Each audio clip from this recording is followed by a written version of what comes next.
He woke up on the edge of madness, trapped inside his own home. Ikoma was expelled from the hero party just because he awakened the thief class. He couldn't believe it. While his former teammates basked in glory, he was the only failure left behind. At that moment, a monster alert sounded. Ikoma thought he could win, but he was defeated with a single blow. However, when he used his class ability, he stole a legendary item, the Divine Pocket Watch, which grants the choice to go back 10 years in time. Of course, he accepted. Ikoma returned to his youth. Now, with a legendary class, he defeats monsters, clears dungeons, and evolves faster than every other student. The story opens with a terrified man asking what his companion just said. He wondered if it was some kind of joke. After all, they had started this team together and had finally reached S rank. So, the guy just couldn't understand why this was happening. Staring at him grimly, his companion said that it seemed he didn't understand, so he would say it again. With that, the man yelled, calling him Ikoma Ichinose. To his horror, they told him they wanted him out of the glorious sword team. 15 years before that event, portals began appearing all over the world. These portals acted as gateways to supernatural realms, which started expelling the monsters that lived there. Meanwhile, a portion of the population began to awaken game-like abilities and levels, allowing them to fight back. This group of people with awakened abilities were sent to combat the portals. They were called hunters. Someone was reading something in a completely different script. At the same time, he was accessing his awakened system. Hunters can select any character class they prefer, but some classes, like mages, are slow to cast attacks and difficult to control, so they have a high mortality rate. The boy was undecided about what to choose, so he decided to pick the rogue class, which has great agility, since his priority was to gain experience and get stronger. Ikoma saw something that surprised him. His plan worked. He soon gained a lot of experience points, becoming a high-level hunter known as the Swift Blade. The portals gradually brought more devastation to the world. A magnificent wing appeared. It was a monster that looked very much like a griffin. He began fighting on the front lines for the safety of his country and the world, and he genuinely believed it would stay that way. His leader said they wanted his teammate out of the group. Stunned, Ikoma asked why, but the guy was already out of patience and asked if he really didn't know, stating that the protagonist knew the real reason. The monsters were getting stronger and stronger, but none of his teammates' attacks were working. On top of that, he was terrible as support. The protagonist clenched his fist, trying to contain his anger. The man said that rogues were good for their speed, but that was a thing of the past. He claimed that no one chooses the rogue class anymore, since mages can deal more damage even at a low level. Furthermore, the guild had decided to remove him from the S-rank hunter list, so Ikoma wouldn't be killed in high-level portals. The protagonist tried to appeal, stating that he understood his flaws. Even so, he had risked his life to contribute to the team. The guy says that, besides, no one can distract and poison monsters like he can. They stared at each other for a moment. But the leader stated that at least he didn't seem discouraged, asking the protagonist to continue. Ikoma asked what he meant by that. His companion just gave a small smile. Walking past him, the man said that either way, he was off the team. With that, he walked away while the protagonist stood paralyzed. Ikoma remained motionless, not understanding what had just happened. A little later, in a place littered with empty bottles, trash and cigarettes were part of the mess. He was in tears, sitting on the floor holding a lighter in one of his hands. Looking to the side, he noticed something. He admitted that being a hunter meant everything to him. Even without being in the spotlight, he always thought his efforts would be valued. He let the ash fall from his cigarette, stating that this was his reward for all that sacrifice. He also remembered that he was never good enough. That's why he bought supplies with his own money and invested in equipment. Because of that, he didn't have a single cent left. He had lost his S-rank classification and now couldn't even enter high-level portals. The protagonist saw a notification on his phone saying that the glorious sword team had succeeded in their expedition in China. They had managed to clear the Taodi Palace, a portal everyone said was impossible to conquer. Everyone was celebrating, extremely happy about it. On the other hand, the protagonist was frozen watching this. He watched the chat talking about the event. Some people asked where Ikoma was, while others said he was kicked out for being dead weight. Seeing those comments, the guy got extremely angry and threw his phone against the wall. He questioned why he had become a rogue. He knew he'd have enough to survive if he sold all his equipment. However, it wasn't that simple. He remembered when he was with his team. He started screaming while crying, stating that he sacrificed everything for them. Falling to the floor, he realized he had nothing left. Suddenly, his phone emitted an alert. Seeing it, the protagonist was very surprised. It said an S-rank monster had appeared in the Morima Ward, Tokyo, asking everyone to evacuate to a safe location. This made the guy extremely nervous. After all, the glorious sword team was out of the country. There were no hunters in that area who could subdue a monster of that level. And he wasn't much different, since he couldn't do anything alone either. But the guy's eyes fell on his equipment. Still a bit apprehensive, he realized he could try something. A large monster, which seemed to be wearing armor, flew across the sky. The protagonist was fighting it, stating that luckily he hadn't sold his gear. This was Kronos, the space-time dragon, a being far more threatening than he had imagined. Ikoma assured himself that this, at least, would be a glorious end to his career as a hunter. Though a bit apprehensive, the guy declared that they should begin their final battle. With that, the dragon let out a great roar, causing several stone fragments to rise. Rushing towards it, the protagonist told himself he was a hunter. He had to buy time for people to evacuate and for other S-rank hunters to arrive, so he leaped to attack the monster. Kronos also charged towards its enemy, preparing to strike. Frightened, the protagonist noticed his opponent was incredibly fast. His dagger was shattered in half. He quickly tried to dodge the attack. With great difficulty, he succeeded. However, behind him, a massive explosion erupted. He stared in shock at all that power. The dragon let out another roar as it faced the helpless man. Ikoma realized mentally that he would die if he got any closer. So, he used the double-bladed scythe, Hydra, but it didn't do a single bit of damage to his opponent. Getting more and more nervous, the protagonist realized it was immune to poison. Surprisingly, Kronos launched another attack with its claws. Thanks to his speed, Ikoma managed to dodge, though with some difficulty. He admitted to himself that he couldn't win this way. After all, he would have died if he wasn't a rogue. Still, he was cornered with nowhere to run. This was his only chance. He took a rope with a blade-like tip and began to spin it. With that, he threw it at his enemy. This was a klepto claw, used to steal items from its target. He thought that maybe this monster had something useful, something that could give him a chance to counterattack. His eye gleamed as the large claws came towards him. The slash was so fast and powerful that it completely destroyed his equipment. Even wounded, the protagonist laughed, saying that it seemed this was it. Lying amidst the rubble and covered in blood, he wondered if this was his end. With his eyes rolling back in pain, he admitted he could barely see anything, and that, after a lifetime of saving so many others, this was how it would all end for him. He declared he would love a chance to start over. He noticed something in his hand and wondered what it was. He realized the klepto claw had managed to steal something. It had acquired an epic item, the divine pocket watch. It offered a unique opportunity to go back 10 years in time,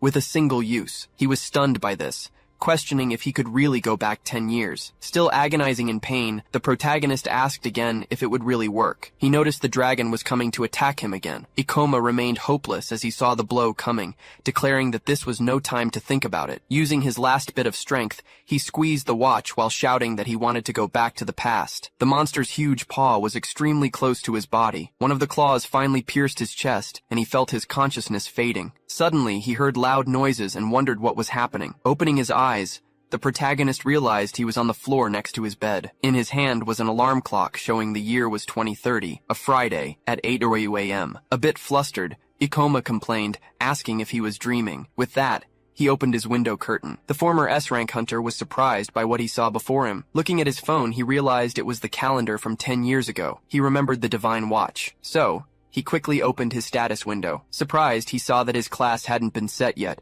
Realizing that this meant he had truly gone back in time, the protagonist gave a slight smile, seeing that he could do things differently. With that in mind, he declared that he would become the strongest hunter of all time. A man was saying that everyone was reporting deaths there, warning that they should restrict service entry into the portals. The protagonist watched this video while brushing his teeth. Another man said that every year the monsters increase in number and strength, and sending in people without powers would only result in more casualties. Ikoma said the watch really did send him back 10 years. He mentioned that at some point people stopped debating this issue. After all, it became clear that everyone must learn to protect themselves. Knowing what happens in the future would be very useful. Besides him, no one knew which monsters gave the most experience points or where to get rare items. However, he preferred to choose a class first, and to do that, he needed to reach level 10. There weren't many portals for low-level, classless hunters, so the guild regulated all those that hadn't been cleared yet. He was in a goblin den, an F-rank portal, stating he could reach level 6 after killing the last monster. A guy was killing some of the goblins next to him. The man laughed,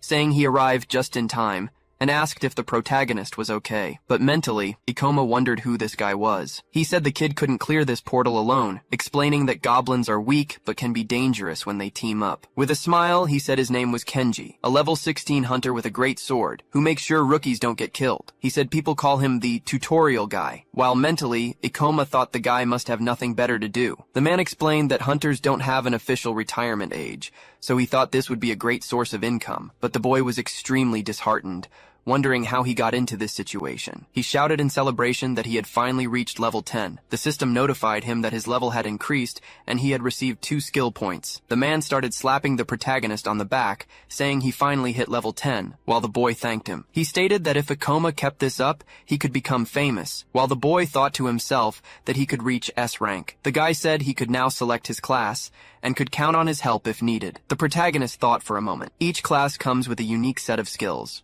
which can be acquired by spending skill points. The old man suggested swordsman, so the kid could attack enemies just like him. But since he was agile, rogue would also be a good fit. However, he was curious to see that the boy hadn't chosen a class yet. Kenji asked if he didn't know how to use skill points. He questioned if no one had told the kid to start with the mandatory skills, light steps, and fortitude. These 2 skills are responsible for increasing a person's physical attributes. They are considered mandatory for beginners because most hunters have no means of defense initially. But since his goal is to be the strongest hunter of all time, he can't waste his skill points on such things, so he would only need 1. As he made his choice, Kenji tried to stop him, telling the boy not to pick that one. The guy started saying that damage-resistant skills are useless. On top of that, he would never find any use for fall damage resistance. The system notified him that he had acquired fall damage resistance. The old man asked if he was afraid of heights, and told the boy to be more careful when choosing his next skills. Leaving the guy even more stunned, the protagonist used another 10 skill points to get his resistance to level 2. Driving him crazy,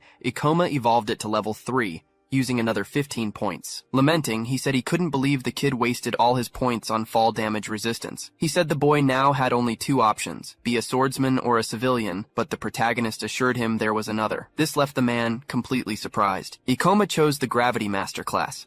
This is a hidden class that only appears when you spend all the points earned in the first 10 levels on fall resistance. For a long time, no one knew about it because of its activation requirement, but even after its discovery, not many chose it. Besides, there are many challenges in manipulating gravity, but he had also been an S-rank hunter. That's why he knows this is the best class there is. The old man shouted, telling him to stop.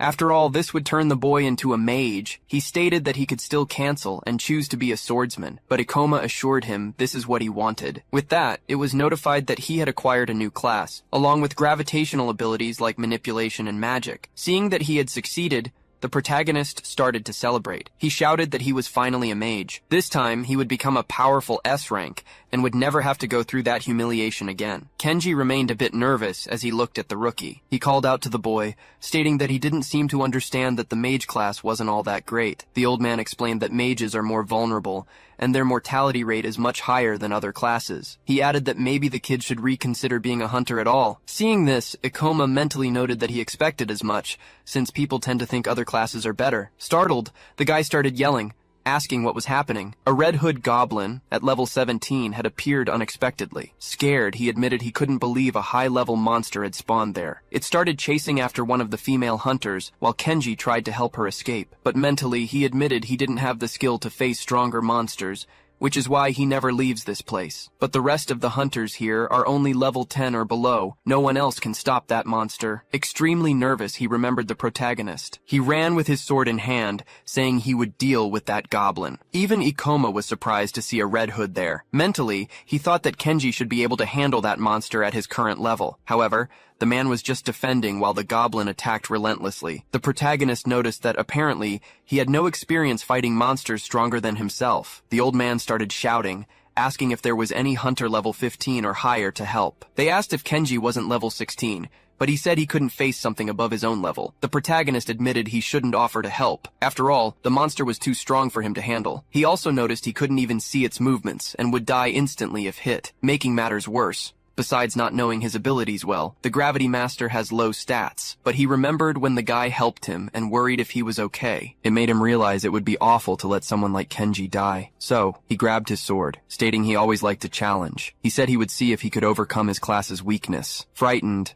the man warned that his level was too low, not to mention that mages are weak against melee attacks, and a monster of that level could easily kill him in the blink of an eye. Ignoring all this, the protagonist called out to the Red Hood. The monster, still in a frenzy, looked at him, as the boy said he would use it to test his abilities as a gravity master. He said he believed this was the best class, which is why he was risking his second chance, but he couldn't run from something so weak. As he charged forward, he said that otherwise, there was no point in choosing this class. The man told the kid to run, just as the monster drew its sword and went after the rookie. The worst part about being a mage is their terrible physical attributes, always needing to rely on hunters of other classes. But he was different. As a gravity master, he can temporarily boost his attributes through manipulation. So, he used manipulation to cut gravity in half. With this, he was able to quickly dodge his opponent's attack. Even Kenji was surprised and asked how he got so fast. Mentally, Ikoma explained that this skill increases the caster's movement speed by having gravity. However, he can only make linear movements, but that's fine if he can predict the enemy's moves. The monster attacked him again, but the guy managed to dodge once more. He stated that he had fought against thousands of monsters at once, using nothing but his speed as a rogue. The Red Hood felt the consequences after taking a hit. The old man kept asking how a low-level mage could deliver such fast blows. With an understanding of mana management and the class itself, many gravity masters were able to match their physical attributes. The protagonist said that low-level monsters follow simple patterns, so it's easy to fight them. You just need to increase your speed. The old man asked Ikoma how that was possible. Surprising him, the kid shouted for the man. He asked him to finish the goblin. With that, Kenji ran with his sword in hand. The boy continued to stare at the monster, while it looked at the old man charging with his sword to strike it. With a smile, Ikoma asked the creature how it dared to turn its back on him. So, the protagonist used gravity magic, freezing it in place. The goblin was completely paralyzed as it heard something. Above it was the old man, preparing to deliver the final blow. With that, he struck, causing the protagonist to level up twice. Seeing the goblin's corpse, Ikoma realized it had actually worked. With a sense of relief, he said this fight was proof that he could become the most powerful hunter of all time. The people around noticed that this hunter was new, yet he had defeated the Red Hood with great ease. Mentally, Kenji realized that Ikoma had managed to surpass the monster's speed, even as a low-level hunter. Watching the boy, he was incredulous that the kid didn't even realize what he had just done. Still a bit nervous, he said the rookie had above-average talent. He wondered who Ikoma really was. Suddenly, the protagonist felt a sharp pain. He leaned against a rock, catching his breath. He noticed he had used all his mana. He also realized he would have to work a bit more on developing his ability to use skills. On the other hand, the old man was apparently happy to see he was alive. The man approached him and thanked him for his help, asking if he wanted a piggyback ride. Ikoma said that was pretty embarrassing, but he would have to accept. There were many people inside the portal, but only the protagonist, who had become a hunter just a few days ago, offered to help. Mentally, the man continued to thank him, stating that he had helped him find the necessary courage. He had let fear control him, which is why he only hunted monsters below his level. But now it was time to stop being the tutorial guy. Thus, he decided to walk like a winner. Meanwhile, Kenji said it was an honor to witness the birth of this hero. He thanked the protagonist once more. That portal proved what he could do as a gravity master. Now his goal was to level up. However, fighting alone would be inefficient, not to mention the risks involved. He needed someone he could count on. An attendant said she had never heard of a gravity-related class. She asked if the boy could really be a hunter with such low stats. But Ikoma changed the subject and asked if anyone was looking for party members. The woman said yes, and informed him that there was one that accepted anyone, regardless of class or level. The boy asked if she could introduce him to this person. A little nervous, she said his class was mage, and he also had very low attributes, which could get him rejected. He said that many rare classes are very difficult to handle, so he already expected people would have a hard time accepting him. The protagonist asked her for their contact information so he could try to solve this problem. A guy showed up saying the boy was causing a lot of trouble for the attendant, telling him to just give up and leave. Ikoma asked who he was. The guy said the kid was pretty funny, claiming he should know him. He introduced himself as Kakeru from the Thunder Knights team, stating that all hunters know them. The protagonist noted they probably only had melee classes. The guy said yes, after all, mages are useless. He said they are a bunch of cowards who can't even get close to a monster. That's why those people don't deserve to be hunters. So, Kakeru said the boy should have done his research before choosing a class. On top of that, the kid's stats were terrible, saying he felt offended seeing him give rare classes a bad name. Ikoma questioned if that meant he also had a rare class. Kakeru confirmed it and asked if the protagonist wanted to see what he could do. Pointing his sword at the boy, the guy told him to witness his power. Raising it, he used Lightning Summon. After that, he said this was the best character class, as it has incredible attributes and skills. The people around were surprised, saying they didn't know such classes existed. The guy looked proud as he saw this. The attendant said that using skills there was prohibited, but Kakeru assured her he needed to do it so the kid would understand. With a mocking look, he said it was none of his business, but stated it was very arrogant for the protagonist to want to join a team. While the guy was bragging, the protagonist was interested in the fact that he was a Thunder Knight. This class can deal a good amount of damage, but its movements are simple and unsuitable for complex battles. Thus, he would soon be in big trouble when facing monsters that are fast or immune to electrical attacks. Meanwhile, several people were saying that mage classes are useless, and that all the commotion was because the boy wanted to join a team. On the other hand, other people were admiring and envying Kakeru for his Thunder Knight class. Ikoma said that portals were a relatively new phenomenon at that time, so this wasn't very surprising. He stated that he had almost forgotten how mages used to be treated. People always thought that attribute points and extraordinary skills were everything, so maybe he would have to fight alone. The attendant called out to Kakeru, stating he didn't need to say things like that. The protagonist thanked her, saying he shouldn't have asked, and informed her he would be alone for now. The guy said maybe he should reconsider the whole idea of being a hunter, assuring him he didn't want to find his corpse lying around. As he left, Akoma thanked him for the advice. Kakeru continued to watch him as he walked away. In the Hunter Guild's archive room, Ikoma read a book and said it would take a long time to earn people's trust, so he couldn't join temporary teams for now. Therefore, he needed to team up with someone he could count on long term, or someone with a class he had good synergy with. But before doing that, he would have to level up and achieve something noteworthy. He had a relatively easy time defeating the Red Hood and discovered what a gravity user could do. He wondered if he should challenge himself in a portal with higher level monsters. He looked for the ideal one, noting that the level 25 Temple of Statues seemed like a great choice. Controlled portals are managed by the Hunter Guild, and are kept open for hunters to gain experience. The strongest monster in that portal is the Stone Knight, making that place perfect for low-level hunters to earn money. And when he manages to hunt the monster there, some teams might consider accepting him. People can enter these portals even if their level is lower, and he can gain experience by hunting monsters near the entrance. Closing the book, Ikoma affirmed that he could do this. So he said he would level up in the Temple of Statues and start looking for some team members. Inside a dungeon, a person was running down some stairs. Injured, he declared that this was ridiculous, that it made no sense at all. Suddenly he tripped over something. The boy fell to the ground, screaming as he looked terrified at something. With that, a huge impact occurred. A stone monster stood there, covered in blood. The attendant was shocked, noticing he was only level 12 and yet wanted to go to the Temple of Statues alone, but the protagonist said there was nothing in the regulations preventing him. Still nervous, she said she understood, but she insisted he was trying to get himself killed. After all, the recommended level for that portal was 25. The woman added that, on top of that, many unexpected things can happen inside a dungeon. As Ikoma walked away, the protagonist stated he would just take a quick look, saying he wouldn't stay there for long. In front of the portal, he told himself he needed to take some risks to get stronger. After all, he constantly fought monsters with higher levels.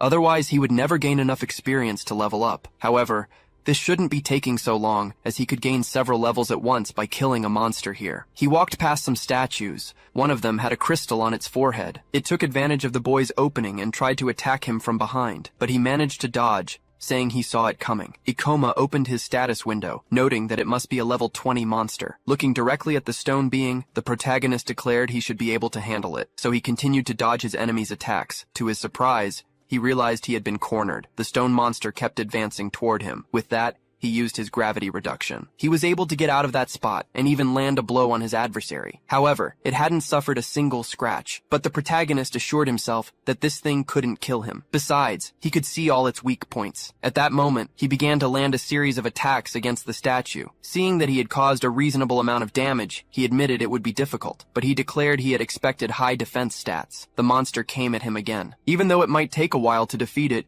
he still wanted to test something. So, he used gravity reduction again, and he managed to dodge his enemy's attack. Then, he increased the gravity while pointing his sword at the statue. With a single blow, Ikoma managed to pierce the monster's chest. A red glow began to emanate from within the crack. With that, it was split in half. He explained that he made himself lighter to increase his speed. Then, he accelerated himself with gravity toward the point of impact to increase the damage.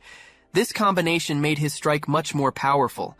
Just as he expected, he gained several levels at once, claiming it was best to use them immediately. As he opened his status window, he said he already had something in mind. Still thoughtful, he said he could only upgrade one skill with the points he had, so he decided to go with gravity manipulation. So, he confirmed it in the system. This caused his manipulation to evolve to level 2, allowing him to manipulate the gravity acting on his own body. He was satisfied with this result. He realized that now he could control the direction and force of gravity. He figured he might find a good use for this. But anyway, the real reason he came here was for the demon stones. This is the core of the monsters, which would serve as proof that he killed a stone knight. Even though he got what he came for, he still had plenty of mana left. So, he looked back, searching for more enemies. Seeing there were several others, he decided to hunt a few more to test his new ability. Suddenly, someone summoned a lightning bolt and destroyed one of the statues. The Thunder Knights group was hunting in the same portal. One of Kakeru's companions said he was impressive, having defeated one of the monsters with a single blow. The girl said that Stone Knights seemed to have resistance to electricity,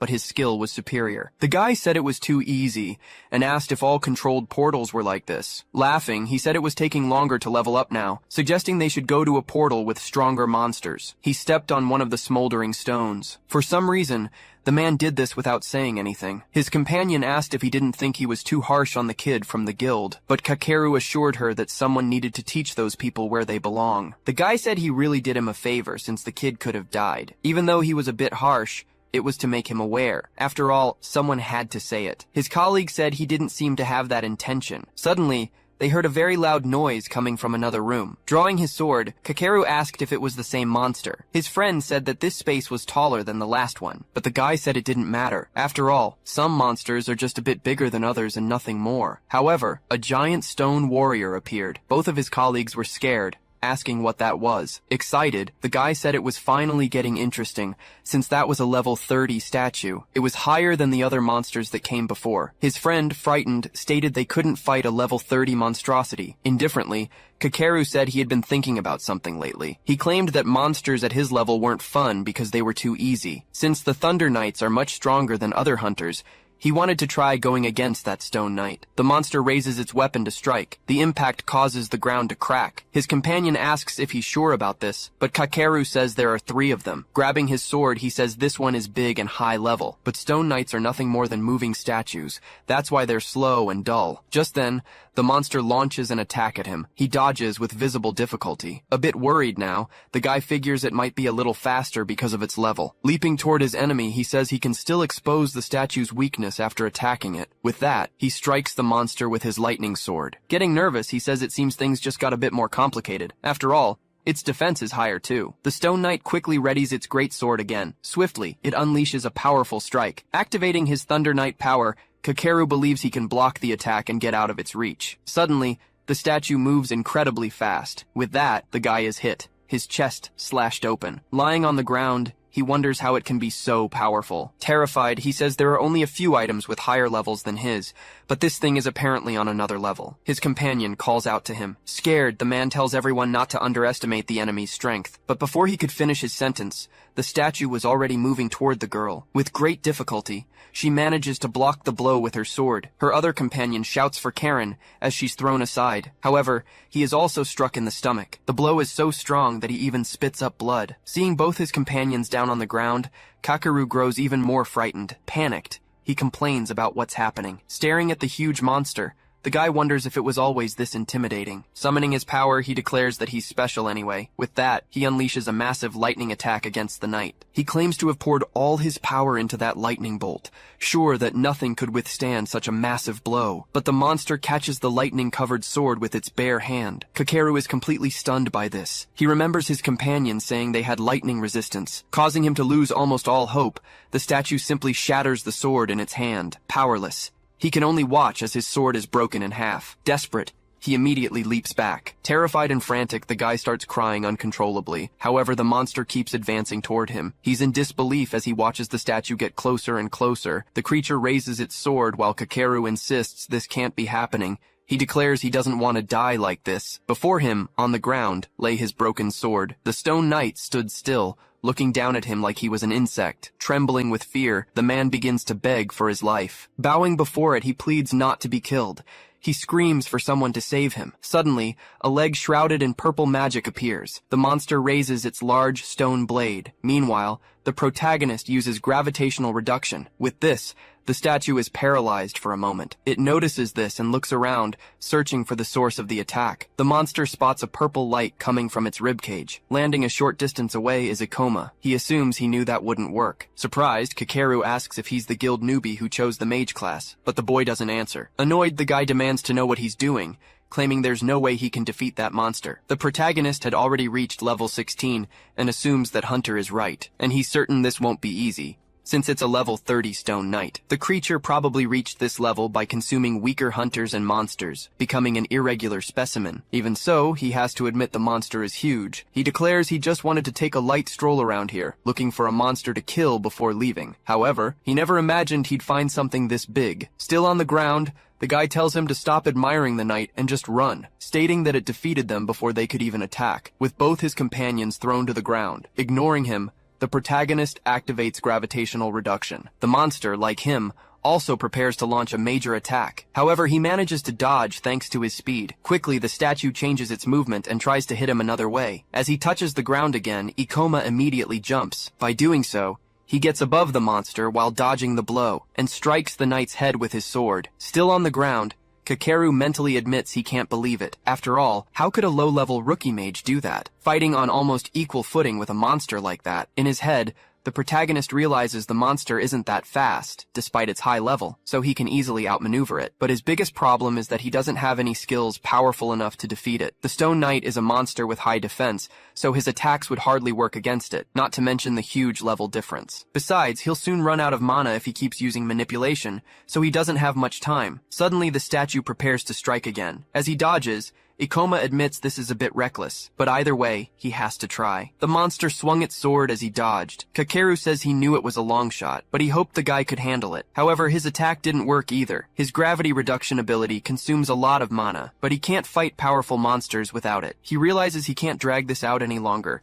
so he decides to end the fight at once. Another huge slash comes his way. The boy dodges again. He uses his ability to leap a second time. The protagonist spins in the air to gain more force. Suddenly, he uses his body's gravity to pin the enemy's sword to the ground. The monster tries to hit him with a punch. Ikoma jumps again, escaping another blow. He lands on his opponent's head. Surprised, Kakeru asks how he can move like that, and if it's because of his class. The protagonist jumps on the monster's head once more. He mentally admits he'd rather save his level 2 manipulation skill, but he's out of options. So, he activates reverse gravity. With that, the boy is upside down, his feet planted on the ceiling. He notes that he can apparently use this skill on himself, while his enemy searches for him, and he ends up surprised, thinking that this is quite interesting. The protagonist prepares himself, declaring that he should be able to deal the necessary damage from that height. Determined to handle it, he uses gravity increase. Preparing his sword, Ikoma says that it will increase his weight. Combining that with the acceleration of the fall, he'll deal more damage. He shouts that it's too late, and the monster can't stop him. Piercing through it, the protagonist uses Meteor Fall to end the battle. The giant monster is split in half and begins to dissolve. As the fragments of its body fall, he's notified that he has been granted 524 experience points. He leveled up from 16 to 23, gaining another 14 skill points. Pleased, he sees that his plan worked. After all, he killed a monster whose level was almost twice his, which is why he gained so many levels at once. After his victory, Ikoma celebrates. He drops to his knees after increasing his fall damage resistance to level 3. Mentally, he admits the impact of the fall was severe, but he's happy to have gotten the resistance in advance. On the other hand, Kakeru was amazed, thinking it was incredible. After all, his lightning didn't work on that monster thanks to its resistance, but a mage still managed to defeat it. Awkwardly, he asks why the protagonist helped him, since he treated him so badly at the guild, but the guy quickly panics, suspecting Ikoma might be there for revenge. Making him even more nervous, the boy calls out to him. He asks if Kakeru can get up on his own and if he's okay. The kid is surprised by this unexpected reaction. He starts to laugh, seeing it wasn't what he imagined. Extending his hand in return, the guy thanks him for saving him. Sometime later, at the Hunters Guild, the receptionist was terrified, asking what he was talking about, asking if a level 30 Stone Knight really appeared. Getting even more stunned, she asks if the protagonist actually defeated it. He just confirms, without giving many details. She claims it's impossible, since he had just started and was all alone. Taking out the monster's demon stone, he asks if that's proof enough. The receptionist says a core of that size can only come from a level 30 or higher monster, and even though it's hard to believe, she'll register it. She asks if the boy wants to exchange the stone for money, calculating it should be worth about 200,000 yen, but the protagonist says not for now. After all, he needs it to prove his skills. Suddenly, someone calls out to him. It was Kakeru, who says he was looking for him, wanting to thank him one more time. He also says he has a great offer. Opening his arms, the guy asks if he'd like to join the Thunder Knights. All the hunters around are surprised that the Rising team is inviting someone. Seeing the core in his hand, people start saying Ikoma must be incredible. With a smile, the guy says this is his lucky day, assuring him that he rarely finds himself receiving any kind of favor. The protagonist feels a bit awkward, while the kid tells him not to be shy. But Ikoma says that, unfortunately, he'll have to refuse the offer. Kakeru is surprised by this, asking why he refused. In disbelief, he asks if the boy wasn't looking for a team. The protagonist says yes, but informs him that he's changed his mind. With that, he turns his back and starts to walk away, leaving the guy in shock. Mentally, Ikoma assumes that if he can keep leveling up like this, he's sure to achieve what he wants. Soon, a portal called the Theater of Maniacal Dreams will appear, and inside it is a unique and incredible item. Therefore, thanks to the memories of his past life, he will be the first to clear the gate. Someone places some stones on the table, saying they'd like to exchange them for money. The people around get nervous. The receptionist asks how he manages to kill so many monsters every time, stating that she thought he worked alone. The protagonist ignores her and says he has one more thing. He requests a promotion to D rank. An F rank hunter is promoted to E rank upon choosing a class, and only D rank hunters or higher go to portal disasters. The receptionist informs him that he can only request the promotion when he reaches level 25. Showing his status window, Ikoma says that in that case, there's no problem, as he's already level 26. The woman is extremely stunned by this. After all, he's a mage who works alone and has already reached such a level. She asks how someone could gain so many levels in such a short time, declaring it's suspicious. The receptionist asks if gravity masters are that strong. After some time, Ikoma says he's finally been promoted. Now he has something beyond an incredible class, along with his 10 years of knowledge and experience as an S-rank hunter. Leveling up too fast might attract unwanted attention, but he needs to hurry to make it in time. Many portals become available when a hunter is promoted to D rank, also making it easier to join teams. Most importantly, it will allow him to enter the portal where that great unique weapon will appear. The hunter who got that weapon in his past life became a serial killer, probably from obtaining such strong power all at once. But this time, he won't let it fall into his hands. And for that, he needs someone to help him clear the portal. He starts looking around, stating that a large team isn't necessary, as it could be problematic at a certain level. Having at least one more person will do,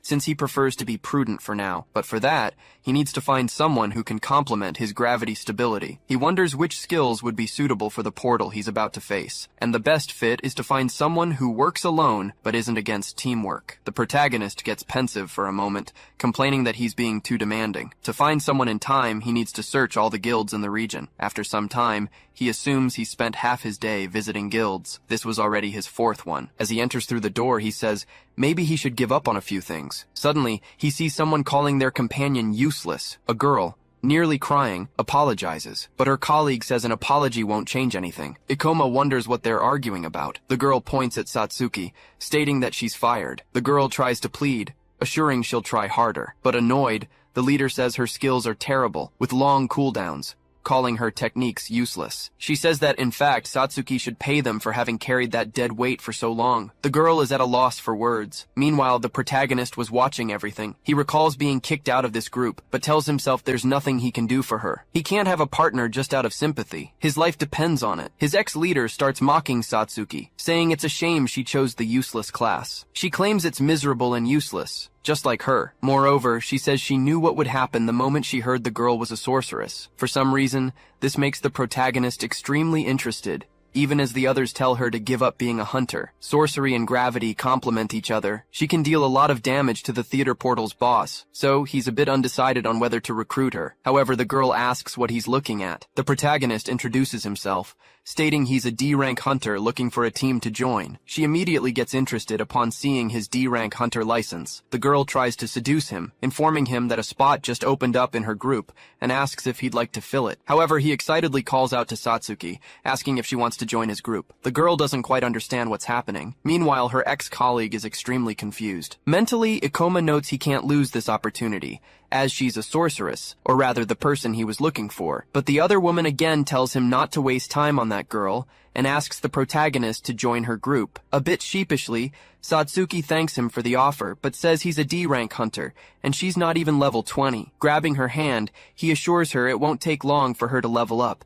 declaring he needs her help. She says her class is useless and she doesn't want to drag him down. Still, Ikoma repeats that he can help her. The girl says she has no confidence in herself, suggesting it might be better if she really quit, but he says he won't ask for much, pleading for a chance. He assures her he can help her gain the confidence she needs. Bowing, Satsuki says that if he really wants her, she'd love to be part of his group. However, her ex-colleague says she can't believe he chose a useless person for his group, claiming he'll regret it. The boy thanks her for the advice, but says there's something more. As he passes by her, the protagonist states that he knows more about classes than anyone else. Right behind him was his new partner. A sorceress can cover a gravity master's weak points, and the best part is that this class can do incredible things in the theater, and that's already as good as his own weapons. After some time, they were elsewhere. The protagonist thanks her for coming with him. The girl says that sorceresses aren't that useful, but the protagonist says he's also from a mage class, stating that she might feel useless now, but that will change in a few years. Now, she asks if he really thinks so, which Ikoma confirms. It'll be better, right? For now, they need to talk about a portal. Determined, the girl assures him that he is right. But, making her nervous, he explains that it's not a controlled portal. Ikoma says they will enter a portal that hasn't appeared yet, with a recommended level of 30 or higher. Scared, the girl says the recommended level is too high, and on top of that, it's an undiscovered portal. Undiscovered portals are those that haven't been around long enough for anyone to analyze. Extremely nervous, she says she's still level 17, and her class is terrible. But the protagonist tells her not to worry, guaranteeing that nothing will happen to her, as he'll fight alone. In his past life, he read all available records on portals. That's how he managed to devise a strategy to clear the theater. He declares that the two of them can easily clear the portal. He states that the girl just needs to trust him. He feels bad for dragging someone into this, but he must protect that weapon, no matter what happens. Satsuki asks how the protagonist knows about a portal that hasn't even appeared yet. Ikoma says he can't tell her all the details, but in short, it's all thanks to a rare item. She says she doesn't believe it. After all, there's no way an item could predict a portal that far in advance. Startling her, everyone's phones begin to sound an alert. Nervously, she grabs her device to see what it's about. The protagonist does the same. Everyone starts talking about the portal alert, especially since it's near a neighborhood in Sikyo. Satsuki asks if this was the portal he was talking about, but the protagonist just says they start the next day. He explains that probably no one will be able to clear the portal in a week, but after killing the boss, you get a reward. After some time, they were already looking for the portal while the girl asks if Ikoma is sure. They notice that the Ministry of Portal Eradication had already set up at the location. Suddenly, a woman runs up to them, asking if they are hunters. She asks them to report any information they find about the portal, be it its layout or the skills the monsters use. However, they must prioritize their safety, as there have been many deaths in undiscovered portals. They say the ministry can count on their work. Satsuki asks why he didn't tell them they were going to kill the boss, but Ikoma explains she would have stopped them. Once inside the portal, he warns that this one is different from the others, and asks if the girl is still anxious. The girl says yes, then starts to stutter. The protagonist apologizes for asking such a difficult favor, but he assures her he'll fight all the monsters alone, and if he can't handle it, they'll both leave immediately. Afraid of being abandoned again, Satsuki starts to say she'll do her best. She says the protagonist can even use her as bait, but Ikoma says that won't be necessary, telling her just to cast her spells. The girl says she barely knows any useful skills. He asks if she can use something called mana drain. This ability drains mana from a target, making it useful in long battles against more powerful monsters. Since it also allows you to give that mana to a party member, it's the perfect skill to support gravity users. With this, the protagonist won't have to worry about his mana while facing monsters that can be drained. The girl says that skill is too slow and not very mana efficient, and that it's better to use one that hurts enemies. Mentally, Ikoma thinks that might be true if one of them specialized in it, while saying he'll fight at his maximum, and that should give her all the time she needs. Fighting against him was a large clown bear. While dodging the blows, he shouts for his companion to use the skill. She summons a ball of shadow. She launches the large spell at the bear. With that, the bear screams as it's hit by the ability. The protagonist notices that the monster has let its guard down, so he prepares to jump toward the enemy. Quickly, the guy was already above his adversary. He increases his body's gravity and attacks the bear's head. After defeating it,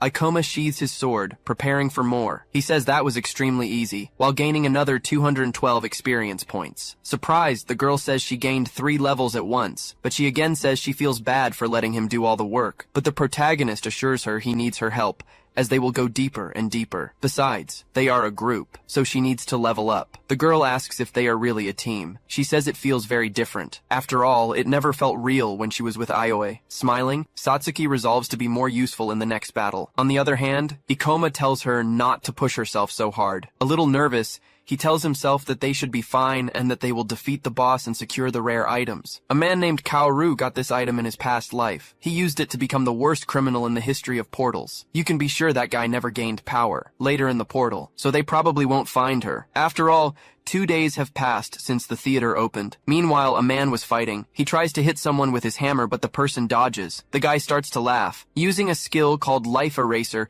he manages to land a fatal blow. His dagger gets covered in his opponent's blood. As the man's body collapses, Kaoru says the guy should have known not to pick a fight with him. He notices he's leveled up again. The psycho says those losers gave a surprising amount of experience points. He says humans don't fight each other, so they're much easier to defeat and kill, now at level 36. Returning to the protagonist's group, he was using gravity increase. Ikoma summons a dark orb in front of him. With it, he slams the Jack-in-the-Box clown to the ground. Embarrassed, the girl says that even just casting spells behind him for a while, she gained many levels, already at 22. She says she feels like she got so much for doing nothing, claiming he probably could have done it all alone. But the protagonist says it's only this easy because they haven't found a powerful monster yet, as these have simple patterns. Reassuring her that the sorceress class is powerful, the girl replies that it doesn't seem that way. Changing the subject, Satsuki asks if they're leaving now, since he's used a lot of his mana. After all, his mana was almost gone. He says he's using gravity manipulation to boost his stats, and that's the cause of so much drain. The girl says the guild warns them to leave once their mana drops below 50%. With a smile, he says it's time to test that. In front of them was a clown goblin. The protagonist asks if she's ready, informing her that they're about to start. Immobilizing the monster,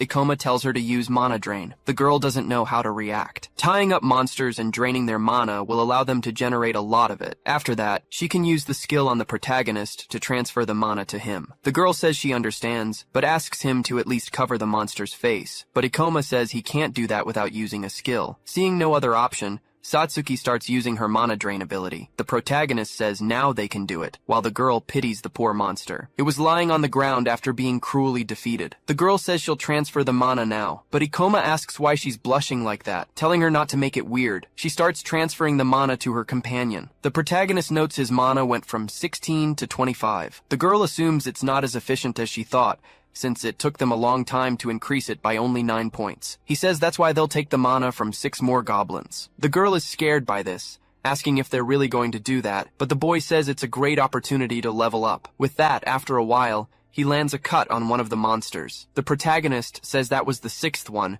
and asks about her mana, which she reports is almost fully recovered. Satsuki's level went from 20 to 22, while Ikoma only went up once. Excited, the girl says they can keep leveling up and exploring like this. But Ikoma says that if they take too long to recover mana, it could lead to accidents. Even so, he can fight monsters like that all day, guaranteeing they'll never lose to them. Opening her status window, Satsuki says she gained many levels in a single day. She states that this is completely different from all the other portal expeditions she's been on. The guild always taught them not to face monsters beyond their level. The protagonist becomes thoughtful upon hearing this. Standing up, he says the guild has to recommend that for safety. However, you hardly get stronger without facing high-level monsters to acquire skills and experience along the way. She watches as he talks about this. Suddenly, the girl becomes determined. After some time, they were walking in a sort of cathedral, while Satsuki questions if they're really going to clear this portal. Suddenly, he stops and says they're in the right place. In front of a door, Ikoma says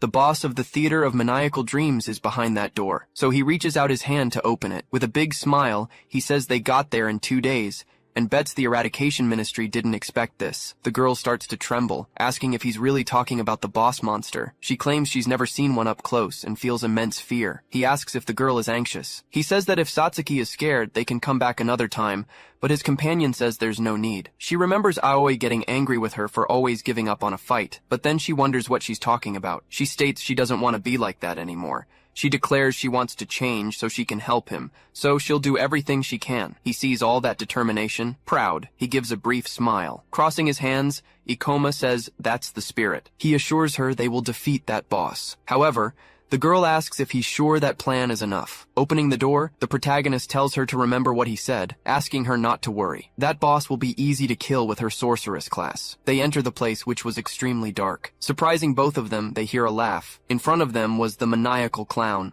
a level 35 boss. Scared, Satsuki says that's the portal's boss. Seeing the large monster, Ikoma says nothing, just observing it. But deep down, it seems that after defeating this boss, he can finally have the item he always wanted in his past life. He says they'll finish this, telling the girl to follow the plan. Satsuki declares she will, as a silhouette appears behind them. Kaoru was watching them, hidden. The psychopath gives a slight smile, seeing it will be easier than he imagined. The large clown begins to move its hands while laughing maniacally. The protagonist makes a kind of signal with his hand to his companion. Both start running in parallel towards the boss. He says he'll make the boss chase him, while Satsuki waits at a certain distance. Boss monsters have a large amount of HP and high recovery, so they can't be defeated in a direct battle. That's why they'll have to use some tricks. On the other hand, the boss was summoning a ball of light in its hands. It throws it towards its enemy. Ikoma uses gravitational reduction, noticing it's about a meter away, making it possible to dodge with some ease. On the other side, the girl starts to prepare. She quickly uses mana drain. With that, she begins to drain the boss from behind. However, the monster senses her presence. Just by looking at her, it manages to completely paralyze Satsuki. The protagonist shouts desperately, telling her to run to stay safe. He informs her that the boss will use its teleport attack. He also explains that the attack can't be cancelled after it's cast, telling her to run to the center. Suddenly, one of the clown's eyes starts to glow. Satsuki sees the shadow of that large monster right behind her. Extremely close to her body was the boss with its mouth open, forming a large fireball. Quickly, he launches that attack at the girl. However, the protagonist moves towards it, claiming he's still there. The monster continues to laugh maniacally. On the other hand, Ikoma manages to dispel that fire attack. As she watches, Satsuki thinks that the attack is extremely fast. The protagonist says it's better for him to back away for now, jumping to the clown's back again. The boss's eye glows again as it turns towards its adversary. It uses its teleport to appear in front of the boy. Apprehensive, Ikoma realizes it used the same skill twice in a row. Meanwhile, the giant clown was coming to attack him. Worried, the girl screams for her companion. Surprisingly, he uses gravitational reversal. With that, a large explosion occurs. The monster continues to laugh, not understanding much. To its surprise, the protagonist was hanging upside down. However, the boss's eye glows a third time. He says it's not as easy as he imagined, but everything is still going according to plan. The girl remembers asking if they really wouldn't attack the boss monster, but the protagonist informs her that the boss uses magic spells extremely quickly, and if they approach it slowly, they'll be incinerated. But if they attack from a distance, it will use its teleport to quickly get within its attack range. But this monster has a critical flaw. Back in the present moment, Satsuki uses her mana drain ability again. The clown looks towards her. It widens its eye, seeing an opportunity. Scared, the girl says she got too close and that Ikoma won't be able to protect her. Mentally, the protagonist says it was about time. The boss extends its palm, summoning an attack. The girl simply closes her eyes, not knowing what to do. However, it can't use the magic. Smiling, the protagonist says he's out of mana. Its flame attack and teleport movement require a lot of mana, and on top of that, the clown can't attack without its abilities. The monster simply starts running. However, Ikoma prepares to jump. He leaps towards the enemy, using Meteor Fall, and so he hits it right on top of the boss's head. The protagonist warns that it can't escape its prey, as it needs skills even to move. Satsuki uses her magic again, launching a ball of darkness at it. The monster starts to scream in pain. With that, the protagonist increases the gravity and falls on top of it using his abilities. The portal boss had finally been defeated, generating 1043 experience points, also causing Ikoma to level up to 30. His companion is extremely happy that they defeated the boss, asking what they'll do now. Ikoma says the gate will close in some time, so they should leave before then. Satsuki questions what would happen if they got trapped. The protagonist tells her not to rush, as it will stay open for at least half a day, and they haven't encountered any more monsters. Blushing, the girl says she didn't know. Suddenly, the clown's body starts to glow. Confused, Satsuki asks what that is, while the boy says he finally got it. In front of him was the reward for killing the boss, the clown's blade. The protagonist says that blade is a great match for a gravity master.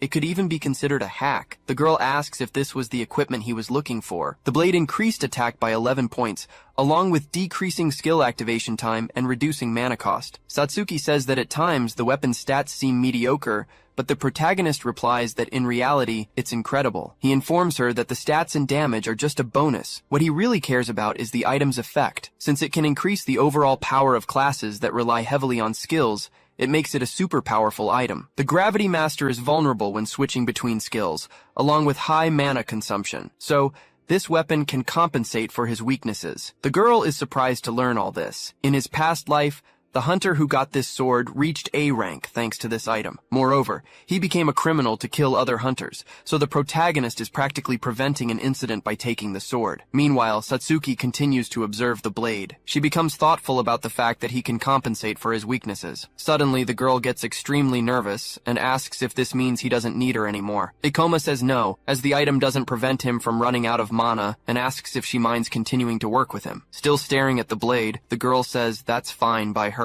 Ikoma doesn't quite understand, while the girl gets angry, stating that she's now in a competition. He says that after gaining some levels, he needs to spend some skill points. Since he's aiming for the top, he will drown himself in skills exclusive to Gravity Masters. Still in doubt, he decides what he will choose. After some time, he says that looks good, increasing his gravitational magic level to 2. After raising his manipulation to level 3, the protagonist notices he's gained another skill, the Super Gravity Bullet. He admits he relied on manipulation all this time, but now the item will make his magic use easier. The protagonist gets all excited, saying he wants to test all the skills. Suddenly someone appears, saying he apparently arrived a little late. Kaoru says it seems the boy has already defeated the boss. With a perverse look, the guy comments that Ikoma must be pretty strong. A bit nervous, the protagonist mentally assumes this isn't the best time. He also notices that Guy was using a stealth skill to hide and watch the fight. He was probably gathering information about the monster, assuming the two of them would die. He mentally reaffirms that he's seen many people do this in his past life. He asks who the guy is while observing him more closely. At that moment, he realizes the man is familiar, noticing that he is Kaoru, the one who had taken the blade in his past life, becoming the person who turned hunters into prey. Wondering how this is possible, Ikoma recalls that it took longer for that guy to reach the portal in his past life. Scared, the protagonist complains about what that psycho is doing there, but then he understands. The guy must have been hiding in the monster's chamber the whole time so he could steal the drop. Kaoru probably waited for the winning hunter to get tired so he could attack. Satsuki asks him what's wrong. Seeing the sword, the guy asks if that's the loot, questioning if the protagonist got it after defeating the boss, and then he asks if he could take a look. The protagonist says of course, as he extends his hand. Mentally, the guy calls him a fool. Looking at both of them, he says they are naive, and that he'll kill the man first, and then he'll play with the girl until he gets sick of her. Approaching them, the psycho says they should be more careful. Then, he extends his hand as his eyes glow red. Drawing his dagger, he uses the life eraser skill. However, the protagonist quickly dodges. Kaoru turns around, excited. However, Ikoma was already swinging the sword. Even with his speed, the assassin manages to evade the attack. At that moment, the protagonist realizes he lost him. He claims he wanted to hit him before he realized the situation, but unfortunately, the guy is too fast. While his companion is frightened, he is forced to admit that Kaoru is much stronger than them. The assassin admits this is strange, asking the boy how he found out what would happen. After all, he thought he was a fool, but it seems the kid isn't as bad as he imagined. Satsuki asks the protagonist what's happening, but he tells the girl that Guy is murdering hunters. He also says that because he's an assassin, it makes him fast and stealthy. Kaoru questions how he figured all that out in such a short time. Changing his expression, he says that at least saves him the trouble of explaining things. Telling them to hand over the item, he guarantees he will spare them both. The protagonist also changes his tone and says the worst part about dungeon crimes is that they leave no evidence. Therefore, he doesn't believe the man intends to let them live. Kaoru is quiet for a moment, but he soon breaks into a smile, stating that this is good. After all, the boy is smart and also very brave, despite being weak. Preparing himself, he declares that he wants to see the protagonist spitting blood as he walks to hell. On the other hand, Ikoma shows no hesitation or anything of the sort. A little nervous, the protagonist admits this isn't good. This is the serial killer who decimated numerous hunters, the person who got the clown's blade in his past life. He confesses he never considered that guy could be hiding in the portal all along. But when their swords clashed, he realized there's no way to beat this guy. The girl calls out to her companion. Surprisingly, the protagonist shouts, telling her to get behind him. Ikoma explains that assassins are fast and deal extra critical damage when they ambush someone. So, the guy will kill her when he gets close enough, as sorceresses are a support class, not for close quarters combat. For that reason, she shouldn't get any closer, asking the girl to leave everything to him. Mentally, the protagonist assumes it won't be easy to fight this guy alone, but he can't let Satsuki face him either. Besides his advantage in combat, he has vast experience and skills for fighting. Along with that, the most important thing is, the girl will panic when she sees the evil things he does. With that,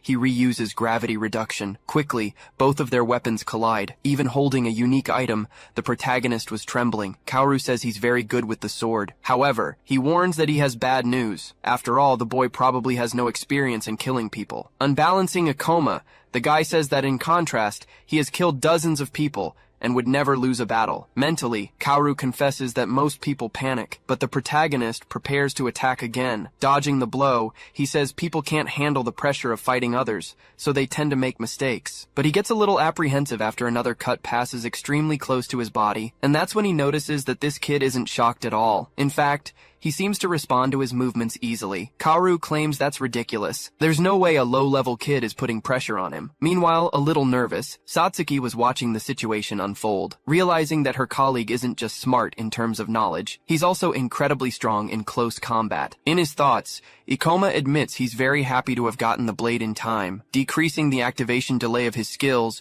so he can quickly switch between reducing and increasing gravity. He wouldn't be able to withstand his enemy's attacks and would also be out of mana if the sword wasn't reducing consumption. Suddenly, Kaoru yells that the game ends here. He puffs out his cheeks as he prepares to show what he's capable of. With that, the guy spits something dark red. It was a poison needle. Luckily, the boy sees it coming towards him. Skillfully, he bats it away with his blade. The assassin is extremely frightened, declaring that's impossible. Still dazed, he sees the protagonist coming towards him. He dodges, but Ikoma anticipated it and blocked his needle. The guy ends up with a cut on his cheek. Angry, he yells that the kid is very lucky. Attacking back, Kaoru says that won't happen again. On the other hand, Ikoma remained apparently calm. He uses his life eraser skill to try to land the final blow. However, the protagonist activates his ability and increases gravity, managing to knock the blade from the enemy's hand. The assassin feels pain as he stands still. The protagonist says the guy has a skill that allows him to accelerate his arm on the closest path to the target's neck. This makes the guy more and more amazed, confused as to how his opponent figured all this out. Ikoma states that it's this simplicity that makes the man's movement extremely easy to predict. On top of that, he says that if it were him, he wouldn't use that type of skill against certain enemies. Suddenly, Satsuki starts preparing a skill. She uses her shadow sphere. Kaoru watches the attack coming from behind him. He stumbles a little. When he looks forward, he sees the boy raising his sword. The protagonist quickly slashes with his blade, making a cut on his face. The assassin starts screaming, muttering about his eye. Trying to stop the bleeding, he wonders how the kid dares to cut his eye. As he watches him, the protagonist notes that besides being able to respond to his movements, he can also handle his tricks, and he matched his speed using gravity manipulation. His only problem now is mana. Since he doesn't have much after fighting the boss, he'll soon be exhausted, and when that happens, they'll be completely finished. As he runs toward his enemy, Kaoru promises he will finish the boy. Picking up his knife again, the assassin tries to prepare himself while getting scared, complaining about why it's so hard to finish this kid. After all, he knows everything, from his movements to his tricks. Plus, he's very powerful. As he watches Ikoma go from one side to the other, he says that's not right. Noticing Ikoma is heading for his blind spot. Trying to dodge the protagonist's blow, he uses shadow steps. Running lower and lower on energy, Ikoma starts to worry. With that, he launches another cut. Kaoru claims the boy has the advantage and wonders why there's still so much desperation. But then, he starts to laugh, declaring he's glad he let him finish the boss. He says out loud that the boy is very strong, stating he would have become a hero if he got out of there alive. Stomping his foot on the ground and laughing like a madman, the guy says that unfortunately that will never happen, promising that the kid will die there. Both he and his colleague watch, a little apprehensive. They continue to trade blows frantically, but now the protagonist was a bit more worn out. Trying to help, Satsuki summons another sphere of shadows. The attack heads toward the assassin, but he uses his shadow steps to dodge. The girl is terrified to see he managed to dodge all of them. Beyond her fear, she's caught up in her own thoughts, convinced she's not being useful at all. Watching her companion fight frantically against a stronger enemy, she realizes that even though Ikoma had the upper hand, the boy was starting to be pressured by his opponent. The psycho keeps screaming, shouting that he loves this. Still trading blows, he says it's not every day you find an enemy where you don't know if you'll kill or be killed. He tells them both to enjoy the battle to the fullest while it lasts. Ikoma tries to land another slash, but the psycho manages to dodge. The protagonist was growing more and more nervous and anxious. Using the sword's weight, The boy uses his leg to try and land a strike. He manages to land a hit on his opponent's chin. The guy gets even more irritated, but quickly tries to create some distance.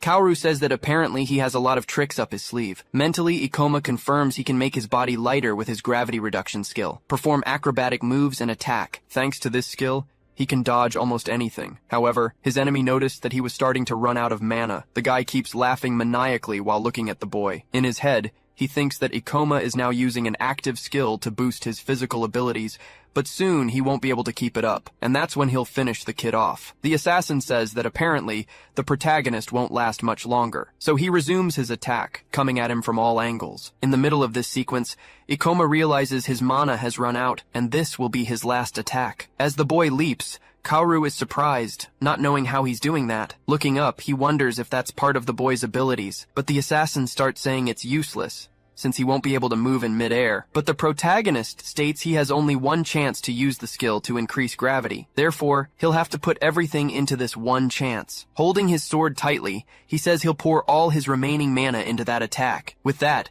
he uses Meteor Fall, slamming his opponent into the ground. Straining with immense effort, Kaoru asks what kind of incredible power this is. Realizing that no matter how much force he uses, he can't push him back. Unable to hold back his opponent's blade any longer, the guy receives a deep gash across his chest. The protagonist was extremely tired, as he's notified that his mana has reached 0. His companion runs up to him, calling his name. Joyfully, she says that Ikoma won. However, he simply apologizes. As he faints, the boy keeps apologizing to Satsuki. Right behind him, severely wounded, Kaoru gets back up. Cursing him, the assassin says the brat must be out of mana now. On his knees, with no strength to move, Ikoma tells his companion to run. Using what little strength he had left, he says the guy wouldn't be able to catch her, but for that to happen, she needed to start running now. Even his opponent admits he's an incredible guy, since he must be exhausted after fighting the boss, and yet, he kept fighting him to prevent Kaoru from touching the girl. This leaves Satsuki more and more stunned. Meanwhile,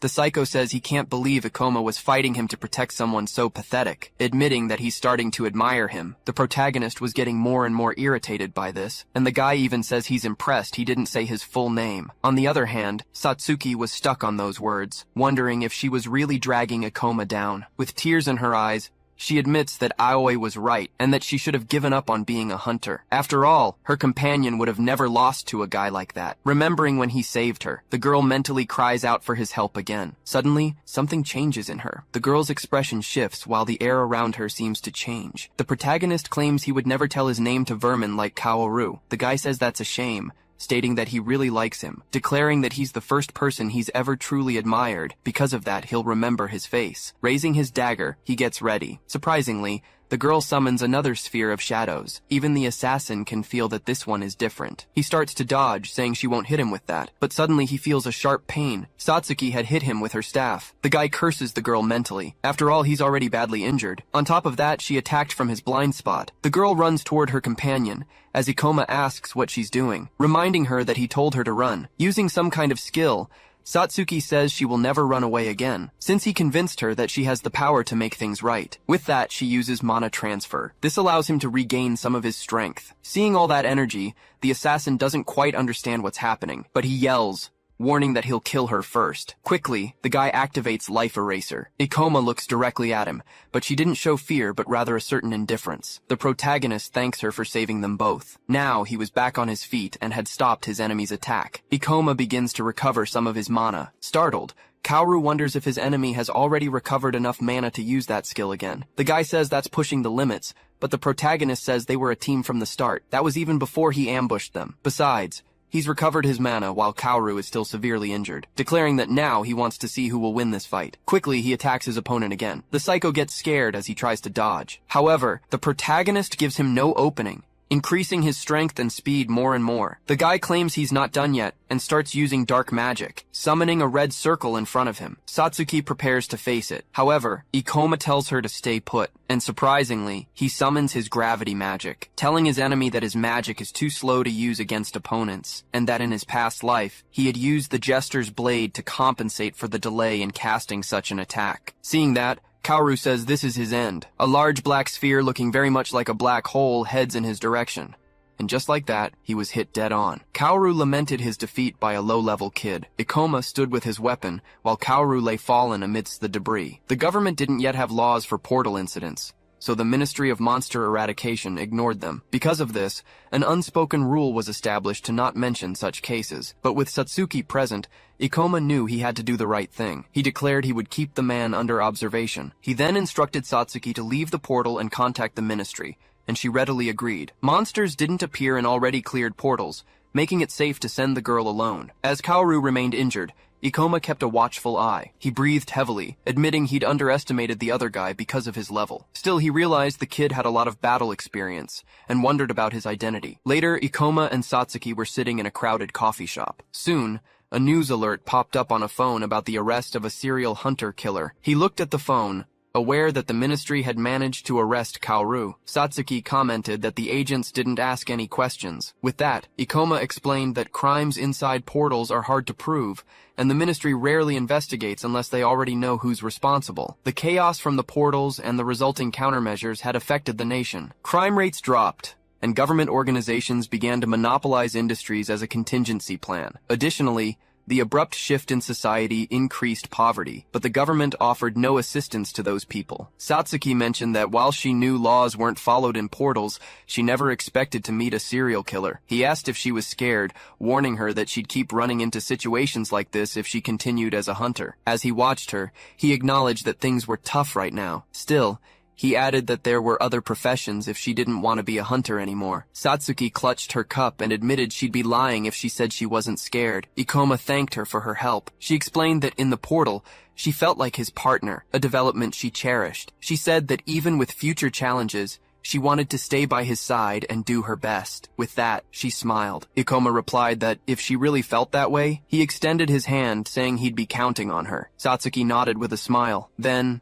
they shook hands. Ikoma reflected that she was a nice person. Satsuki, on the other hand, reflected that she was naive, had trouble keeping up with everything, and was never proactive in helping others. She concluded that was why Aoi never liked her, and that she didn't like that part of herself either. She thought she could become a better version of herself, as an image of her and Ikoma in the portal was shown. Even knowing her shortcomings, she asked to keep hunting in portals with him. Ikoma reacted with a slight smile, thinking she was a very nice person. However, he felt uncomfortable with the situation, while Satsuki radiated joy at the table. He noted that she was more talkative than he'd imagined. Two people were looking in their direction, and one of them got the other's attention. The woman held up a phone and asked if they were the duo everyone was talking about, the one that defeated the boss monster in a day and captured the serial killer. With that, Ikoma noticed the place had suddenly gotten crowded. Soon, Utsunomiya approached and said the two of them had become quite famous at the guild. While typing on his phone, he informed them that although their names weren't known yet, all the videos and blogs were talking about them. The phone screen showed information and a video about the new hunter, but the full details didn't seem to be available. Even without mentioning names,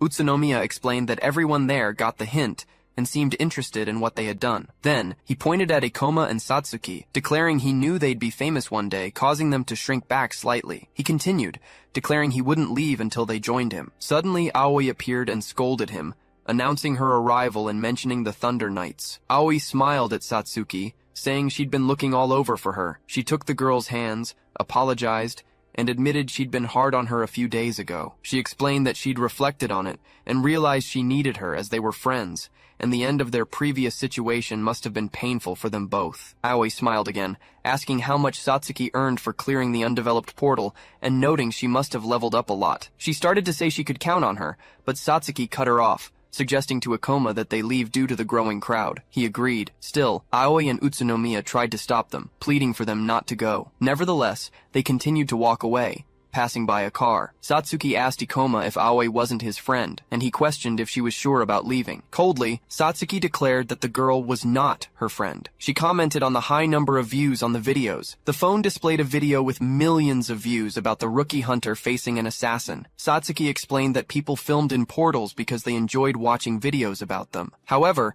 Ikoma considered the practice dangerous, as the videos focused only on views and profit. She reacted with surprise, asking him if she should unsubscribe from the channels she followed. Someone's phone showed they had received 1 million views that month. Meanwhile, Hoshina saw the news about a mysterious rookie hunter who defeated a serial killer. She complained that the video had way more views than her latest one, and a knight explained that viral videos tend to attract a bigger audience. Hoshina decided she would create a viral video too, unable to believe the attention the hunter got just for clearing the portal. Sitting among the knights, she expressed her dislike for the hunter. The scene shifts to Ikoma and Satsuki sitting at a table indoors. She asks if the weapon he mentioned is for her. Ikoma confirms, explaining that it's more effective to fight powerful monsters to level up than many weak ones, as shown. He stresses the importance of a good weapon, especially an expensive one to boost damage, since enchanters have low attack stats. He then suggests they look for portals where they can earn money. Satsuki tries to refuse, saying he doesn't need to go to so much trouble for her weapon, and apologizes. However, Ikoma reassures her, stating there's no reason to apologize, since a good weapon for his partner will benefit him too. At this, she reacts with surprise, her eyes sparkling when she hears the word partner. She eagerly expresses her excitement, confirming they are partners, while he reflects on her naivety and his desire to protect her from being manipulated. Satsuki asks where they can find such a portal, and Ikoma points to the tablet in front of him. He reveals he already has a portal in mind, showing her something on the tablet. The portal he's thinking of is the Tomb of the Ancient King, described as a new, undeveloped location with a high chance of rewards. As he works on his computer, it's revealed that special locations are rare portals, and no one knows the Tomb of the Ancient King is one of them. Ikoma reveals he has this knowledge because he studied all the information about portals in his past life. It's mentioned that selling the items found there is profitable, and he wants to exchange them for cash. Furthermore, it's possible to find rare items in portals like this one, as illustrated by a detailed weapon. He comments that there won't be much competition there, so they can take their time and grab everything they find. Satsuki notices Ikoma laughing in a peculiar way. Next, they approach the entrance of the Tomb of the Ancient King. As they walk through the mist, Satsuki looks back worriedly while he presses forward. Suddenly, a level 29 skeleton soldier appears. Ikoma summons his power, which reduces the enemy's gravity. He then attacks the skeleton with his sword. He moves quickly, as Satsuki watches the scene. She thinks that Ikoma seems very skilled in battle. Ikoma states that direct attacks aren't effective against undead monsters. He then instructs his partner to cover him with long-range spells. She quickly agrees and begins to cast, a magic circle appearing on the ground. He leaps over the skeleton as the monster unleashes its attack. The skeleton is then struck by a shadow ball summoned by Satsuki. Ikoma looks at the on-screen message, which indicates he has gained 240 experience points. The skeleton's remains vanish, leaving a glow behind. Satsuki notices the monster dropped a demon stone and an item. Ikoma says they got lucky, seeing the weapon glowing on the ground. She's surprised to learn the item is worth about 400,000 yen. She questions the value, and he explains it's not easy to find weapons like that one. Even without flashy effects, it's worth a lot. She then asks what their money goal is. Ikoma replies that they need 3 million yen for a powerful weapon that will last them a while. Satsuki reacts in shock at the mention of 3 million yen. He explains that rare portals with easy items are hard to find, so they must make the most of it. Ikoma also mentions it will take time to move the items back and forth. He explains they will explore and carry items in and out of the portal for the next 3 days. Surprised, Satsuki calculates that this means 1 million yen per day. She comments that such an amount is far beyond any salary she's familiar with. Soon, sounds of combat indicate someone is fighting nearby. Ikoma decides they should go check it out. Further ahead, a knight and Hoshina are about to face a mummy. The knight charges forward and attacks the mummy with his weapon. He tells Hoshina she can finish the monster off, and she asks her manager if the camera is ready. The knight, who is also her manager, confirms that everything is set with the camera. He then instructs the girl to be quick and activate her fire magic. Hoshina prepares, wielding her weapon with a fiery aura around it as the camera films her. She then leaps toward the mummy and strikes the monster with her flaming weapon. And just like that, Hoshina finishes off the enemy, which collapses to the ground. She introduces herself with a smile for the camera. She announces that she decided to try out an undeveloped portal that day. Hoshina claims to have killed the monster with a single sword strike, concluding that clearing the portal might be easier than she thought. Ikoma and Satsuki, watching the scene, realize she's a portal streamer. Satsuki reveals that she knows Hoshina and has seen her channel a few times. Ikoma watches her with a look of disapproval. Satsuki remembers that Ikoma doesn't like portal streamers. She recalls he disapproves of Hoshina's behavior, who only talks about views and profits, questioning if she even realizes how dangerous portals are. Hoshina notices something and asks in confusion. She complains to Ikoma and Satsuki, who are at the top of the stairs,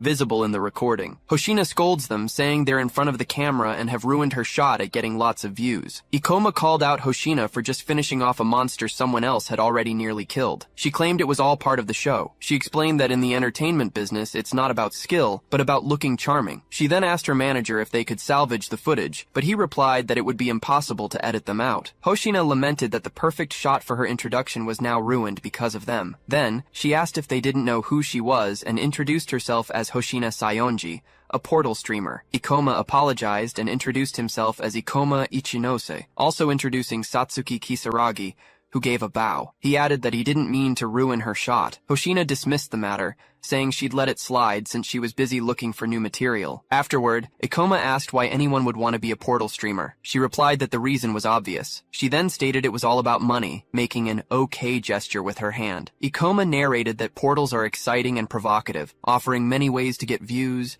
and that companies pay a lot for ads. Hoshina continued, saying she'd become a celebrity if she got popular enough, but he warned her that being a decent hunter wasn't easy, and she should stop before she got hurt. Raising her voice, she questioned what he had just said. Ikoma warned that portals of this level were dangerous, suggesting she take her celebrity games somewhere else. He added that if she didn't take it seriously, she'd regret it when her skills were actually needed. Hoshina remained silent, staring straight ahead. She complained that not only had Ikoma ruined their footage, but now he was also mocking her. Satsuki said he didn't have to be so harsh, but he replied that he was just offering some friendly advice. The manager tried to calm her down, telling her not to listen to him. She replied that she knew, that she should just ignore the haters. Then, to his surprise, she ordered the manager to start filming. Hoshina asked if his name was Ikoma as she approached. She said he must be pretty confident in his skills to be offering people friendly advice. With that, she proposed a game to see who could gather more demon stones, stating that if she won, he'd have to take back what he said and apologize. She also declared that she would film everything and upload it. Ikoma narrated that she added he didn't need to worry, as she would put a small censor bar over his face,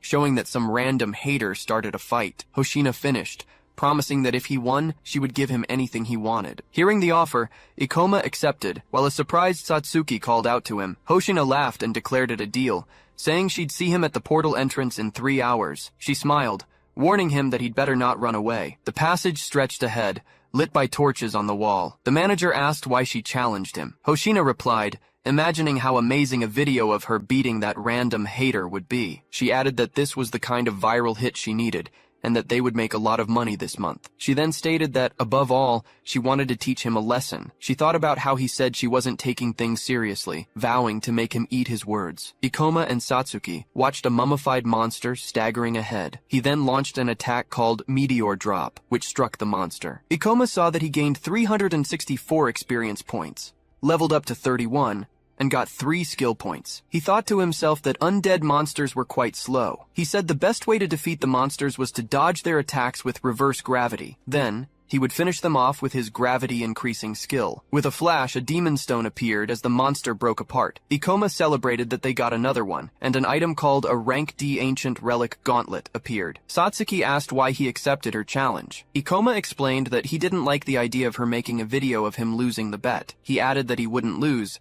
and hoped she'd stop filming in portals if she lost by a wide margin. He also mentioned that wasn't the real problem. It would be difficult to carry all the items if they kept finding so much loot. The two of them then advanced toward an intense light ahead. They came across a large Sphinx statue, and Ikoma wondered if they had reached a dead end. The Sphinx statue seemed to come to life, its eyes lighting up with an intense glow. Satsuki looked at the statue in surprise. Suddenly, the exit was sealed, leaving them with nowhere to go. Ikoma declared that they had activated a trap. He said that portals have various traps and creatures. Most are simple, but some can yield valuable items, especially in a rare portal like this one. The creature with glowing eyes demands answers to test their knowledge, stating it will keep asking questions until they can no longer respond. It then warns that it will take the lives of anyone who fails to answer at least 3 correctly. Satsuki then asks if the creature is a monster. Ikoma notes that a fight could break out if they fail the creature's test and tells them to be prepared. She is surprised, but he assures them not to worry, because he's smart. As the creature gets ready,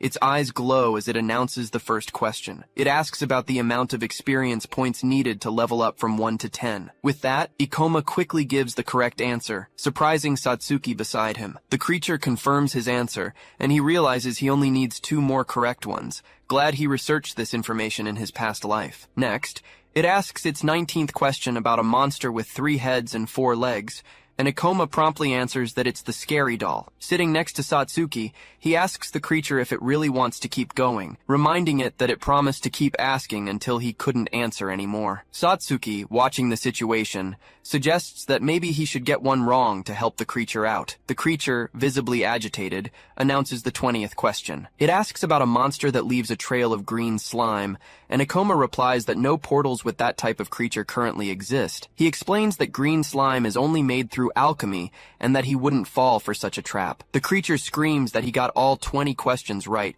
unable to believe the outcome. With rocks falling around them, the creature expresses its astonishment at Ikoma. Through his narration, he reports that the door finally opened, and the statue seemed confused, feeling as if it had just given an open book test. He apologizes as the returned. Satsuki points to the statue and tells him there's something inside it. Ikoma reacts with surprise upon seeing a glowing ring, identified as a rank B storage ring. He holds the ring, describing it as an extremely useful item that rarely appears. She asks if the item is that valuable, and Ikoma explains that with the right buyer, it could be worth between 10 and 100 million yen. Satsuki shows her surprise, asking if the item is really that rare. Ikoma expresses that he didn't expect to find something so rare in a portal of this level. He wonders if the reward was given because he answered all the questions correctly, as images of the irritated creature flash by. Satsuki worries about the lost time and falling behind on their bet, but he explains that the ring will save them time by helping them carry items. Ikoma smiles, stating that they are in a much better situation now. As they walk, he says the monsters here aren't hard to defeat. He attacks a skeleton warrior with his weapon, explaining that they are resistant to close-range attacks, so he gets in close to strike them. Satsuki, in turn, casts spells from a distance to take down the monsters. Hoshina notes that the mummies are slow, allowing her to use gravity manipulation for powerful attacks against them. She adds that mummies are also great targets for draining mana. Ikoma says the probability of getting rare items in this portal is incredible, noting he went from level 31 to 33 and got 2 rare weapons. He uses the ring to store the items, invoking its storage ability. He tells Satsuki the new item is very useful, and that they've already collected 6 demon stones, enough to win the bet, but they're here to make money. Ikoma smiles and suggests they hunt down all the undead monsters before time runs out. The scene changes to Hoshina, out of breath, celebrating that they finally took down the monster. She explains that these monsters are quite tricky, as they attack relentlessly and are very resilient. The knight comments that they've only killed 2 monsters so far,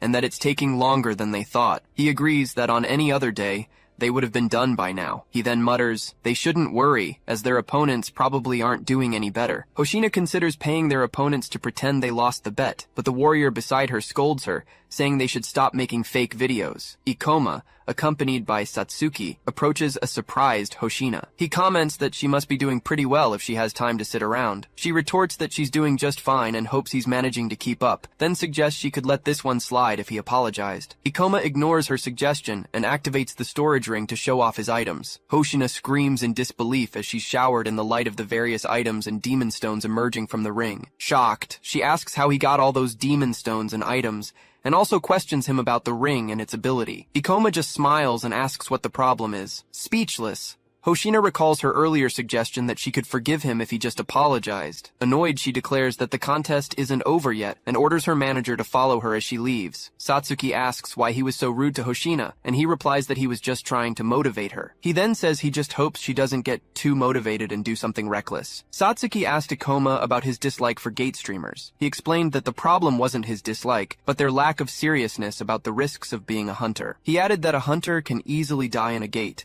so no one should take it lightly, using Hoshina as an example of a streamer just looking for fame. Ikoma stated that if she wasn't truly committed as a hunter, she would regret her choice when faced with real danger. To win the bet, Hoshina needed to do something that would completely change the situation. She quickly realized he would surely win the Demon Stone contest, so she needed to convince him to count something else. Her companion warned her they had gone too far and were low on mana. However, she insisted they needed the mana for the return trip, and couldn't give up yet. Then, she questioned who said she didn't take being a hunter seriously. 8 years ago, a city was in flames, amidst explosions and screams. Back then, the world was in complete chaos. Each gate incident caused far more casualties than they do now, with a huge monster lurking. A young Hoshina was begging for help. She and a younger boy were in danger as an orc finished off both their parents, and she screamed for help. Running, she held the boy's hand tightly. Meanwhile, people sheltered in makeshift compartments inside a hall, and some were looking after younger children. Two people watched the girl and the boy, who were sitting down,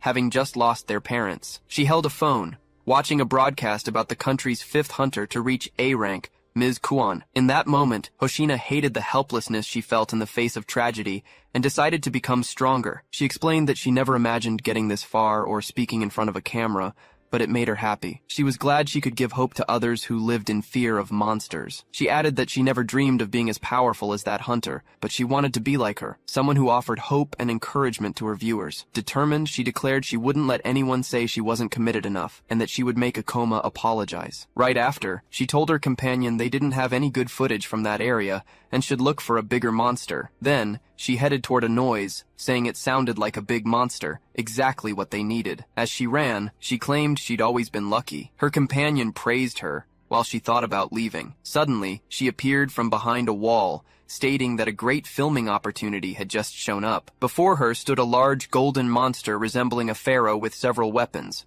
standing over a fallen person. An information screen revealed the monster was a level 40 undead pharaoh, the boss of the Tomb of the Ancient King gate. Startled, she commented that it was impossible for a B-rank boss monster to be there, realizing it wasn't something she could handle. Then, her companion said someone had probably led the monster there while trying to escape. He added that they needed to leave immediately, forgetting about the footage and the bet. Hoshina agreed, stating that the monster wouldn't be able to follow them down a narrow path. The person lying on the ground cried out for help. She saw herself as small and helpless in the tragedy, as an orc attacked her, and the image of Ms. Kuan appeared before her eyes. In that instant, she realized she finally understood why she was drawn to her message. Right after, she added that she didn't want to run away when someone needed her help. As she ran, she told her companion she was sorry. Then, she blocked an attack from the monster with her sword. She turned to the person calling for help and ordered them to start running, as she would hold the monster back. The person thanked her as the monster swung its weapons violently. Then,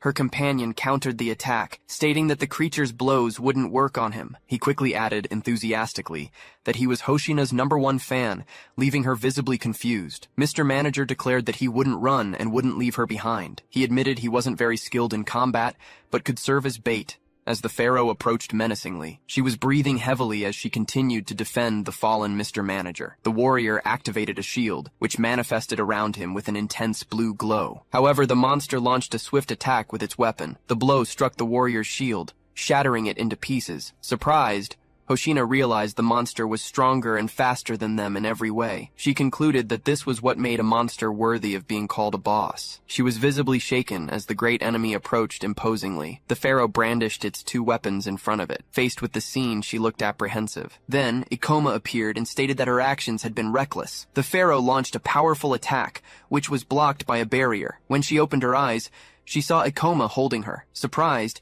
she asked how he had gotten there. He explained that he had come back in case she did something like this, as the hunter she saved had told him everything. Ikoma let out a sigh. He reiterated that she would regret it if she didn't take being a hunter seriously, and reminded her that if she won, he would have to take back what he said and apologize. With a faint smile, he declared that she had won the bet. As he held her in his arms, he apologized for saying she wasn't serious. Next, Akoma declared he would reduce the gravity. He then charged the monster while still holding Hoshina in his arms. The creature lunged forward, and he blocked the attack. He explained that he used his gravity reduction ability to deflect the weapon's impact, creating distance between them and the enemy. Meanwhile, Satsuki summoned a shadow sphere, aiming it at the monster. The creature was struck by the energy. Satsuki revealed she had managed to distract it from Ikoma, although her attack dealt no damage. He noticed the 2 injured hunters and reflected that he rarely fought with an advantage, especially not against such a high-level boss monster. The level 40 undead pharaoh was an imposing sight. Ikoma noted that he could use his weapon to enhance his gravitational abilities,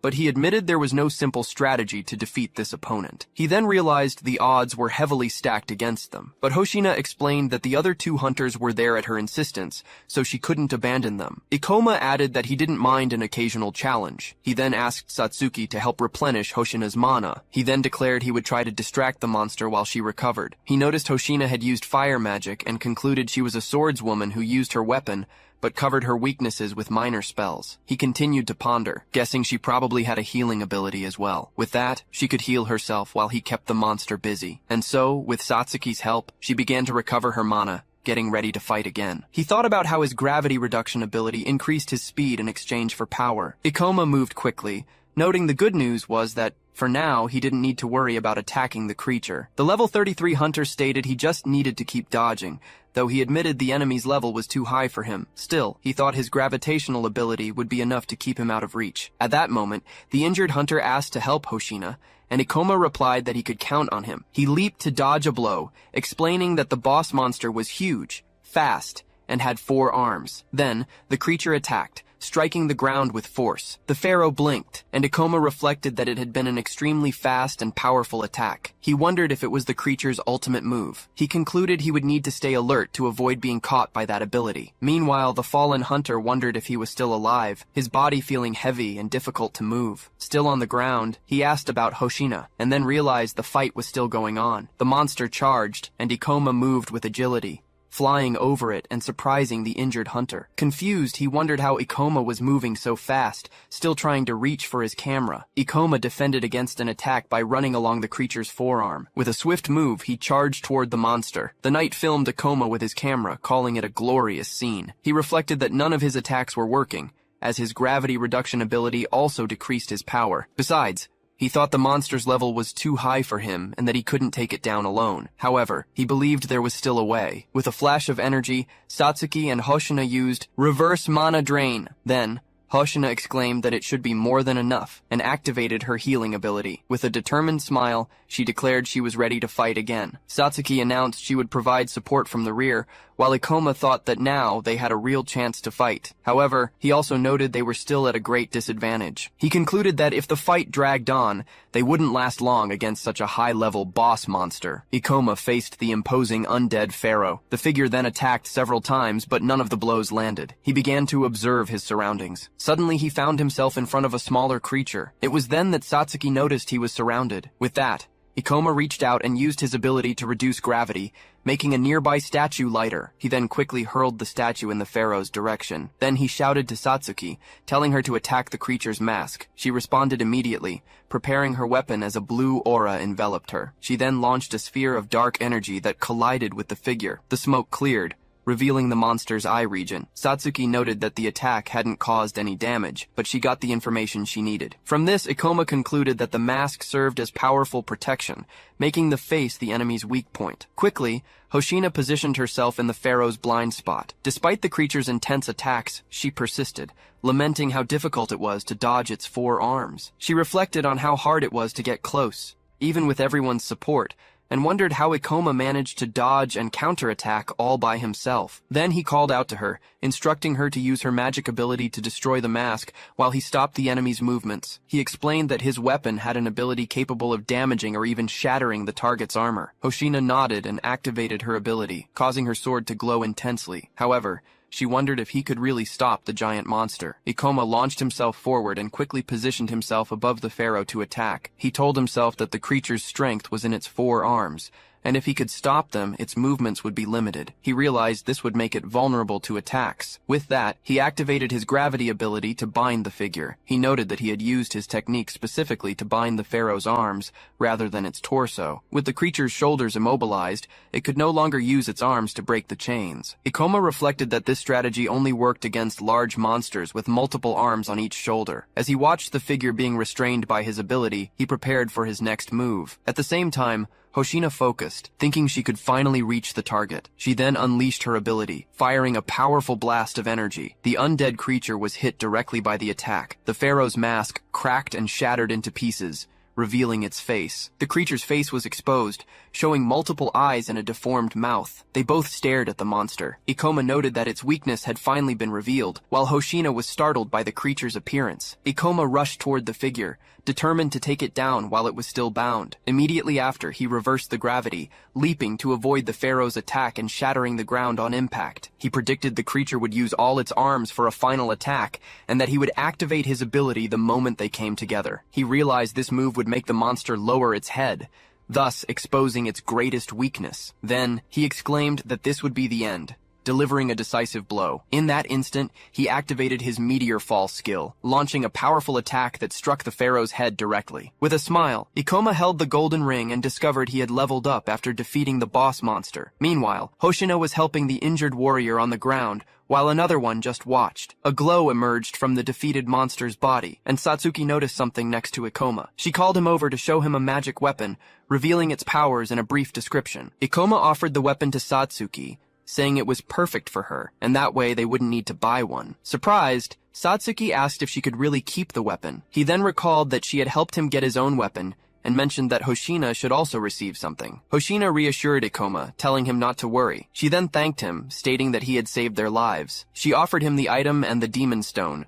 but asked for something in return. Hoshina asked if they could call off the bet. Ikoma reminded her that she had won. Acknowledging her skill, he admitted she was a respectable hunter and took back what he had said before. Surprised, Hoshina reacted to his words. Ikoma and Satsuki smiled at each other. Soon after, he suggested he should stop being a streamer to become a better hunter, which outraged Satsuki. While the armored warrior claimed it was impossible to make a living as a hunter, Ikoma contradicted him. He then recalled that Hoshina's father had passed away, and her mother was injured, leaving her responsible for 5 younger siblings. Hoshina tried to silence the armored warrior, who kept talking about how hard she worked to support her family. Because of this, Ikoma apologized for making assumptions without knowing her situation. She turned away, stating that she liked what she did and not to get the wrong idea. Hoshina explained that her goal was to make people smile because the portals scared them, showing examples of her work. Ikoma then smiled and said he would support her. Hoshina showed surprise at his reaction. She remained silent, blushing. 4 people, including Ikoma, Satsuki, and Hoshina, were talking with 2 men in uniform who were holding documents. The scene changes,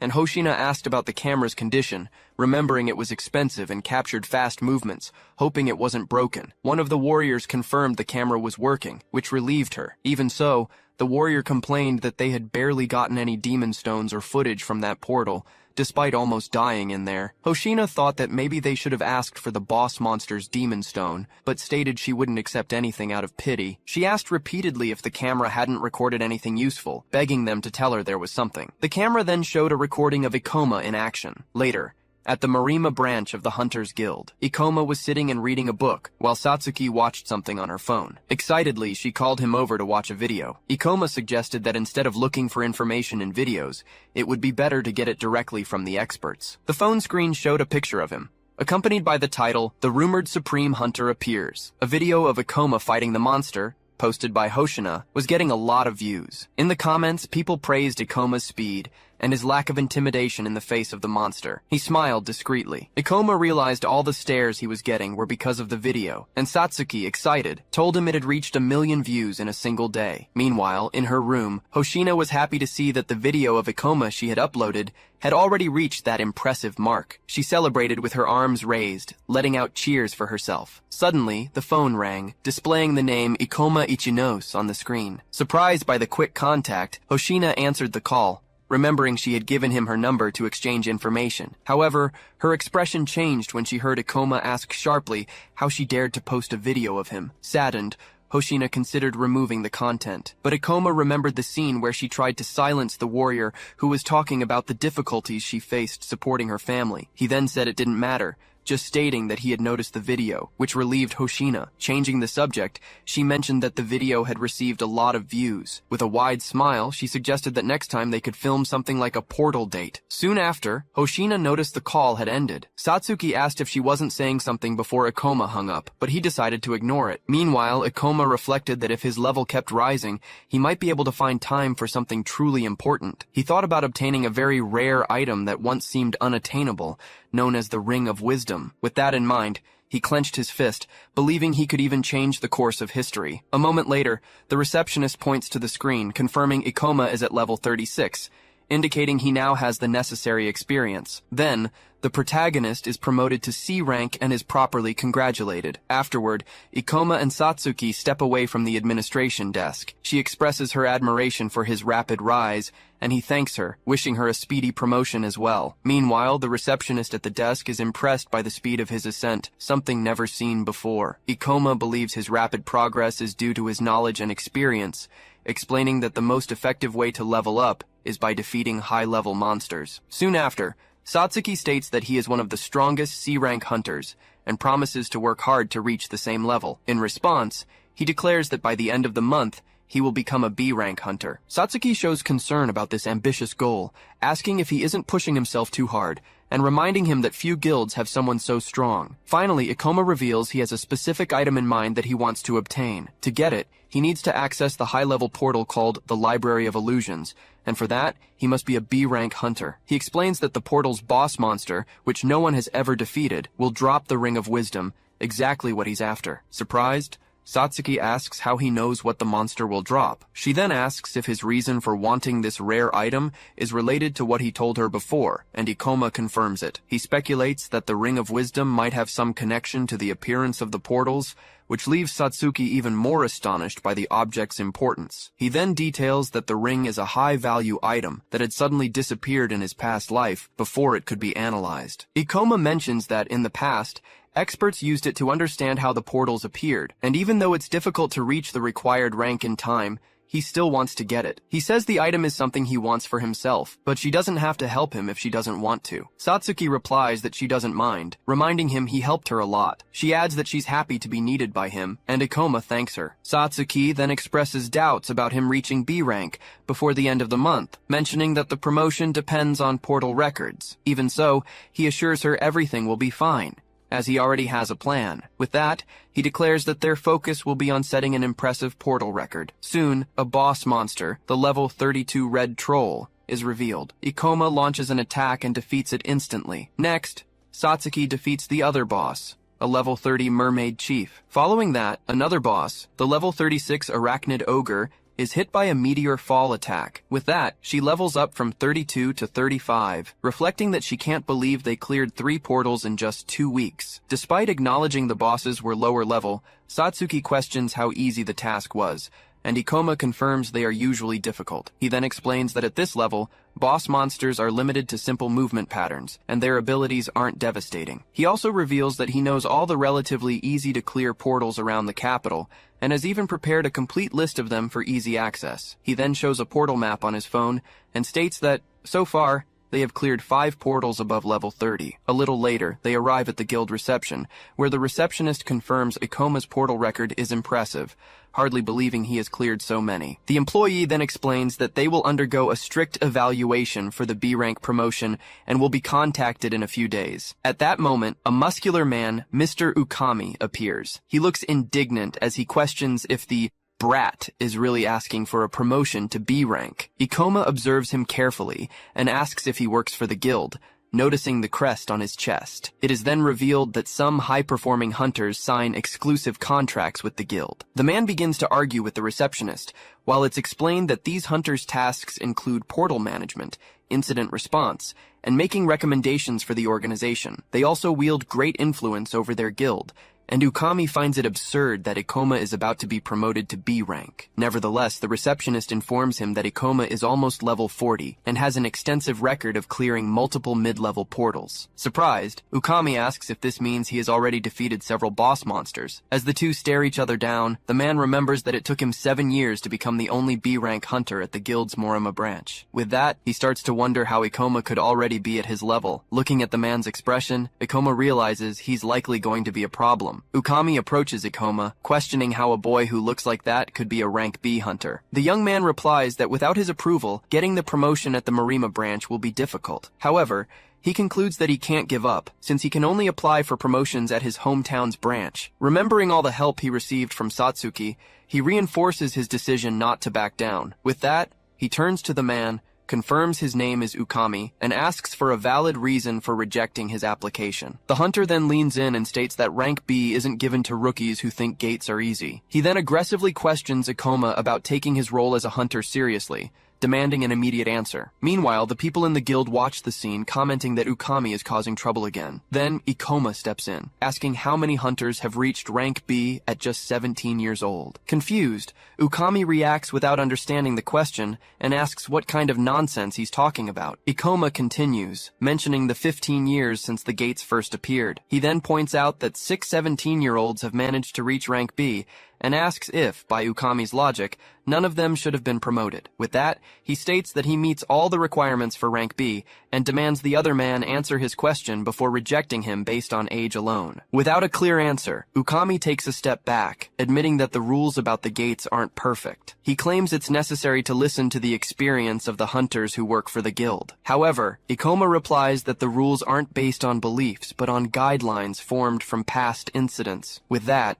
he gives a sharp look and asks if that isn't the guild's official policy. As soon as the woman agrees, she begins to analyze the data on her computer. Satsuki observes that Ikoma's knowledge and logic surpass even those of an experienced hunter in the organization. While people murmur about Ukami being left speechless, he himself comments that it was a bold move. After the humiliation, he plans to make the one responsible pay for his actions. He then declares he'll make the other guy regret the challenge and asks the receptionist for Ikoma's level and class, identified as a level 38 gravity user. He then questions the woman about this class, expressing surprise that he's never heard of it and wondering if it might be a rare class. Ikoma reflects that the class is likely a mage type and that a powerful warrior might be the reason for his rapid level increase. Then, he hears Ukami admit that he was too harsh and that it would be unfair to reject his application without a good reason. Finally, the man announces he won't refuse the request, but he's imposing one condition. With that, he challenges Ikoma to prove he deserves rank B in a match at the guild's training hall. In the training hall, marked by a sign, several individuals are talking while they wait. Ukami reiterates his condition, stating the promotion will only be granted if Ikoma proves his skills in a fight. Otherwise, his application will be denied. Meanwhile, two people murmur about his history of confrontations, recalling that he nearly killed others in previous fights. Others comment that the situation is unlikely to end well for Ikoma, as Ukami often uses these duels as an excuse to vent his anger. Satsuki, then, shows concern for his companion. He stares intently at Ikoma, reflecting on the public humiliation he suffered earlier. Comparing their levels, he notes that the young man is at level 38, while he has already reached level 47. Realizing he's dealing with a mage, Ukami theorizes that the kid only got this far with the help of some powerful hunter. He then declares he's a beast warrior, emphasizing that his class nature enhances his physical attributes. With a smile on his face, he plans to publicly humiliate and destroy the boy to stop him from continuing as a hunter, considering his own experience and traits superior. Ikoma then manipulates a holographic screen in front of him. Observing this, Ukami assumes he has a class geared toward direct combat. Aware that he needs to be cautious, Ikoma decides to use his remaining skill points to upgrade his gravity magic. He spends 25 points to raise his gravitational manipulation to level 4, anticipating a boost in his physical stats. Although he'd prefer to invest directly in gravity magic, he concludes he has no other choice and decides to proceed. At that moment, Ukami taunts him, assuming he had been saving up points before the battle and had an easy life until now. In a sarcastic tone, he warns about possible accidents in fights, advising him not to get hurt. Ikoma simply thanks him for the warning. Then, the challenger tells him to show his skills, and he responds by drawing his sword. With a determined look, Ukami plans to prove his superiority in front of everyone present. He smiles, determined to publicly humiliate Ikoma and prevent him from ever working as a hunter again. Wielding his weapon, Ukami invited his opponent to start the fight whenever he was ready. He specified that he wouldn't use any of his skills, but said the other could. Ikoma remained silent, just observing the situation. As he stood still in the center of the area, several people watched from above, curious about what was about to happen. With a confident smile, Ukami declared that now it was his opponent's turn to be publicly humiliated. As soon as Ikoma declared the fight had begun, he activated a skill that reduced the gravity around him. In Ukami's mind, the boy's attacks would never reach him, and he would end up becoming a laughingstock. However, with a swift movement, Ikoma lunged forward to strike. Seeing the speed of the attack, Ukami couldn't understand what was happening. As he blocked the strike with his weapon, he wondered how his opponent could move like that at his level. Then, realizing Ikoma was now behind him, he asked in shock what had just happened. Even as he tried to convince himself he'd just been caught off guard and now knew who he was dealing with, Ukami counterattacked with his weapon. Ikoma hovered above the ground, while Ukami looked up at him, still wielding his blade. It was then that he lost his balance and staggered, realizing he'd lost his own center of gravity. Right after, his opponent moved swiftly, propelled by his energy. A well-aimed kick struck Ukami in the face, drawing blood instantly. He coughed up blood, staggered by the force of the blow. Despite the injury, he still tried to attack with his weapon. However, he realized his opponent had performed a combination of moves that ended with a kick, and he wondered how anyone could fight like that. From a distance, someone watched the fight through a device,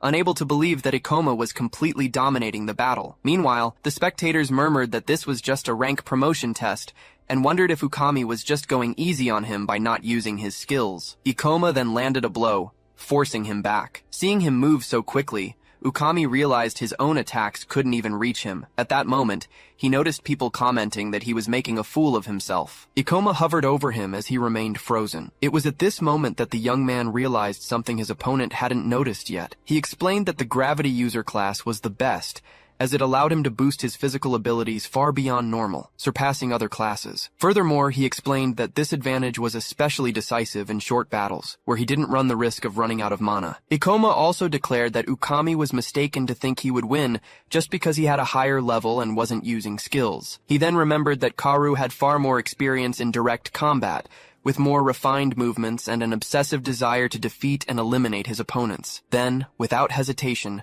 Ikoma lunged to attack Ukami with his sword. He then used his skill to increase gravity. To his surprise, Ukami found Ikoma's blow was heavy. He wasn't just fast, he was powerful too. For a moment, he thought his opponent had disappeared and wondered where he had gone. Right after, Ikoma appeared upside down in the air, while the other man stared at the ground, exactly where he had vanished. Next, he appeared behind Ukami, pointing his sword at his back. The young man explained that he reduced the force of gravity immediately after their weapons clashed, using the force of the impact to quickly reposition himself behind his opponent. The people watching the fight declared that the experienced rank B hunter stood no chance against Ikoma, celebrating his victory. Satsuki smiled, expressing her delight and declaring he had been incredible. Meanwhile, Ukami remained perplexed, wondering if this was some kind of joke. Refusing to accept defeat, he claimed he had been humiliated and that it was unacceptable. Ikoma then asked if, with this victory, he could officially become a rank B hunter. Suddenly, he stopped his movements, sensing something strange. Consumed by a red aura,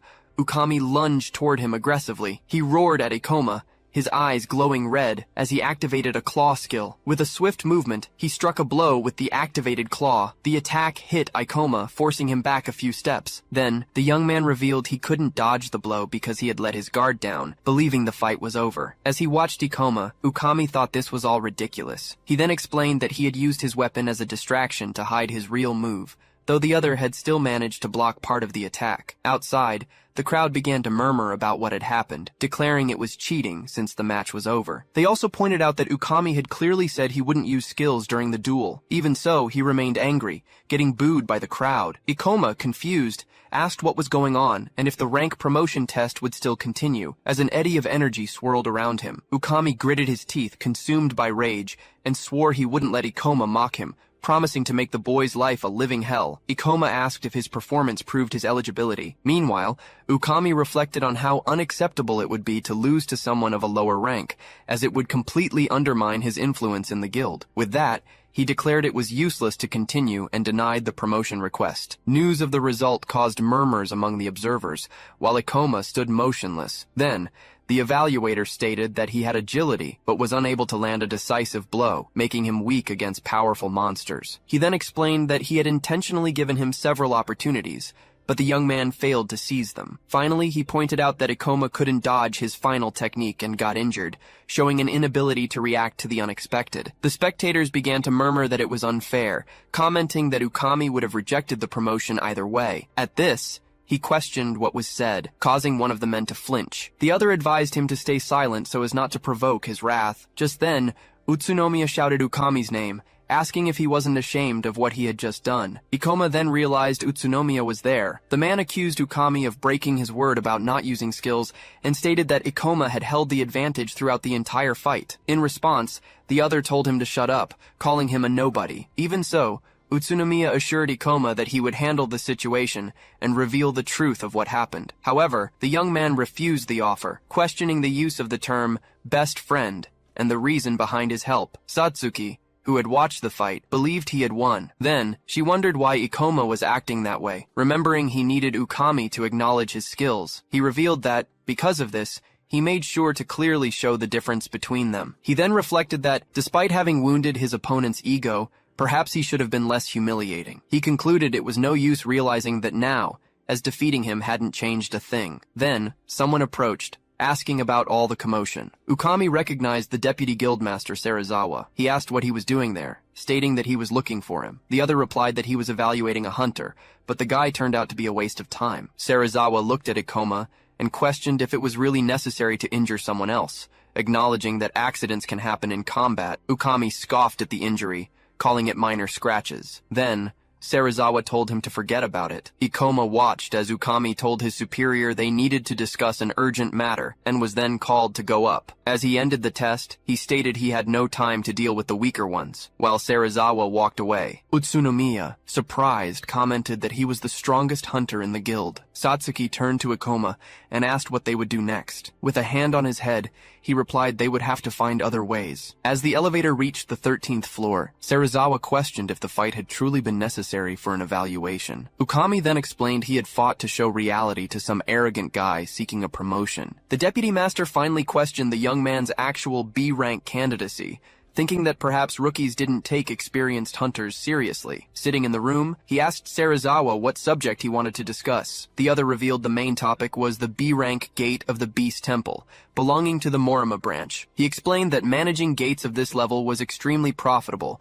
allowing hunters to level up and collect demon stones. He then pointed to the tablet, reporting that abrupt changes had been noticed in the monster distribution inside the gate. He continued, explaining that the mana density levels were also abnormal, and that the priority should be preventing disasters, not seeking profit. The evaluator, holding a paper, showed he understood that Serizawa wanted to get rid of the Beast Temple to avoid future problems. The other confirmed, explaining that the ministry wanted to keep the B-rank gates because they were scarce, and the guildmaster was also hesitant to close it due to the profits. He also said that the only reason for this hesitation was that Ukami, as an experienced hunter, had declared the location safe. He added that the gate raised many questions, and that, personally, he wasn't sure about its safety. Therefore, he asked the evaluator to offer a new opinion to the guildmaster. He then questioned if that was the real reason he had been summoned. However, Serizawa interrupted him, saying he wasn't finished yet. Then, he covered his face and told the other to shut up. Right after,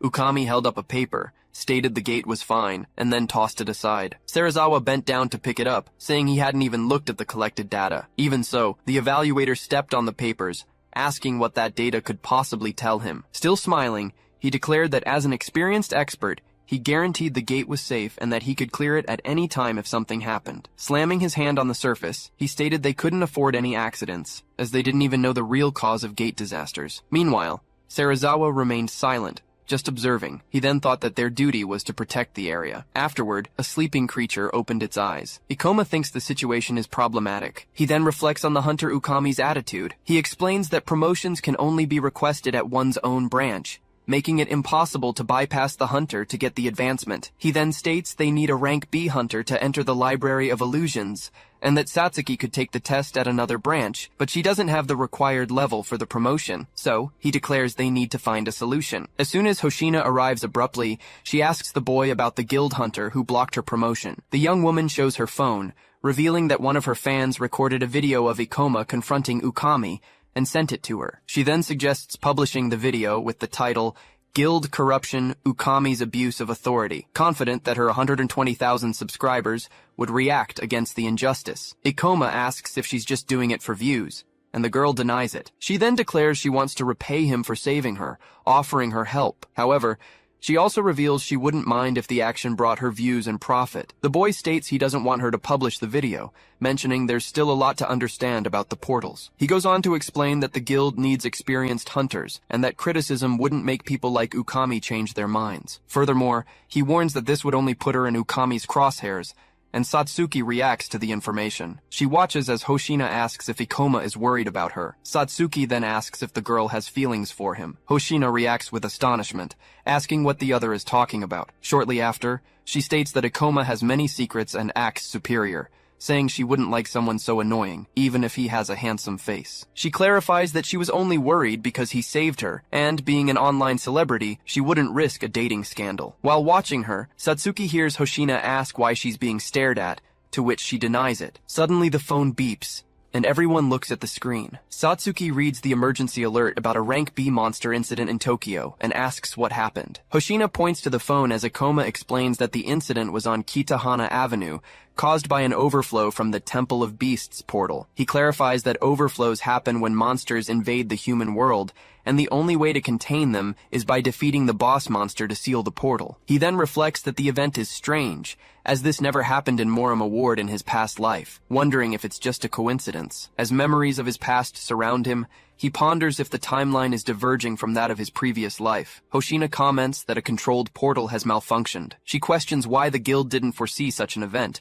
since they've been analyzing portals for a long time. The young woman admits she's never been in a rank B portal and doesn't have enough power to help. She then recalls a scene of her father asking for help against a monster, and states that many people are weaker and need her help. She then declares she's heading to the location. Ikoma then explains that it's unknown how dangerous a faulty rank B portal can become, as monster-related disasters can cause other phenomena. At the scene of the incident, Ukami confronts a large creature amidst the rubble. The creature reveals itself to be a level 34 werewolf. The hunter leaps into the air to attack it with his weapon. He advances quickly, declaring that no one will stop him. At that moment, he thinks the situation is terrible, and that the portal's proximity to Serizawa is unfavorable for his reputation. Two people praise the hunter for defeating a strong monster with a single blow of his weapon. He then asks if they don't have anyone stronger, stating they can't handle the disaster with rank C people like them. They reply that there are few rank B or higher hunters, and although they've contacted those who can help, they don't know when they'll arrive. Ikoma explains that the other's reputation would be ruined if the disaster got out of control, but reveals he has fought the monster from this portal before. He then says the boss monster is a level 47 phantom fox, and it shouldn't be hard to defeat. He states that Ukami intended to defeat the boss monster quickly to blame Serizawa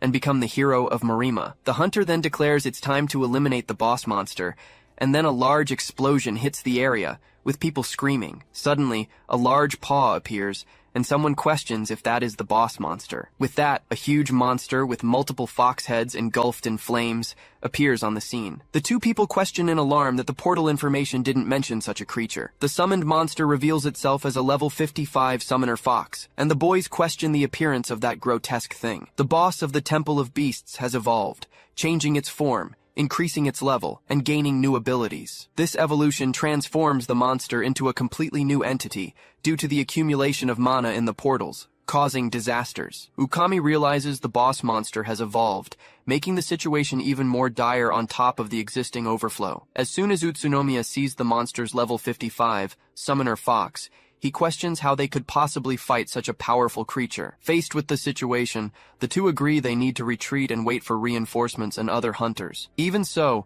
Ukami calls them fools and states that retreating would tarnish his reputation for having insisted on keeping the portal open. He then reminds the others that he is a rank B hunter. He emphasizes that he has faced many dangers like this before. With a wicked look, he says they should distract the monster so he can deliver the final blow and kill it. The guys say the idea is reckless, stating they wouldn't last 10 seconds acting as bait against a monster of that type. Ukami gets angry at his companion's refusal and concludes they won't do as they're told. With a smile, he decides he has no choice but to give the boys some incentive. He then invokes the Berserk skill, and a beam of red energy shoots from his hand, hitting both of them. With the red energy enveloping their bodies, the guys fall to the ground feeling a strong headache. The Berserk spell, a Beast Warrior class spell, temporarily increases the target's attack while lowering their reasoning ability, making them aggressive. The hunter reveals he often used this skill to create human bait and escape monsters, but admits it's been a while since he last used it. He then kicks one of the guys, sending him flying forward. Next,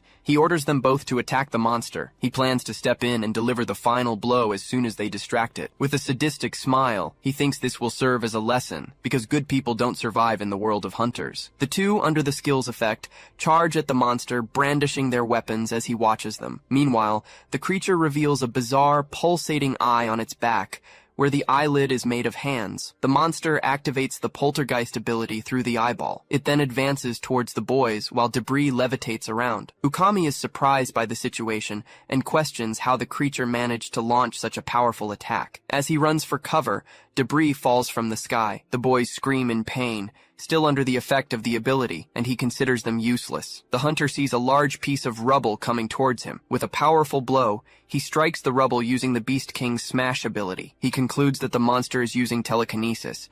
He realizes the creature's power is far beyond his own. The fox monster pursues him, making him run through the ruined city. He wonders if the enemy was supposed to be this powerful. The monster gets extremely close, almost catching him, leaving him extremely apprehensive. Ukami notices the creature's speed and draws his sword, raising his guard. Then, the monster charges another telekinetic eye attack. He defends himself from the debris that hits him with his gigantic sword. After deflecting the second consecutive piece of debris, Ukami feels the weight of not dodging. The monster lunges to attack him with its sharp claws as his guard is broken. He falls to the ground, realizing the enemy's overwhelming strength. He then thinks about the impossibility of fighting that creature and how he will defeat it, before concluding that it doesn't matter. With that, he activates his false death ability, which allows him to simulate death after taking damage, zeroing out his pulse. The monster looks at the fallen body, and then turns its head, after noticing there are no more heartbeats. As soon as the enemy is distracted, Ukami realizes he needs to flee. He starts running while the monster activates its eye again. The creature then catches up and lunges with a claw attack. The hunter is caught and falls to the ground again, realizing the eye on the monster's back can also see. He laments that it's too late to escape, but despairs at the thought of dying this way. The monster prepares to deliver the final attack, enveloping him in a dark magic. Ukami is immobilized by the energy and questions if the creature is mocking him. Then the mist invades his body. He screams in pain with no escape from this cruel fate. Finally, Ikoma arrives in the ruined city during the devastation caused by the monsters. Hoshina heals an injured civilian, who is surprised to see his wounds disappear. Ikoma tells the man to run in the other direction, assuring him he won't find any monsters there. The man thanks him and goes on his way. Hoshina starts talking to Ikoma, who seems thoughtful. He states that he needs to push forward to contain the overflow as quickly as possible. The young woman agrees, acknowledging that he's right. She then checks her phone and notices that an hour has passed, but the problem still hasn't been resolved. Ikoma thinks the Ministry of Monster Eradication should have already defeated the Temple of Beasts boss monster, but concludes they're taking too long. With this, he comes to the conclusion that he'll have to assume the worst. Ukami struck the woman first,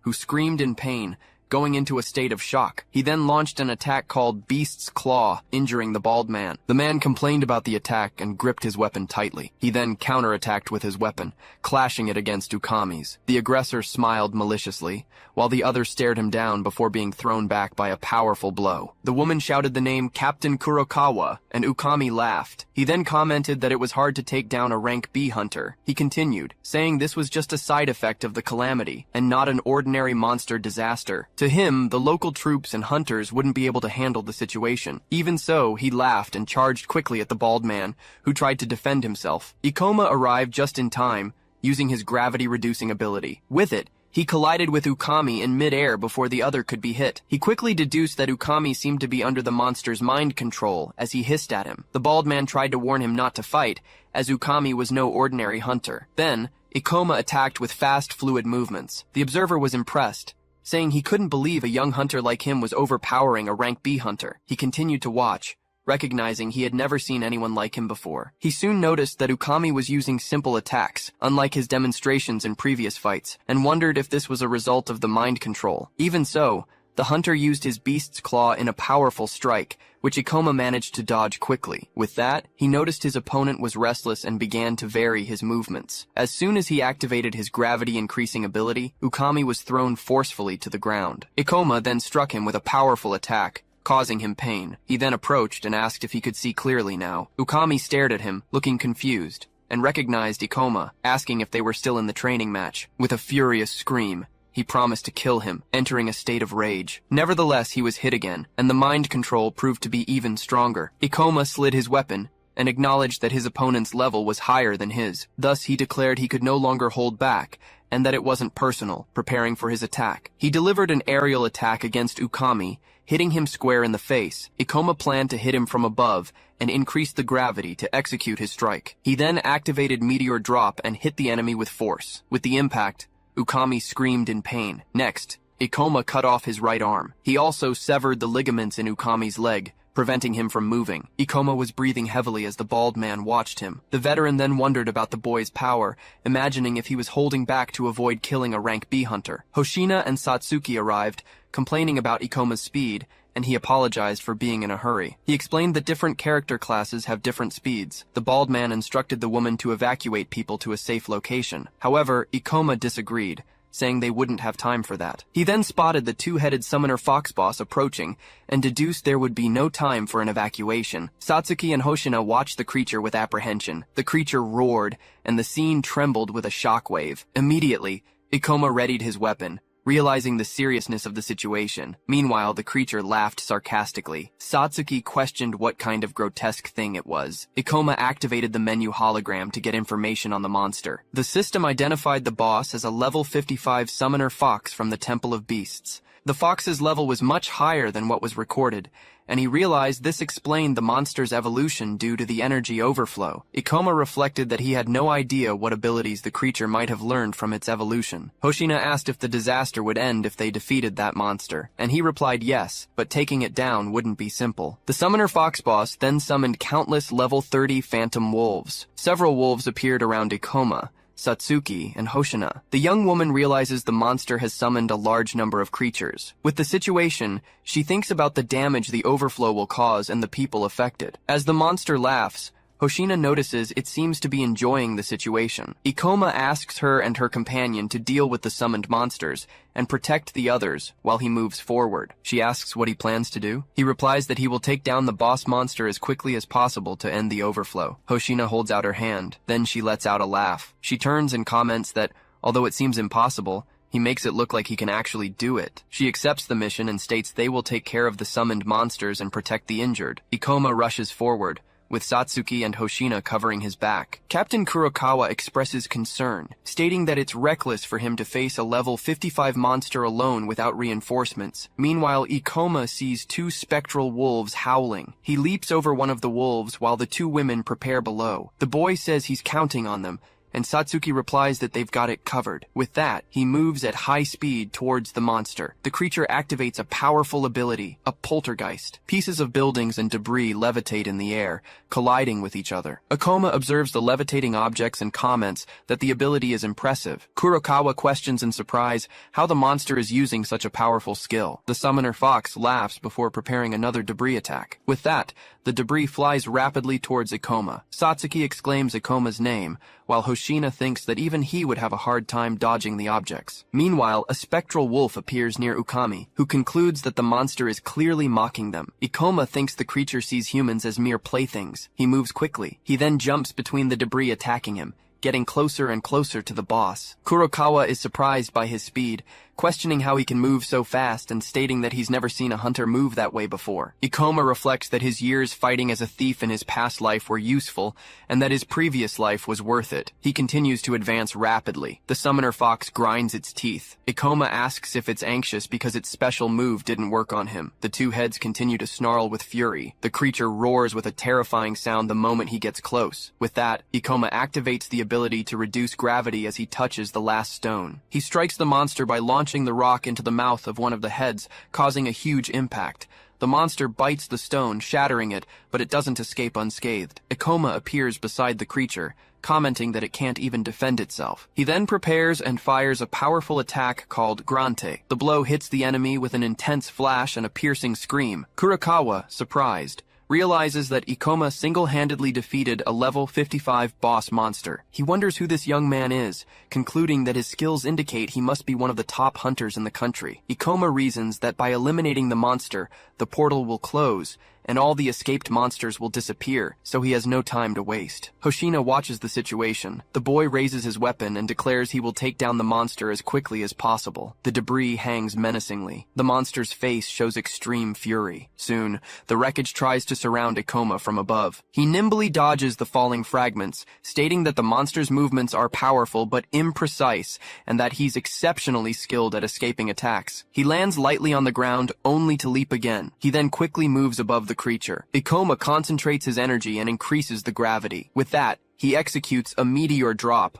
hurling a large piece of rubble at the monster. It roars in pain as it's struck on the back of one of its heads. Both heads shake, and one turns its gaze, trying to locate him. He increases the gravity on the enemy while striking it again. The creature hisses, and Ikoma asks if it thought he'd be helpless in the air. He then circles around it. He laughs, explaining that he can move freely in the air because he's a gravity user. Both heads growl, and Ikoma remarks that it doesn't seem to be having fun anymore. The monster lets out a high-pitched shriek. He immediately moves in to deliver more attacks.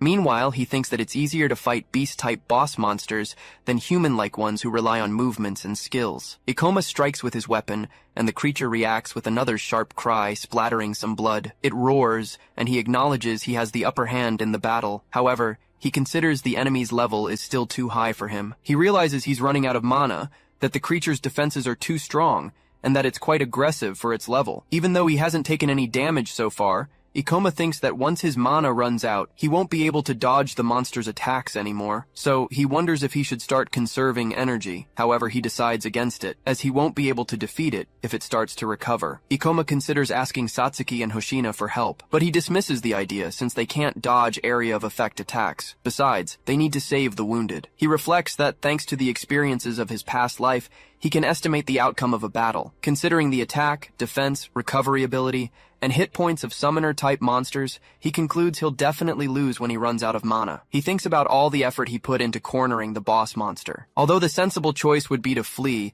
he decides to take a step forward. An image of Hoshina reflects the concern about the overflow, which will cause even more damage over time. Ikoma maintains a determined gaze. Then, he gives a smile, thinking about pushing forward. He reflects that it wouldn't be right to run away. He dashes toward the creature. He focuses, thinking about using his skills more efficiently, and moving with dexterity. Soon, he moves above the enemy. Remembering everything he did to reach his comrades in his past life, he delivers a direct blow, stating that he's done far more reckless things than this. The monster screams in pain as it's hit by the gravity attacks. It takes a step back, retreating in fear. One of the heads looks back with eyes red with rage. Soon, the monster summons more beasts, causing a large number of phantoms to appear. Ikoma thinks that the monster has summoned a large number of creatures again. He also notices that the fox still has a lot of mana, but it's overusing it. The creature levitates debris around it and attacks with the poltergeist skill. Chief Kurokawa exclaims that the monster used one skill after another without mana restrictions, and that no hunter can take down something like that alone. Hoshina despairs, stating that Ikoma can't fight all those monsters alone. Because of this, Satsuki says they need to help. She realizes Ikoma is in danger, but for some reason, the monster seems to fear him. The enemy growls, showing its fury. Soon, wolf phantoms shoot toward Ikoma. He raises his weapon, determined to focus. Thus, he concentrates all his energy. Ikoma skillfully dodges the attacking phantoms while eliminating them with surreal speed. Then, he hits the monster with his weapon, and it howls in pain. Ukami exclaims that it's impossible, questioning how the young man moves like that. The monster growls again, as Ikoma realizes it has finally let its guard down. He positions himself above the creature with another leap to gain altitude. The monster's eye on its back couldn't follow him, creating an opening for a surprise attack. Therefore, Ikoma decides he can strike it now. He executes a meteor drop, striking the monster directly in its demonic eye. Right after, the boss let out a loud cry as it fell. Then, the colossal creature's form dissipated. Once the adversary vanished, Ikoma gave a slight, relieved smile. The surrounding urban landscape revealed complete devastation, with rubble scattered everywhere. He then gripped his weapon as the holographic menu opened beside him, announcing a massive amount of experience points and a gain of 6 levels at once. After defeating the boss, he received 6,480 experience points, leveling up from 38 to 44 and gaining 23 skill points. With that, the summoned wolves and the monsters from the overflow vanished, leaving the city brighter. Ikoma looked back, realizing that despite the victory, the battle had been incredibly intense. His mana was completely drained, as he had bet everything on that final blow. Satsuki celebrated his victory. She asked if the monster's defeat meant the end of the overflow. Hoshina wondered if she had finally managed to help someone. She remembered her father holding her as a child. Kurakawa expressed surprise that Ikoma had defeated the boss alone. He then wondered who that kid was. A few hours later, the trio was at the Hunters Guild. There, the administrator informed Ikoma that despite being a C-rank hunter, he had stopped the overflow by himself. She added that he had prevented a disaster, and that the 3 of them deserved thanks, bowing in recognition of their service. 2 people commented that they heard the 3 of them had stopped the overflow and taken down a boss the ministry couldn't handle. Satsuki corrected them, stating that it wasn't them, but Ikoma who stopped the overflow. In turn, the young man felt embarrassed and said he couldn't have done it alone. He explained that if they hadn't fought the summoned wolves, he wouldn't have had enough mana to fight the boss. Then, Hoshina commented that she felt like an instant celebrity. Ikoma lamented that they couldn't film what happened. She retorted that she knew you shouldn't film people suffering in disasters. The boy thought that she could be surprisingly reasonable at times. Meanwhile, Hoshina pointed out that civilians had been injured in the incident. Serizawa and another man walked away, moving through the guild. He reflected on the disaster and how the monster eradication forces couldn't stop it either, wondering what would have become of them without the one who defeated it. People around them began to murmur, commenting that those 3 had apparently defeated the boss. Upon seeing Ikoma, Serizawa showed surprise. In turn, the young man recognized his face. Serizawa stared at Ikoma with wide eyes. He recognized him and questioned if he was the one who had defeated the boss. Finally, he remembered the moment he underestimated Ikoma after the fight. Then, Serizawa smiled, admitting he had no eye for talent at all. Meanwhile, Ukami, in a hospital bed, revealed he had faint memories of what happened while under the monster's control. However, he remembered the C-rank brat named Ikoma Ichinose, who cut off his arm. He grew angry at the people who believed Ikoma had stopped the overflow, considering it absurd. Furthermore, he stated that Ikoma would pay the price for amputating his arm. Ukami declared he would use his power and influence to bring the young man down, vowing to make him regret it. But Chief Kurakawa retorted that he should be thanking Ikoma. As Kurakawa and a companion approached, he explained that few people can subdue a B-rank hunter without killing them. He added that if it weren't for Ikoma, the man would be dead. Angered, Ukami questioned them, asking how they dared to mock him, a B-rank hunter. Then,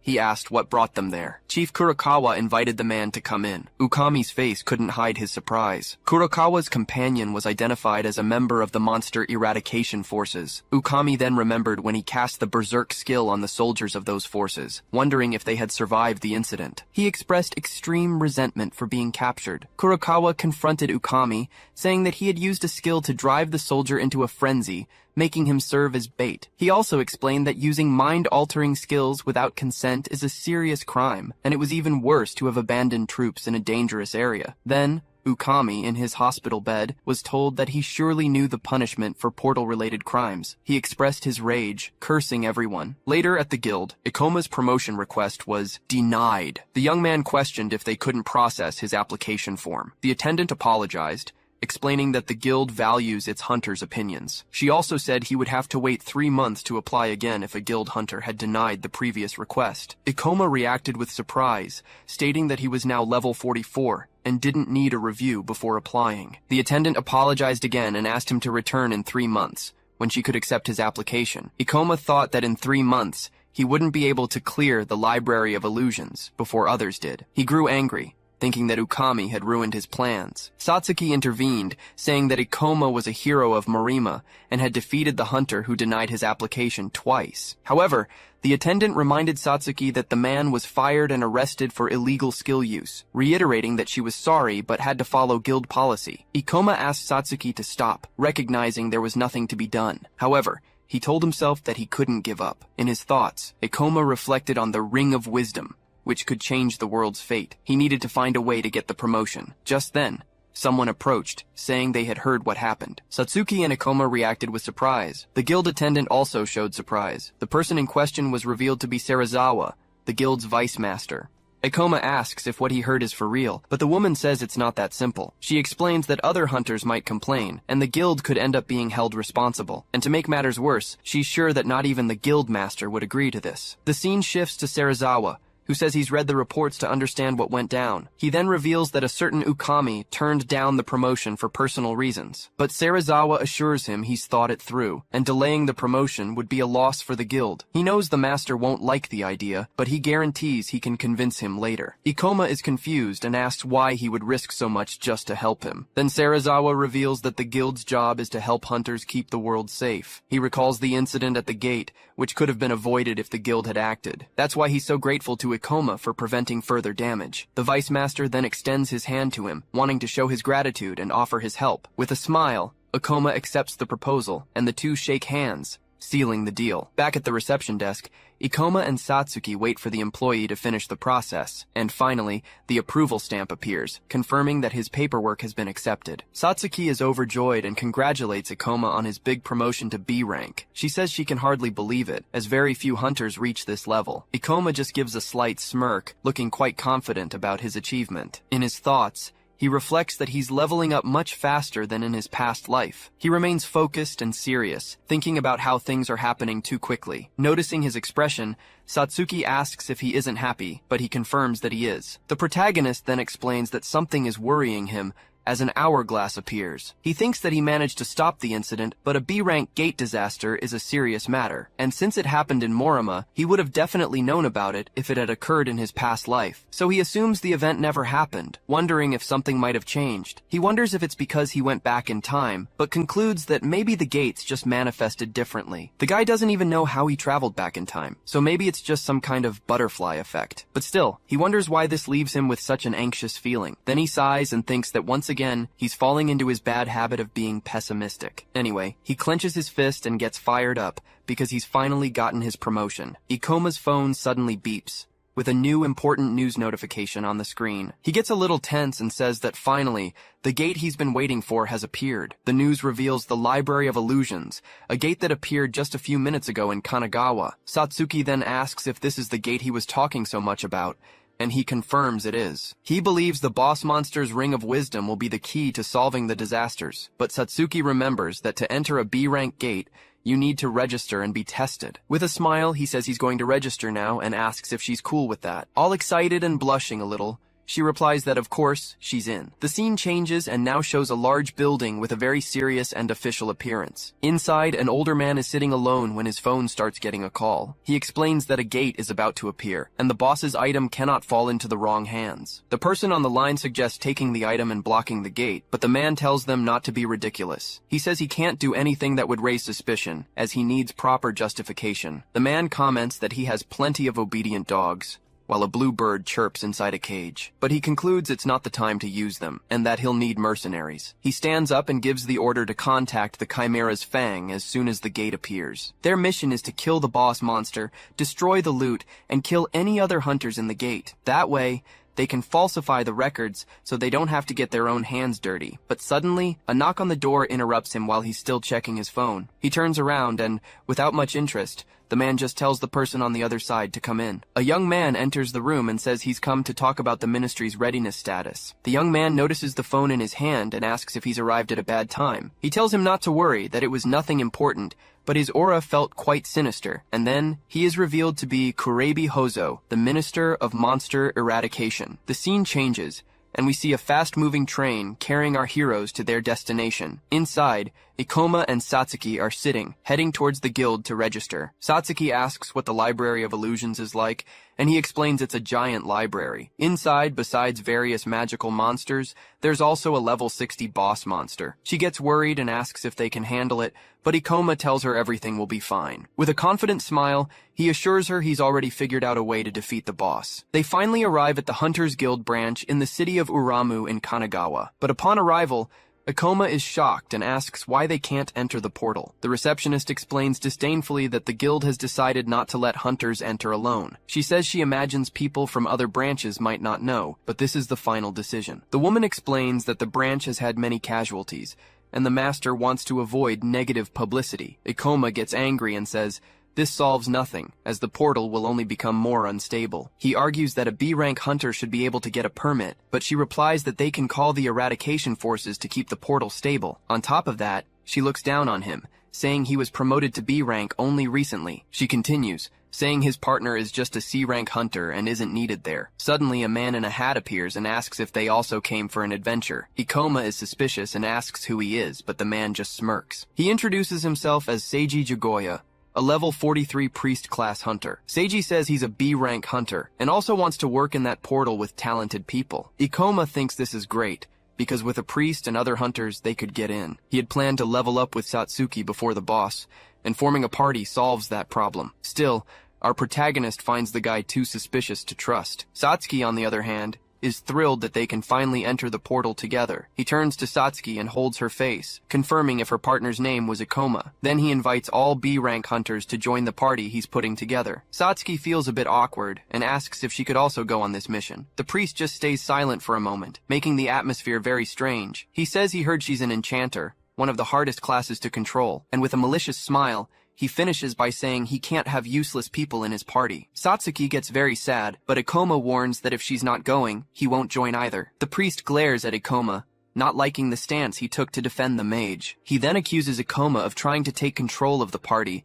using Satsuki as an excuse. Seiji reveals that he already has 2 attack classes, and that he's taking this mission seriously. But Ikoma argues that an enchanter can provide mana, which would be crucial for the party. The priest remains silent for a moment, carefully considering the arguments he just heard. He gives a little smile and nods, saying that if that's the case, he'll accept the girl. So Seiji suggests they exchange numbers so he can let them know when the party is ready. He says goodbye and tells them he'll register everyone and meet them in front of the portal. The scene returns to the 2 of them sitting on a bench, anxiously waiting for the priest's call. Satsuki is still worried and asks if they'll really be able to work with that guy. Ikoma takes out his phone and agrees with her, saying he seemed pretty demanding, huh? But despite everything, he believes they can trust their new teammate a little. He thinks it's better to work with someone straightforward who doesn't seem likely to cause trouble later. Ikoma says he won't cause any problems, but Satsuki is scared and just hopes that's true. Besides, Ikoma thinks they have no choice, as this is their only chance. And having 3 high-rank allies will be a huge help in dealing with the boss monster. The scene changes, and now the whole group is gathered in a very gloomy-looking place. A girl with a scythe slams her weapon on the ground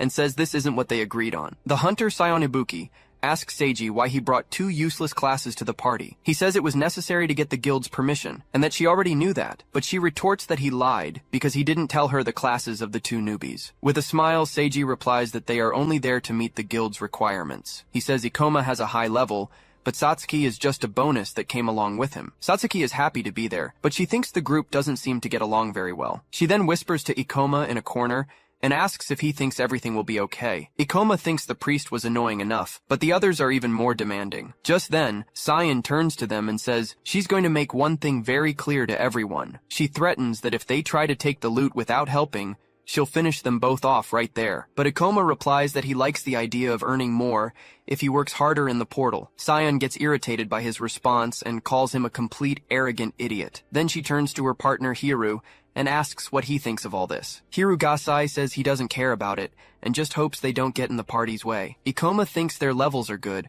but the team roles don't fit together very well. After all, being the first to explore a portal can yield rare information and items. Cyan agrees with the idea, but thinks the priest should have thought more about the party structure. But Ikoma thinks it doesn't matter, as he didn't have the luxury of choosing anyone either. Seiji claps his hands and says he understands the complaints, as they had to find people quickly. With everything settled, he thanks everyone and calls them to go to the Library of Illusions. The priest shows his ambition and arrogance, wanting to prove his party's worth. Meanwhile, Sion and Hiru show their complete disrespect for the new members. With this atmosphere, Ikoma just hopes they don't end up in trouble in the end. The dungeon entrance reveals itself, with the name Library of Illusions floating in the air. The group then enters the portal, walking carefully down the dungeon's main corridor. Seiji comments that this is one of the most difficult dungeons, but the place is quite elegant. With a smile, he thinks that portals of this level are rare and that they will become famous. Cyan turns to them and confirms if their names were really Ikoma and Satsuki. She warns them they're just there to fill a slot, so they better not try to be heroes. But Ikoma retorts that his level is higher, and that they didn't come all the way from Tokyo for nothing. Furious, Sion yells at him and asks if he has the nerve to talk back to her. He then explains that he's just saying they'll also need their share of the loot. Ikoma says he knows they're there for the numbers and promises they won't attack without reason. She turns away in contempt and says at least he knows his place and that they won't need any help. Satsuki gets worried, but Ikoma tells her that for now, the focus is just on clearing the portal. He maintains his serious expression, already thinking about the next steps they need to take. In his thoughts, he knows that at some point, the group will need their help. Just then, Seiji finds something strange, and upon opening a book, he looks very surprised. He says he can't tell what language it is, and wonders if it's something unique to that realm. It's explained to us that apart from items and demon stones, all objects from portals disappear on the outside, and in the future, scholars were only able to discover the civilizational difference between the worlds. None of the scriptures formed a language, and none of the theories had solid proof. But the Ring of Wisdom from this library is a rare item that can answer all of this. Ikoma becomes determined and thinks with conviction that he will get that ring no matter what. Suddenly, a fire spell is cast, catching everyone by surprise with the attack. Seiji shouts and quickly conjures a shield to protect himself from the incoming fireballs. The spell explodes with full force against the barrier, creating a strong impact on the site. And then the enemy reveals itself, a level 40 librarian goblin, ready to attack. Hiru uses his shadow walk, and in the blink of an eye, he appears behind the monster. With a backstab, he finishes off the goblin, which doesn't even have time to react to the attack. The creature's body falls lifelessly to the ground, right in front of Ikoma, who just watches the scene. Seiji claps and praises Hiru's technique, but the ninja tells him to stop the flattery. He then turns and tells the two of them to collect the stones, saying that's how they can help. Sion warns that their job is to collect the stones, but Satsuki retorts that she didn't help. Sion becomes furious and shouts, unable to believe what she just heard from the girl. She yells that it wasn't her turn, and a scared Satsuki immediately apologizes. At that moment, Ikoma thinks that the two of them are strong and know exactly when to use their skills. But the moves the ninja used leave Ikoma deep in thought about what he saw. He looks at the ninja and has a revelation, for now he finally knows what the guy is. So Ikoma approaches the ninja and confirms if his name is indeed Hiru Gasai. The ninja turns around, annoyed, and asks who gave him permission to call him by his name. Seeing the scene, Satsuki gets worried and asks why he's talking to that scary guy. The protagonist ignores her and remembers the skills, the shadow walk, and the famous backstab. He gets all excited with a big grin and says the guy is definitely a rogue. Satsuki is completely shocked and confused and can only call out Ikoma's name. Then he explains to the ninja that he'll need more power to fight the bosses. So he suggests with a gleam in his eye that the ninja use skills to get stronger. Hiru is completely baffled and wonders what the hell is wrong with this lunatic. Ikoma advises that he can distract or team up with mages, and that he should choose soon, but Hiru gets angry and grabs him, yelling that he'll cut his head off if he tries to help again. Satsuki asks why he spoke to the guy, but Ikoma says he knows his way around the rogue class. He thinks that rogues lose power at high levels, and didn't want Hiru to go through that. Then Sion calls him an idiot, saying Hiru is one of the best rogue hunters. Ikoma then remembers that in his past life, he was the best rogue in the entire country. He gives a sad little smile, knowing they probably wouldn't believe him anyway. Meanwhile, Hiru finds it strange, as this was supposed to be a rare, high-level portal. He comments that everything is too easy, but Seiji says it's because he's strong and on the team. Suddenly, the ninja notices a strange noise, and sees a shadow moving quickly by. A level 45 pocket watch rabbit monster appears, peeking at the group from around a corner. Hiru notes that its level is high, but Ikoma is shocked to see one of those monsters here. It is explained that this monster is horrible, and has the great ability to annihilate entire parties. Ikoma warns that the creature doesn't attack from a distance, and suggests they go around the other way. But Hiru ignores him and says he's getting on his nerves, telling the weakling not to give him orders. Ikoma screams in his mind for him to stop, as they will be in danger if the rabbit's skill is activated. But Hiru completely ignores the warning and continues walking toward the stuffed animal-like monster. He knows he can't protect everyone and fight that creature at the same time. Hiru leaps into the air, ready to strike, but the rabbit senses the threat. Just then, Ikoma desperately yells for him to stop, warning that these rabbits are extremely dangerous. The rabbit lunges at him as Hiru prepares to slash with his blade. He attacks with full force, but the monster dodges with incredible speed, zipping right past him. Hiru is stunned by its quickness, wondering how such a small monster can be so fast. Suddenly, the rabbit activates a skill called Rabbit's Dash, and glows brightly. It vanishes from the hunter's sight, who complains about it having an escape skill, but Hiru smirks. A rare monster with unique skills must drop some good loot. He figures since he started the fight, he has to commit to it now. Ikoma's expression turns serious. He's determined to help defeat the pocket rabbit no matter what. He warns the group to be on guard because the creature will use its skills and can be lethal. Seiji seems confused, disdainfully asking what Ikoma is talking about. He looks at the monster and says it's only level 45, no match for the 5 of them. But then his eyes widen as he begins to wonder if the rabbit has that skill. Hiru ignores the warnings and tells the rabbit not to boss him around, calling it a loser. Hiru leaps into the air, ready to strike, but the rabbit senses the threat. Just then, Ikoma desperately yells for him to stop. He realizes he can't dodge, but Ikoma suddenly appears and blocks the attack at the last second. Ikoma is relieved he made it in time, while the rabbit seems to grumble in frustration. Then he grabs the rabbit's paw with his hand, which glows with a dark purple energy. With a swift move, he lands a powerful kick on the monster, which screams in pain. Ikoma explains he has the advantage in the air because he can use gravity manipulation. At this, the rabbit makes a pouty face, puffing out its cheeks as if it's angry. But Ikoma tells it to stop with the cute act, saying it's just a cursed rabbit. Behind him, Hiru slowly approaches, still recovering from the shock. He takes a deep breath, thinking that was a close call, and wonders if Ikoma knew about the attack. The rabbit then activates its rabbit's dash skill again and runs off. Ikoma explains that the rabbit doesn't fight. It runs away and summons other monsters to ambush its target. He then yells that he'll fight 3 of the books, telling the other 4 to handle the last one. Seiji defends himself, saying he knows he was slow, but they're experienced hunters too. But Ikoma cuts him off, warning that one wrong move and they all die, so they better listen to him. It's explained that the rabbit is faster and smarter, making it nearly impossible to fight in its ambush. We're told that Hiru was the most skilled, but even he almost died right there. Sion, on the other hand, is in a total panic, trembling with fear and unsure of what to do. And then there's Seiji and Satsuki, who are support classes and can't fight properly. That's why Sion yells at Ikoma, saying it's impossible for him to fight 3 monsters. But Satsuki trusts his judgment, knowing his plan is their best shot. She then shouts to the team that they'll take down their monster and then help Ikoma. Meanwhile, one of the grimoires flies straight at the protagonist, ready to attack, but Ikoma manages to dodge the bite, moving with incredible agility at the last second. We're told that these monsters can move freely in the air, making the fight difficult. On top of that, they can attack from a distance, with incredibly fast and powerful magic. Ikoma also has to stay alert, as the rabbit could appear at any moment to ambush him. He sighs, thinking it's rare to have to fight in such an unfavorable situation, but his determination quickly returns. He enjoys battles that push him to his limits. With a confident smile, he calls the monsters trash and says he'll tear them to pieces. The rabbit seems to enjoy the taunt,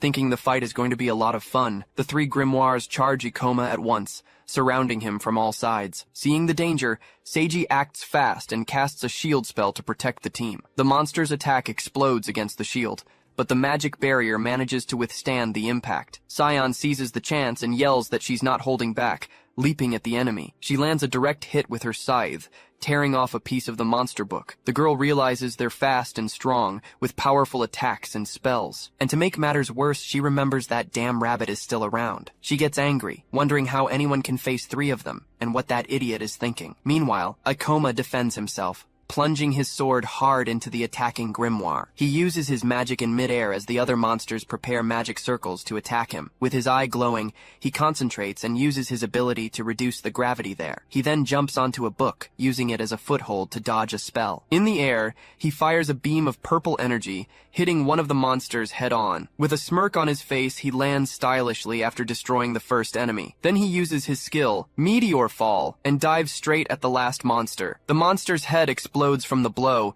and a window announces that Ikoma has gained experience. With a serious look, he confirms that's one down, but the battle isn't over yet. On the other side, Satsuki uses her Shadow Ball magic, attacking the grimoire chasing her, and Hiru also attacks, using his quick stab to pierce the other monster book. Sion and Seiji celebrate, happy they managed to defeat 2 of the summoned enemies, but the rabbit uses its watch again, releasing an intense pink glow on the field. It activates Alice magic and summons 2 more grimoires to replace the ones that were killed. Ikoma explains that the rabbit can control 4 monsters. He explains that it just swapped out the pieces. Satsuki gets desperate, yelling that at this rate the enemy's attacks will never stop. To make it worse, the 2 new monsters fly straight for Sion. She braces for a fight, yelling that they're mistaken if they think she's weak. Seeing the danger, Ikoma yells for Sion to run and regroup behind the shield for protection, but she gets annoyed admitting he's good, but he can't underestimate her like that. Angrily, she screams that she'll kill both monsters at once and prepares to attack. She starts her circular cut, but stops when she hears a sound, wondering what it was. Hiru is startled to see the rabbit coming towards him with a scary face. Cyan turns toward the sound, but only finds the little rabbit standing there, looking cute. The monster taps its foot on the ground, pretending it was the one who made the spring-like noise. Seiji wonders if the monster did that to trick them. He yells for Cyan to get out of there, but it's too late, and one of the grimoires mercilessly sinks its teeth into her waist. She screams in pain as she's thrown to the ground by the impact of the surprise attack.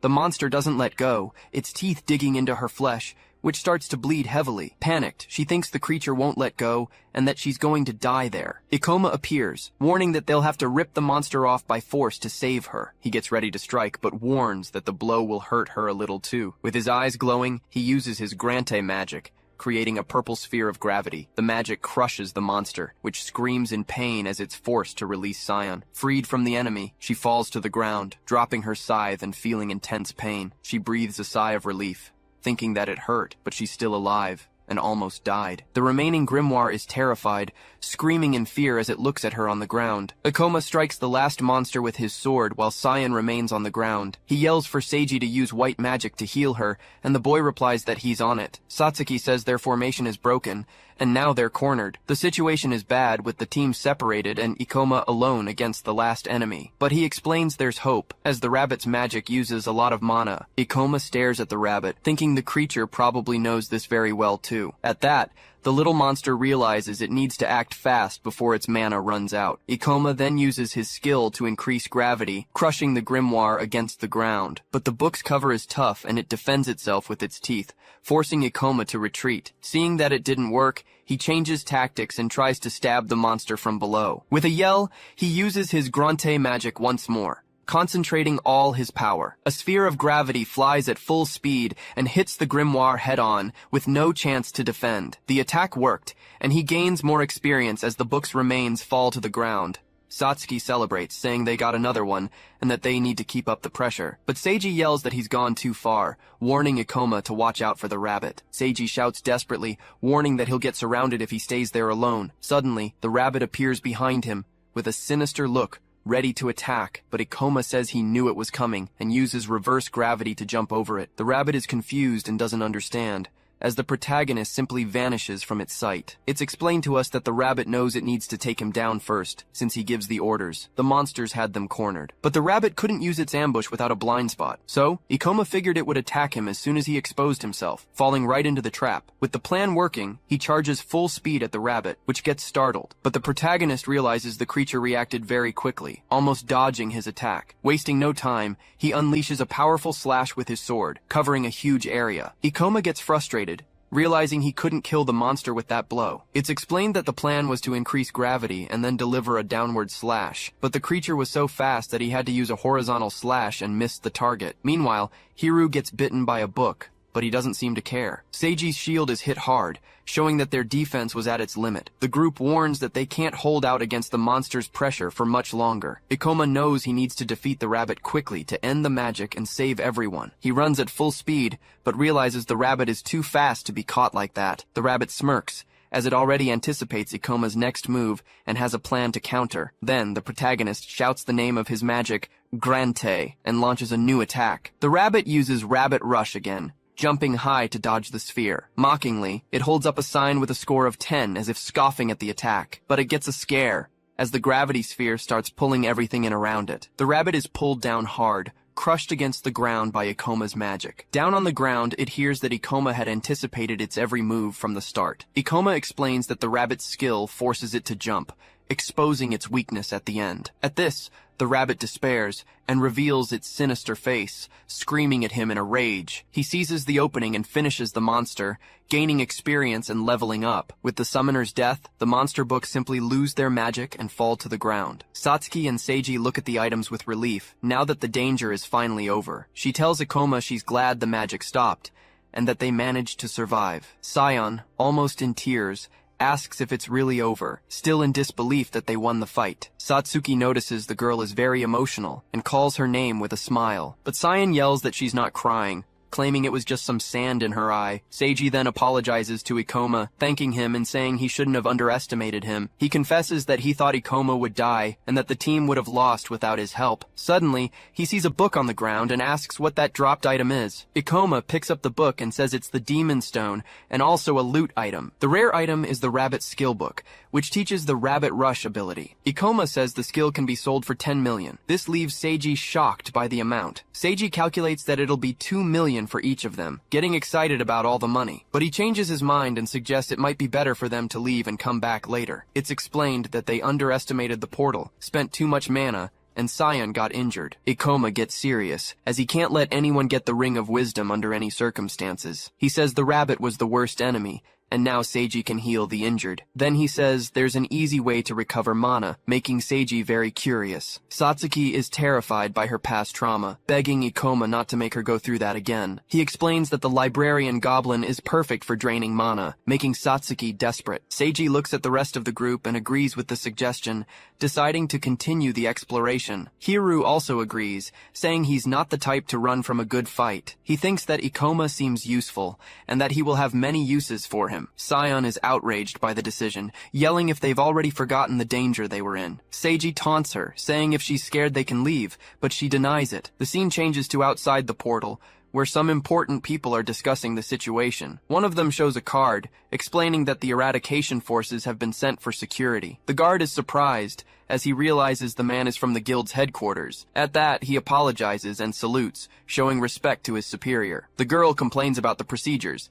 and snaps the identification card with a loud crack. She throws the card away, while her partner explains that portal laws are complicated. He says her skill helped them, but her identification card ends up falling. Eris then asks why destroy the loot from a boss no one has ever seen, but he replies that it's not their problem, since they just need to follow orders. He tells her to remove the illusion spell so as not to waste unnecessary mana on the mission. She complains, saying that Gikyo is such a stickler for the rules all the time. But he insists they're orders from the boss, and they need to do everything by the book. Aris gives a little smile, knowing that no one would clear a portal before her anyway. Her partner then reveals himself, the hunter Gikyo Kyogoku, who is level 54, and she is Aris Yumakawa, level 57, super excited to kill anyone who shows up. Suddenly, a huge book demon appears in front of them, roaring menacingly. Sion is startled by its appearance, screaming in fear at the sight of the bizarre creature. Ikoma acts quickly to protect her, parrying the demon's attack with a clash of his sword. He yells for Sion to back off right away, ordering her to get away from the danger immediately. At that moment, the protagonist charges forward and slashes the monster's arm, which tries to strike back. The demon stretches its body, a strange ability that confuses anyone who hasn't seen it before. Ikoma realizes Sion isn't mentally strong, as was already clear from the fight with the rabbit. Seeing the situation, Satsuki jumps into action and shouts the name of her spell, Shadow Hand. Shadowy tentacles appear out of nowhere, trapping the demon, which cries out in surprise. She uses the shadows to slam the monster with all her might, and it screams in pain from the blow. With the victory, Satsuki gains experience and stands still, her gaze now much more determined. She's changed a lot, and her new skill has many uses in battle. Ikoma thinks it was a waste of mana, but they needed to finish off the monsters quickly. He congratulates Satsuki on a job well done, and excuses himself to handle the rest of the problem. With a victorious smile, she turns and calls out to Sion, showing off her newfound confidence. Satsuki tells Sion to get away from Ikoma, who gives her a very annoyed look. Sion gets startled and jumps back, saying she didn't mean to grab him, but Ikoma says nobody asked, and she makes up an excuse that she just tripped and had to hold on. She then glares at Satsuki, asking why she's looking at her like that. Sion finally admits she's grateful for the help, but warns that this is the last time. Across the room, Seiji yells, "Shield!" creating a barrier against a magical attack. Hiru appears, covered in blood, crying out in pain from his serious injuries. Ikoma announces there's only one enemy left, as everyone tenses up, looking at the last remaining monster. Hiru wastes no time, and lunges to attack the librarian goblin, ignoring everything else. Seiji shouts desperately, warning that Ikoma ordered them to keep the last monster alive no matter what. But Hiru doesn't listen, and blocks the goblin's staff attack with his dagger. He throws his weapon to the ground, and says he already knows, telling Seiji to shut up. With a sharp tug, he grabs the goblin by the collar, leaving the monster completely defenseless. The goblin has a lot of mana, making it the perfect target for Satsuki to use. Ikoma thinks that Hiru is the most skilled among them and is surprised to see him here. The captured goblin lies on the floor, weakened, as Satsuki prepares to act. She uses her skill Mana Drain, transferring all the monster's energy to Seiji. He gets super excited, celebrating that he can now use his barrier again in battle. Seeing the fully drained goblin,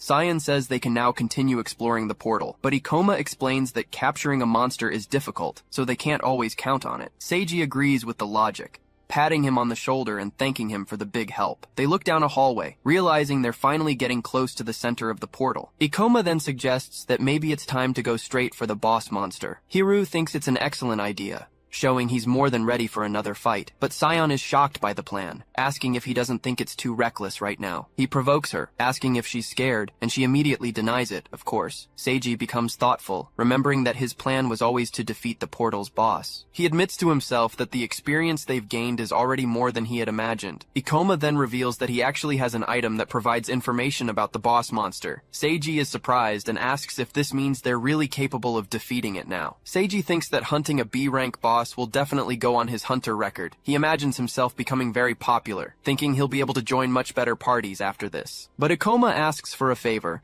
saying he wants to keep all the boss loot for himself. In exchange, he offers all the stones and other items to the rest of them, leaving Seiji shocked by the proposal. Ikoma mentions he's already arranged it with Satsuki and can even throw in some extra cash on top. Seiji gets suspicious, thinking the item must be really valuable for Ikoma to want it this badly. But then he remembers they already have the money from the skill book to split among them. He becomes mesmerized by the 10 million, and Saiyan asks what his problem is. She then pressures Hiru, asking if even he is going to abandon the group and turn against them. Annoyed, Saiyan finally agrees to participate, but warns that now they're even for good. Ikoma finds it curious, as she is surprisingly loyal to the group, despite everything that's happened. The scene changes to a mysterious woman in a huge hall, brightly lit by large windows, and then it's revealed that she is the boss, Akasha, the master of the Library of Illusions. The group finally reaches the boss's door, with Ikoma warning them the monster is right ahead. He then reminds everyone to stick to the plan, as the boss doesn't move but hits hard. Hiru and Saiyan listen as Ikoma's voice tells them they just need to stay calm. Seiji smiles confidently, already picturing himself as an experienced hunter who's cleared a rank B gate. But Saiyan is suspicious and asks how they can trust information from a magic item. At this, Satsuki notes she wasn't complaining before, but Saiyan shouts that something feels wrong. She points at Ikoma, saying he didn't even explain the item, and she doesn't understand everyone else's trust. Seiji defends the protagonist, saying no one would reveal their secrets, and that Ikoma doesn't seem like a liar. Saiyan gets annoyed with the situation, while Hiru says he's not running from a boss. Ikoma then says that if anyone is scared, they can all just leave together now. Saiyan gets flustered, yelling that she's not scared. She just doesn't trust him. With that, Seiji tries to calm her down, explaining that he and Hiru will provide full support. She turns to Hiru, thinking he's underestimating her, but Ikoma says she just seemed anxious. Hiru thinks that Ikoma handled her well, and that his objective will be accomplished here. Before the fight, Ikoma decides it's better to use his skill points at once. He analyzes his skill screen, seeing that he needs 15 points to level up his magic. Thinking about the boss, Ikoma decides that improving his gravity magic now is the best choice. The screen confirms that the magic has been upgraded to level 3, spending the 15 points he had. Suddenly a new window pops up, notifying him that he has learned a spell called Gravideia. The description says the skill crushes its targets, and he thinks this will be very useful. With a smile on his face, he's satisfied to have gained a new skill for the fight. The moment arrives, and Ikoma slowly opens the large doors to the boss monster's room. The entire group then enters the chamber, all with serious expressions and ready for battle. The protagonist takes another step forward, looking up with a focused and determined gaze. The scene reveals a giant hall, and at the far end is the boss, Akasha, with her back turned. She turns around slowly, and her name and level 60 appear, showcasing her imposing presence. Hiru and Saiyan analyze the enemy, commenting that she seems to be standing still for now. Seiji gets ready, while Hiru shouts for everyone to follow the plan, and Ikoma agrees immediately. But out of nowhere, the boss starts using a skill, releasing a powerful yellow energy. A gigantic lightning bolt then crashes down on the group, catching everyone by surprise. Ikoma realizes the item's information was correct, since the boss did use the lightning bolt. He explains that the bolt loses power with distance, which is why it focused on them in the front. At that, He moves quickly, using his magic to reduce his own gravity, and Hiru is also naturally very agile, since he's from the bandit class. With their speed, Akasha wouldn't be able to cast another spell in time to hit them. The strategy is to find an opening to attack right after she uses a skill, so Satsuki seizes the chance and conjures a powerful sphere of shadows with her staff. Sion also wastes no time, sending an energy slash from her scythe towards the boss. Both hits land squarely on the boss, who feels the strong impact of the combined attack. But Akasha turns to Satsuki and says she won't forgive her for this. The mage is in complete shock, as she never expected the monster to be able to speak. Ikoma yells that she's about to use an area of effect attack and tells Hiru to fall back to Seiji. Hiru doesn't like taking orders, but for now, he decides to obey the plan. And just like that, the boss summons a giant wave of fire that rushes towards the group. Sion panics and screams in desperation,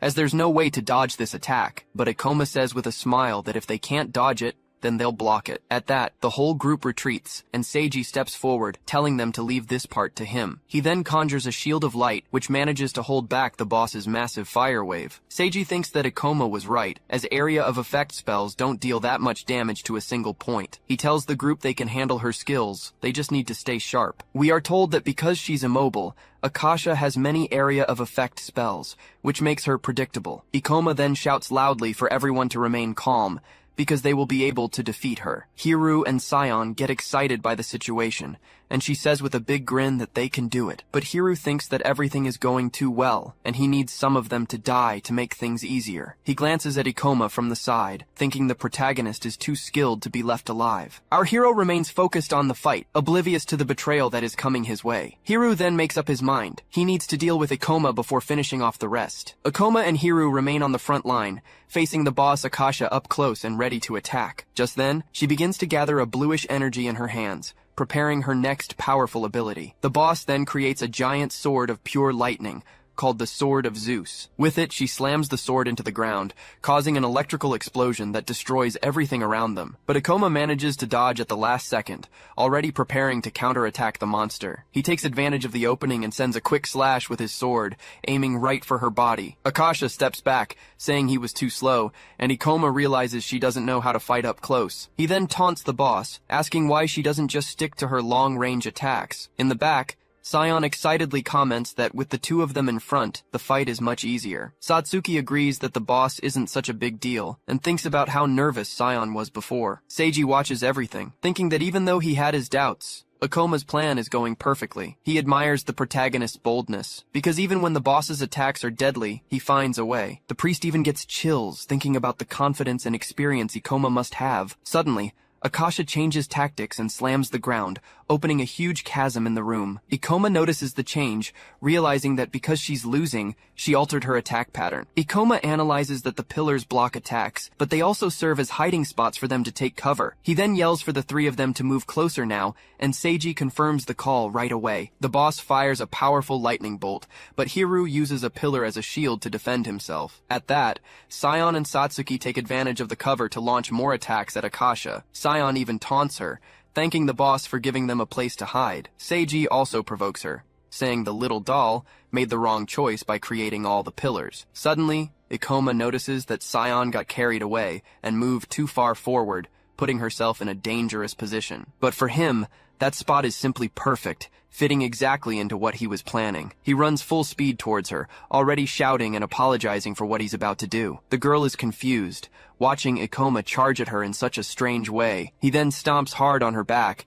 using the poor girl as a human springboard. With the boost, the protagonist soars high into the air and lands perfectly on top of one of the pillars. Sion is furious on the ground, yelling if he seriously just used her as a launch pad. He explains that he couldn't get close, but now he can attack from above using his magic. At that, he uses his skill, Meteor Fall, crashing down on the boss. The blow lands squarely on the boss's helm, breaking one of her horns on impact. Seeing the damage, Sion celebrates wildly, shouting that they finally landed a good hit. But Ikoma looks at her with a serious expression and warns that the battle isn't over yet. Akasha's health was very low, but he realizes her defense is too tough. So he turns and says her HP is almost gone and that they can win. Taking advantage of the distraction, Hiru approaches from behind, thinking about how strong Ikoma is. With a treacherous look, he decides the protagonist needs to disappear as soon as possible. Meanwhile, the boss Akasha begins to raise her arms, preparing a new spell. A huge sphere of blue energy appears on the ceiling,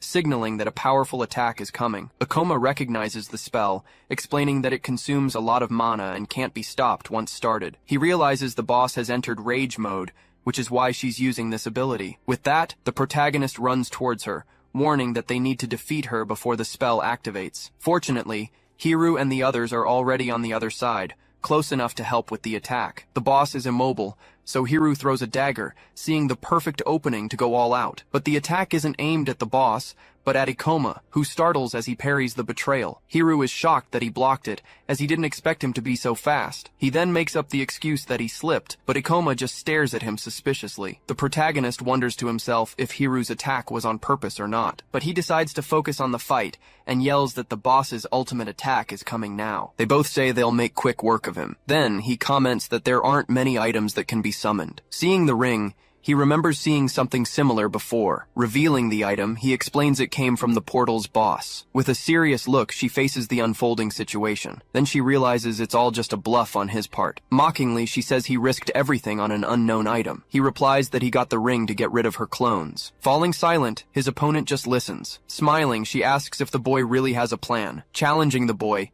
she sends her clones after him with everything she's got. The small creature warns that Akasha is in a weakened state right now, but he explains that with his mana, he can use her abilities. Pointing forward, he orders Akasha to advance and attack. Answering the call, she unleashes a powerful strike towards the enemies. Surprised by what she sees, she wonders if that's an area of effect spell. With no way to escape, she realizes she won't be able to dodge that attack. Hit by the blow, she tries to shield herself with her arms, but looking closely, she notices the attack isn't that strong. Her two copies end up taking the full impact of the blow. At that, the clones start to disintegrate, unable to withstand the damage. She says her clones can only take a certain amount of damage. The summoned creature comments that the wave of fire doesn't deal much damage. Using summoned monsters is inefficient because it consumes too much mana. Even if they're weak, area of effect attacks are her clone's biggest weakness. Illusionists don't have defensive or evasive skills to protect themselves. He then reveals he can use different spells through summoned items.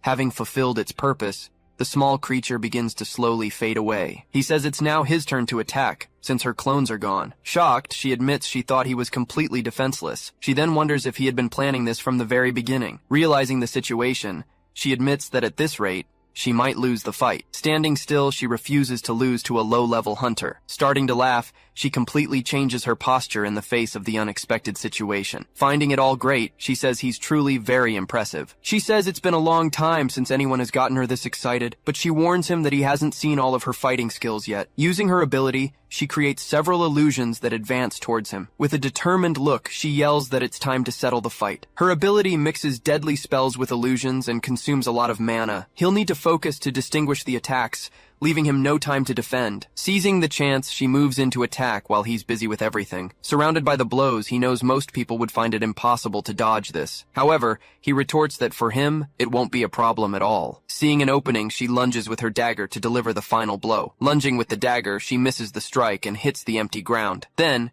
she's shocked to realize he's no longer there. Looking around, she wonders where he could have gone. Suddenly, he appears in the air using a gravity skill. Gaining momentum, he launches himself upward with great speed. When she looks up, she finally spots where her opponent was. He then descends with an extremely powerful downward strike. Parrying the attack, their weapons clash, creating a huge impact. Straining hard, she says she can't push him back. She yells that he's too strong for her to hold back. Under the pressure of the blow, her weapon shatters into pieces. Seeing the opening, he follows through, landing a direct hit. Thrown downward, she crashes to the ground from the force of the blow. Lying on the ground, she hears him say the fight is finally over. He laments, saying she hasn't seen all of his skills either. Shouting, she charges forward to deliver a powerful blow against her opponent. She realizes he doesn't go down, no matter how many times she attacks. Her companion wonders if the attacks aren't really affecting him. Strengthening his body, the skill makes him stronger with every hit he takes. Despite everything, the ability seems to have dulled his senses. He will keep fighting as long as his body and limbs are intact. Then, one of them says they don't need to rush to defeat him. He decides he just needs to buy time until his help arrives. Suddenly, A girl screams that they need to help, but something happens. At that, the two of them turn quickly, looking at what happened beside them. Changing scenes, Ikoma appears standing over his defeated opponent. Seeing the result, the girl celebrates that Ikoma won the fight. Unable to believe what he's seeing, he wonders how Aris could have lost. Going back 4 years in time, the Chimera gang was a deadly group. As they were walking, one of them suddenly stops and stares back. Even in the past, Aris was always far more experienced than everyone else. He then says that she and her group are truly very dangerous. With his sword in hand, he hopes she won't take it personally. Seeing that the mission has failed, he knows he only has one option left. One of his companions warns everyone that the enemy has started to move. Passing by them, the enemy charges forward with impressive speed. Not understanding anything, the boy is surprised by what just happened. Running towards the protagonist, the enemy prepares to attack. In a swift move, he lands a blow from behind, right on his back. Caught by surprise, the protagonist doesn't understand what happened. Then his companion realizes the target was Ikoma, not them. Landing the blow, he throws the protagonist aside with full force. Leaping away, he retreats to a safe distance. Looking at the enemy, he then asks if he's trying to run from the fight. He says that next time he'll finish him off for good. Looking at the enemy, he asks who hired him for this. Then, he tells Aris to hide while he carries her on his back. Waving goodbye, she uses an illusion spell to escape with him. Watching them disappear into thin air, he says the fight was quite fun. Suddenly, he falls to his knees, admitting he used up all his energy. With his hand shaking badly, he thinks it was a good thing they left. Approaching him, one of his female companions apologizes for what happened, but he replies that it's okay, as they did very well. He didn't think the three of them could win alone, so he wanted to help. Her progress is remarkable, and now the gang has finally been exposed. With no casualties, the group gathers after the great confrontation ends. Looking at the ring, he thinks the outcome of the fight was satisfactory. He believes the Ring of Wisdom is the key to the portals. Now he's more certain, since the Chimera gang came after the item. Remembering his past life, he says a research institute took the ring. He concludes that someone must have intentionally sent the enemies this time. Just then, a strange voice suddenly calls out to the 4 members of the group. Lying on the ground, a man asks them to heal him or get him out of there. Furious, the girl tells him not to tell them what to do. Trying to calm her down, her friend says they don't need to get their hands dirty right now. He then suggests they hand him over to the monster eradication forces. Changing scenes, she questions why he saved her instead of leaving her behind. She says their boss might get angry about their choice to flee. He explains it was better to return with information than to die on the spot. Knowing who took the ring, he says it won't be hard to retrieve it. After all, he reveals they have an ex-A rank hunter. Hearing this revelation, she just turns her face to the side in silence, but she says there's no way she's handing it over to that bastard. Exiting the portal, the group finds 2 officers waiting for them. Shocked, one of them asks if the 4 of them cleared the Library of Illusions by themselves. Overjoyed, the blonde guy says his reputation has grown after clearing a portal. He then says he never wants to go near a high-rank portal again. Arriving with his team, a man regrets choosing that portal for training. He then turns and asks the boy if he cleared the portal. Introduced as Toya, he says he shouldn't have wasted his time coming here. He remarks that it must be nice to do whatever you want with the available portals. Angry, the girl asks if he has any idea what they went through in there. Asking them to ignore her, he holds her back as she says, "It's not fair." Many soldiers believe civilian hunters should be kept out of the portals. He thinks they should complain to the ministry, not to them. It will take a decade for the ministry's policies to be proven right. And staring at the sergeant, he thinks that man will never live to see it happen. Sensing the tension, one of the subordinates asks Sergeant Mayumi not to do anything. Called Tsumuji, she comments that it's a good thing the high-rank portals have closed. He then asks them to arrest the man, who tried to steal their items. Unfazed by the accusation, the man just keeps staring at the group. Confused by the situation, the sergeant asks what he means by that. Saying it's a misunderstanding, he gets hit and is called a thief. He requests an investigation from the guild, as he knows this isn't the first time. Explaining his logic, he says that every hunter knows they would have gained nothing. As he's being taken by the guards, the man is removed from the area for questioning. Asking for a favor,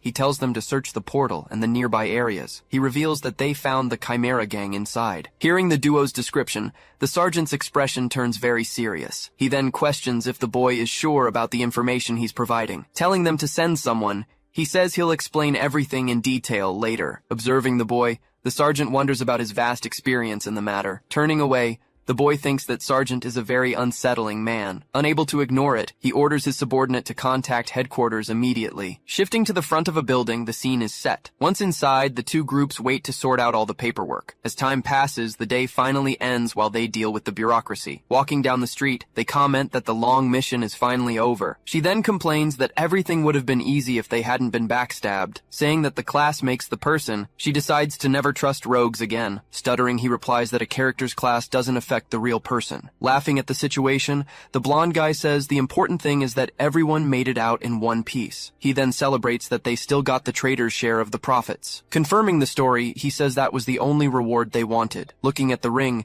he reveals they kept the most valuable item. Seeing they aren't from the city, he points them in the direction of the station. Saying goodbye to the group, he says it was a pleasure to have met them on the mission. Watching their new allies leave, the two of them stand and watch in silence. He admits he wanted to clear the library just to make a name for himself and earn some easy money. With a smile, he says that now he wants to challenge himself and clear a portal alone. Hearing all this, the protagonist just gives a slight smile at what was said. Approaching her companion, the girl gives her a little nudge to get her attention. Apologizing, she says she treated him like a crybaby at first. He says they can ask for help if they have nothing else to do. Knowing they can count on each other, they go their separate ways. Walking down the street, the two can finally rest after the long mission they had. Curious, she asks what exactly that item he got from the portal is. Saying he'll show her, the scene moves to another location in the city. Using the ring, he summons the great witch from the library they faced before. Just then, a small version of the witch suddenly appears right in front of them. Recognizing the creature, she yells in surprise that the little creature is Akasha. He then explains that she's small and adorable because she's in her weakened form. Through the item, he says he can use his mana to access her abilities. Draining a lot of mana, the item increases the range of the spells he can use. She then asks if he's sure that this is the key to the portals. He explains that among all monsters, Akasha has a unique and rare trait. Revealing the secret, he says that she can understand people perfectly. Hearing the revelation, the girl falls silent and just watches him intently. The girl then remembers that Akasha said she would never forgive her. It's explained that the level of the monsters adjusts to that of the summoner. Some monsters have special parameters that increase at higher levels. Other monsters might have parameters for attention to detail at high levels. In Akasha's case, she gains more wisdom as her level increases. At a higher level, she'll be able to talk and reveal the secrets of the monsters. He then crouches down and extends his hand toward the small creature. Seeing the small creature move, the girl gets excited by the scene. She says that Akasha is trying to speak, leaving him surprised by the situation. In a mysterious voice,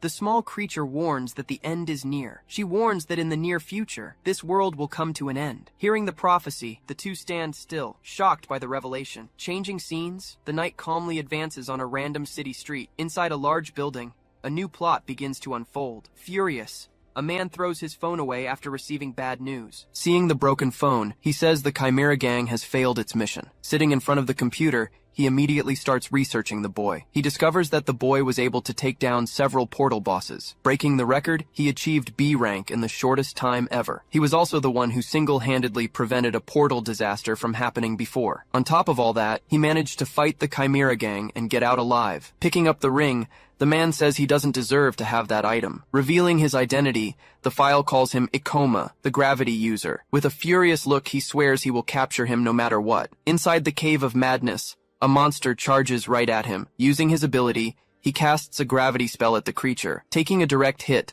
the monster is slammed hard onto the ground. By defeating the creature, he gains a good amount of experience from the easy victory. One of them comments that they managed to escape even though they were surrounded by enemies. She then laments that her manager wasn't there to film the great fight. He just reflects on the choice he made to enter that specific portal. The monsters were dangerous and appeared in hordes, leaving him quite worried. Luckily, he called Hoshina, who was free because her manager took a vacation. Shifting to a commercial building, the scene is set in a new location. Sitting at a table, she thanks him for his help, but he tells her not to worry. Laughing at the situation, she says she also got some easy experience points. With sparkling eyes, she says she knows how he can repay her for the help. If he doesn't mind, she would love to film the cute little creature there. Finding it adorable, she says the video will definitely go viral. Refusing her request, he says he can't let her film the small creature. He stresses that he can't let it be exposed online under any circumstances. Being the only monster that can communicate, Akasha calmly eats a piece of candy. He remembers that dangerous people were hired to get rid of the small creature. Remembering her warning,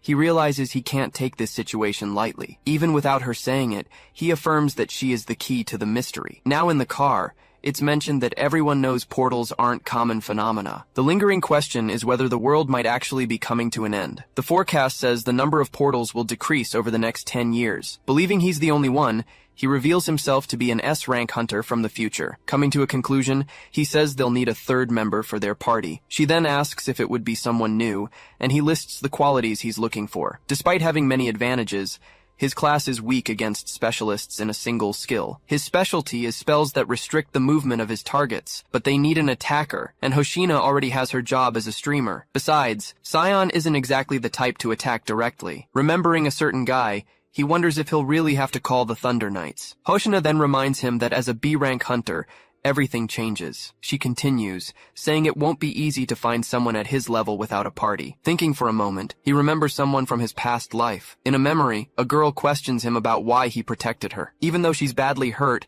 she smiles and says she's happy he's safe. Apologizing, she asks him to promise he'll become a great hunter one day. After her sacrifice, her weapon is left behind on the ground. Returning to the present, he wonders if she might be alive in this current time. Noticing his distraction, Satsuki asks what's wrong with Ikoma. Playing it cool, he replies that it's nothing, and he was just thinking about the distant past. He reflects that the event happens 3 years from now. Just then, a new hunter arrives at the reception and sees the group from a distance. She then complains that the portal she wanted was already cleared by them. Looking at the newcomer, he comments that he's never seen her around before. With a sudden jolt, he recognizes her from somewhere in his past. Seeing the sword, he notices the imposing presence of the mysterious warrior. Remembering the past, he wonders if that could really be her. At that, he runs towards her, leaving his friend behind. Approaching the girl, he asks if she is Mio Kagurazaka. With a slight smile, she just stares at him in silence for a moment. Very annoyed, she asks who the hell he thinks he is to talk to her like that. Catching up,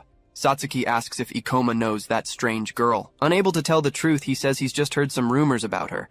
Recounting the rumors, he mentions a skilled hunter who always works alone. Getting straight to the point, he invites her to join his party. Scoffing at the offer, she says it's not the first time she's been invited. Turning her back on him, she refuses the offer and starts to walk away. Questioning the invitation, she says that weaklings would only get in her way. Realizing her strength, Satsuki understands why he wants her in the party, but even so, she tells herself that the girl doesn't seem very nice. Remaining silent, he simply watches her reaction to his invitation. Complaining about her rudeness, Satsuki says she didn't have to be so mean to them. Justifying her attitude, she says she was just being clear with them. Revealing their power, he says they've already cleared B-rank portals. Finalizing his proposal, he says it wouldn't be a bad deal for her. With disdain, she just scoffs at his proposal. Challenging the boy, she says that his level doesn't really prove anything. Falling silent, she just grinds her teeth at his provocation. Taking a step forward, he suggests they see if they'll get in the way. He then proposes a training duel to prove his point to her. Understanding her distrust, he challenges her to test their fighting skills. With an irritated look, she glares at the boy for his insistence. Shoving the boy,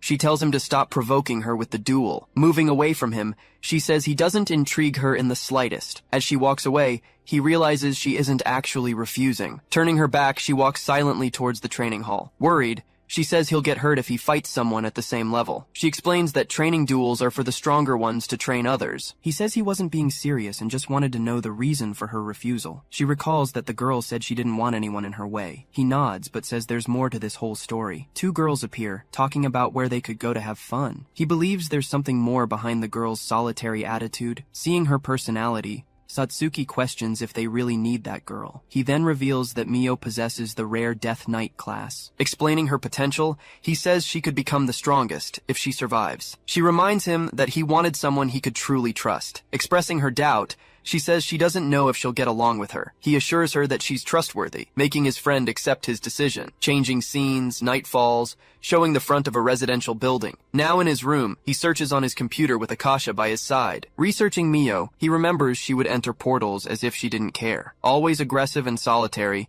she refused every invitation to form a party. But most important of all was the connection they had before. He then recalls that she died to save him in his past life. Gripping the mouse, he fears she'll meet the same end if she continues like this. Thinking about her future, he decides she needs teammates. Sighing, he asks Akasha how he can convince such a stubborn girl. Falling silent, the small creature just stares at his computer screen. Suddenly, a strange reflection appears in the small summoned creature's eye. At that moment, she says someone is moving the hands of time's clock. Not understanding, He asks what she means by that mysterious warning. Turning suddenly, the creature just makes a sound and stares at him intently. He then decides the best thing to do is to level up quickly. With a determined look, he remains silent for a brief moment. Remembering the need, he hears they need a high-damage attacker. With a smile, he says he has someone in mind, but she's stubborn. Waving at her, he just watches her from a distance with a calm gaze. Muttering, she walks away as he watches her with a look of pity. In a bookstore, the scene shows a new moment unfolding between them. With a book in hand,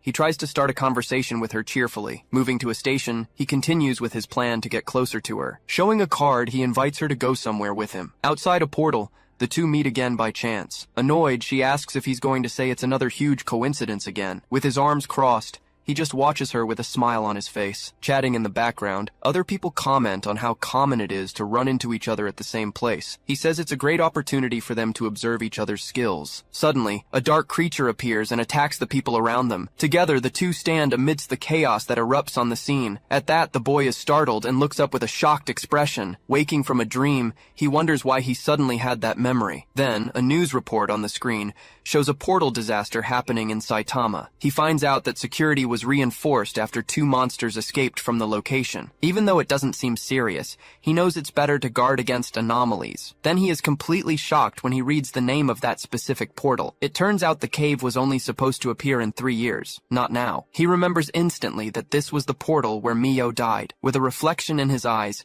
he tries to understand what is really happening. In front of the computer, the emergency alert is still there, showing the latest news. Walking, they enter a building to take care of some important business. In new clothes, she compliments him, saying they look great on him. Thanking him for his help, she says she's happy to have had a date with him. She then suggests they could do it again if he wants. Worried, he sees news on his phone about a portal that appeared out of nowhere. He thinks that the portal was only supposed to appear 3 years in the future. Since the portal is near her house, he knows she'll go there. Even though he beat the boss, he knows he's not as strong as he used to be. His current gravity user class isn't strong enough for the challenge. He's sure that nothing he says will stop Mio from going in. Even though it won't be easy, he decides he has to enter the raid to protect her. Remembering the sacrifice, he realizes he can't let Satsuki get involved. Falling silent, he just keeps staring at his phone screen. Noticing his concern, she asks if something is bothering him. At that, he turns to her and clenches his fist tightly. Holding his hand, she tells him he can tell her anything. With a sad look,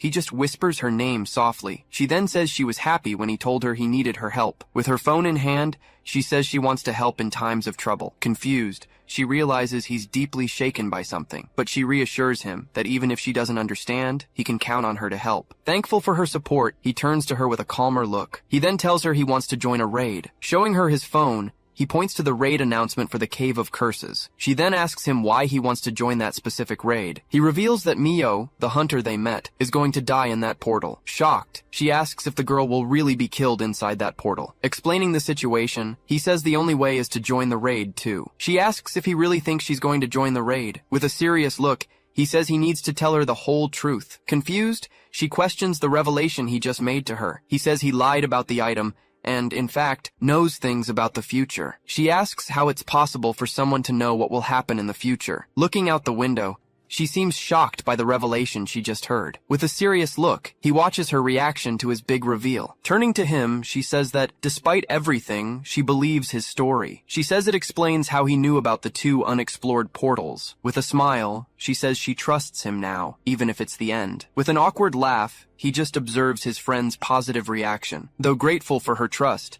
he says a little doubt wouldn't hurt. Changing scenes, a panel shows a train arriving at its destination. Inside the train, the two prepare for the mission ahead. He says this raid could be the most dangerous battle they've ever faced. With a serious look, he warns her to stay on alert at all times. Reading on her phone, she sees the portal's boss should be level 65. He reveals the boss monster will be level 80 because of an evolution. Surprised, she questions the monster's level, realizing how strong it is. He says the goal is to avoid the boss and convince Mio to leave. Since many teams will be in the raid, they might find an opening to escape. Clenching his fist, he faces the situation with great determination in his eyes. She says she understands his desire to save her, since she could die, but she notices he seems much more worried than usual. He explains that in the present, she wouldn't remember him at all. With the memory vivid, he recalls the moment she sacrificed herself for him. He then reveals that, despite everything, she saved his life in the past. Shocked, she can't believe that the girl they met saved Ikoma. Arriving at its destination,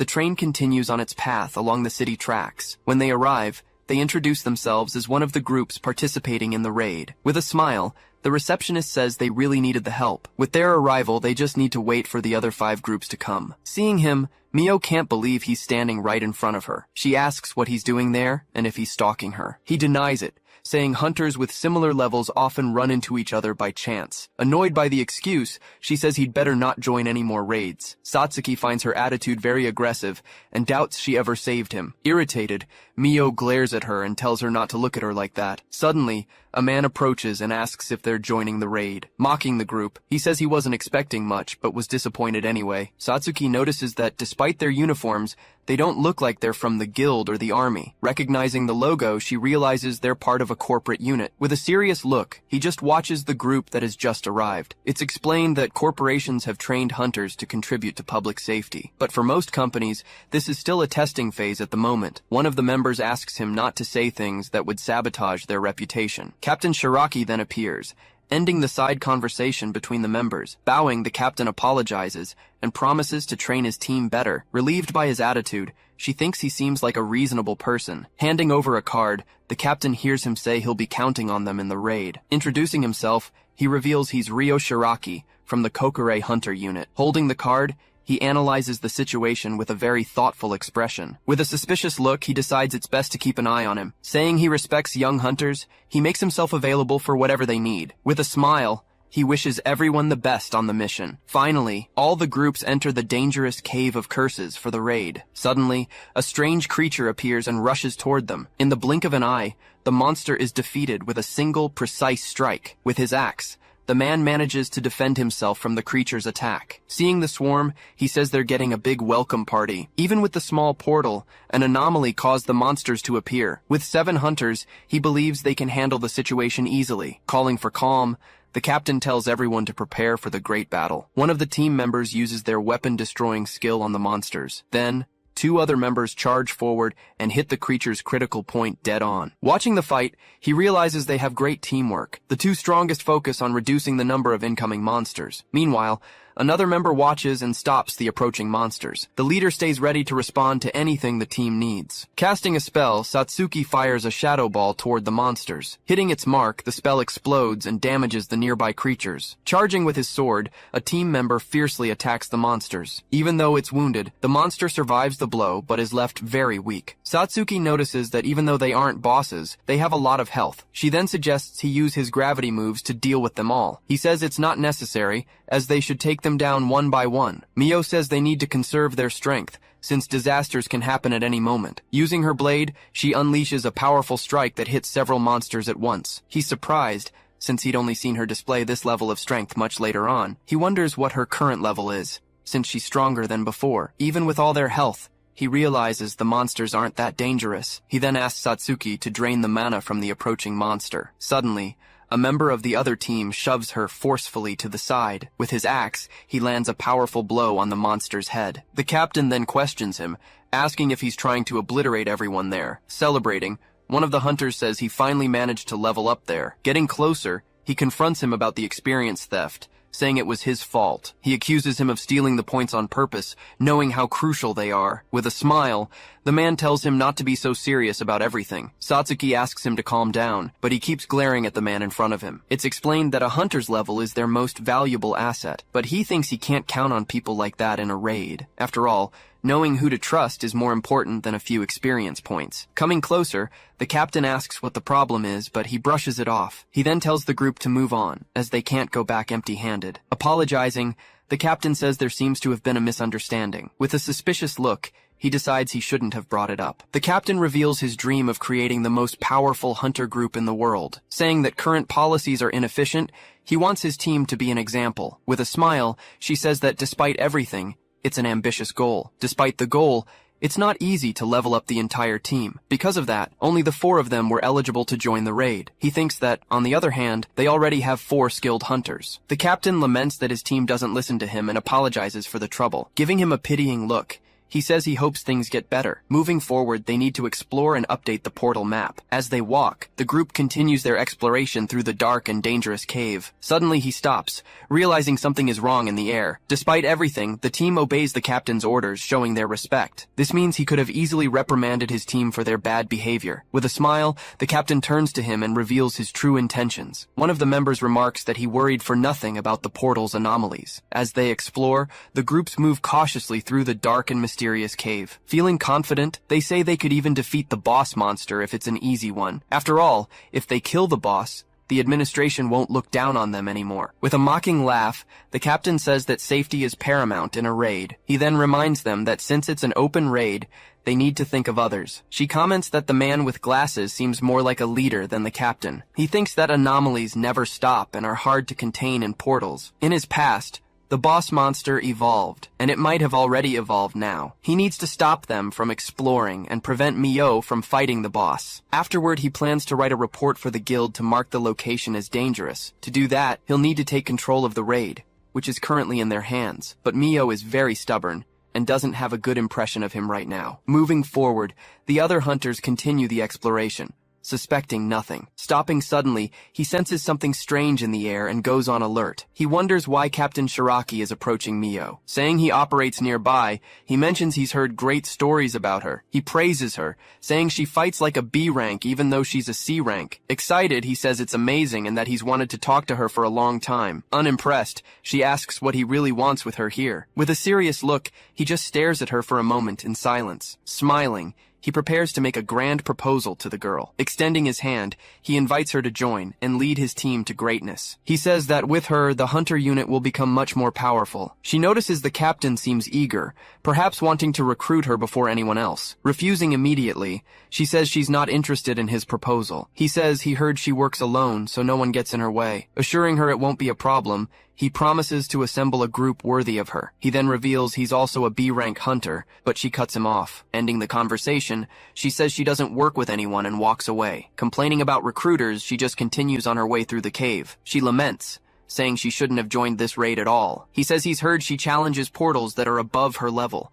He warns her that if she keeps this up, she's just going to get hurt. With a scornful tone, she tells him to mind his own business. Unfazed, he just stares at the situation with a very serious expression. She comments that the situation got tense and Mio didn't have to be so cold. Calling them brats, a man approaches them with an air of superiority. With a smile, he says he's not as tolerant as his captain. Resting the axe on his shoulder, he warns them not to get in his way. Motionless, a man just stares at the man who just threatened them directly. He says they're desperate to prove their worth to the administration. Shocked by his audacity, the man wonders how he knows all that. Shouting, he questions him about what he knows about them anyway. Worried, Satsuki asks him not to provoke the man and to call the captain to intervene. He says it's useless to call the captain, as it's all just an act. He explains it was all set up for the captain to gain their trust. With a serious look, the captain just stares at the boy in complete silence. Not understanding, she asks him what he meant by that. He explains that the man is acting out on purpose so the captain can calm them down later. Realizing the charade, she finally understands it's all just a show. He says an undisciplined man wouldn't listen to his leader like that in battle. Warning them of the danger, he says they'll be in trouble if they keep this up. He then warns that their lives will be in danger if they continue with the charade. The captain says it's a misunderstanding, but he knows the boy won't believe him. He tells them to stop the theatrics,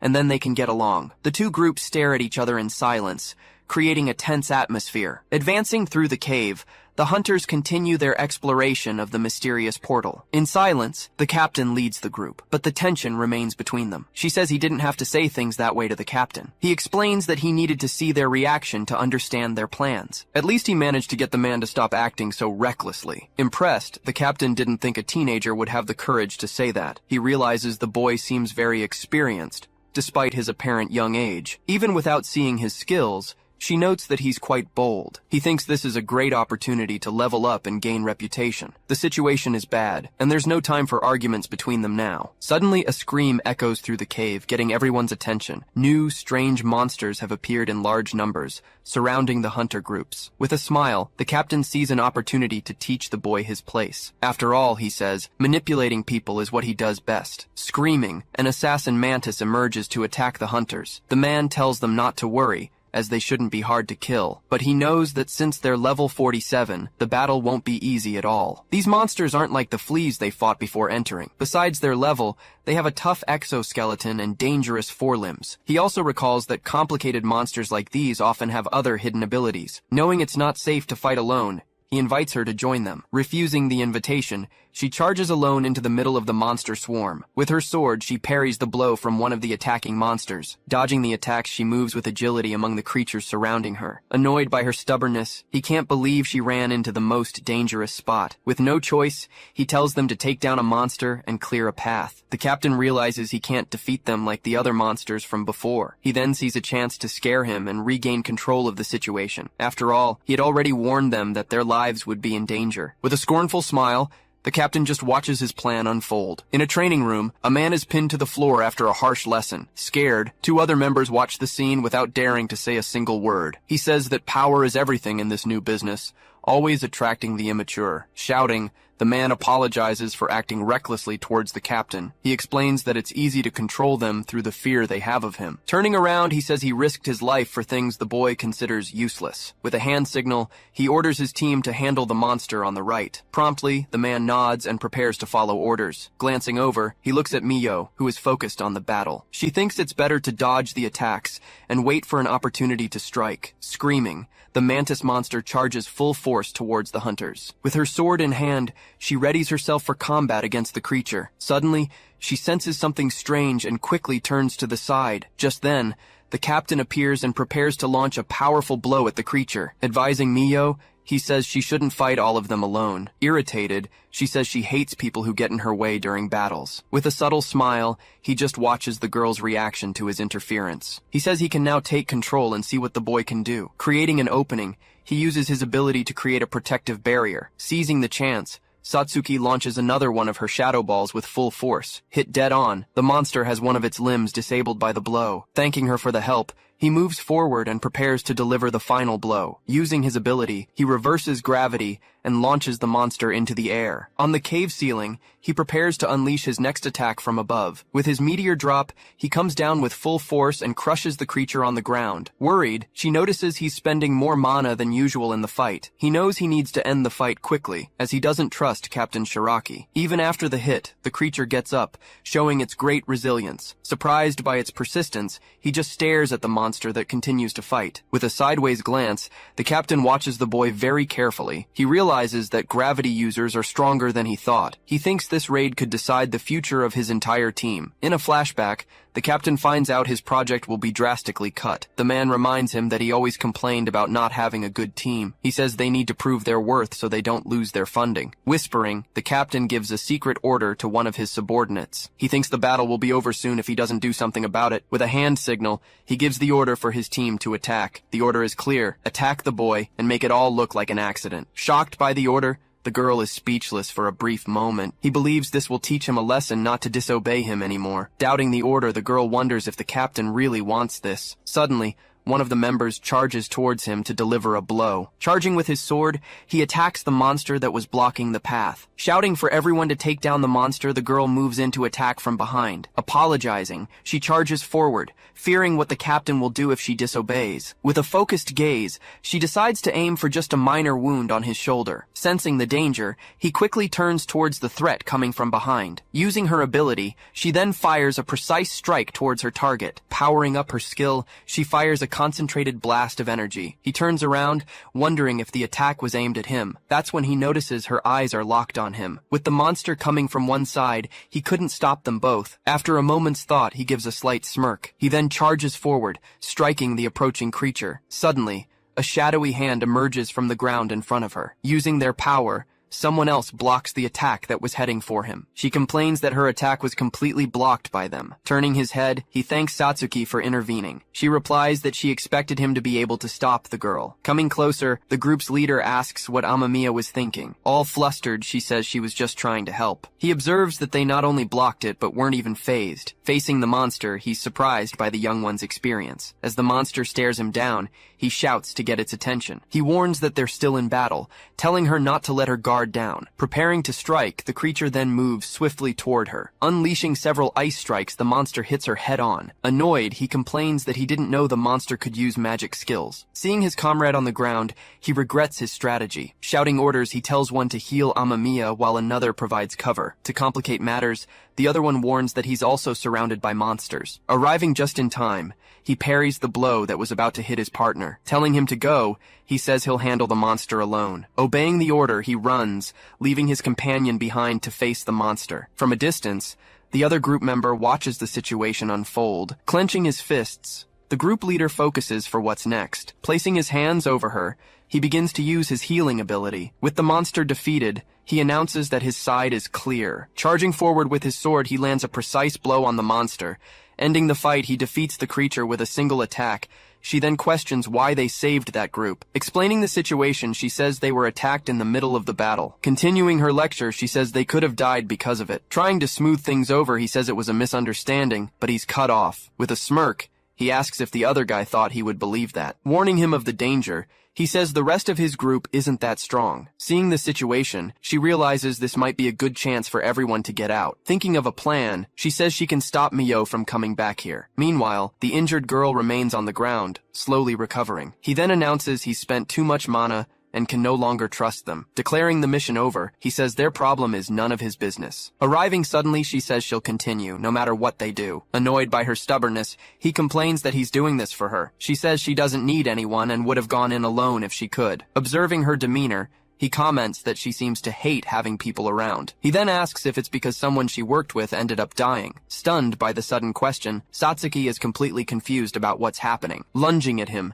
she places her sword's blade against his neck. With a furious glare, she demands to know who told him something like that. Keeping his cool, he simply remains silent, not answering her question. Turning her back, she walks away from him and sheathes her weapon. Tired of the conversation, she says that if he wants to leave, he can. Running toward the back of the portal, she leaves him behind as he screams her name. Seeing the situation, the other leader complains that one of his own was incapacitated. Remembering another life, he only found out her story after she died. Calling his partner, he says they need to go after Mio immediately. Remembering the past, he fears the same tragedy will happen to her again. Stepping forward, the other group's leader asks them to wait. He asks what he thinks he's doing, warning that they can't split up. With one of them injured, he explains that the group's morale is very low. Still trying to convince him, he says their only chance is to stick together. Ignoring the warning, he says the girl might die alone. Realizing the situation, he understands that the other group has given up on helping Mio. Standing face to face,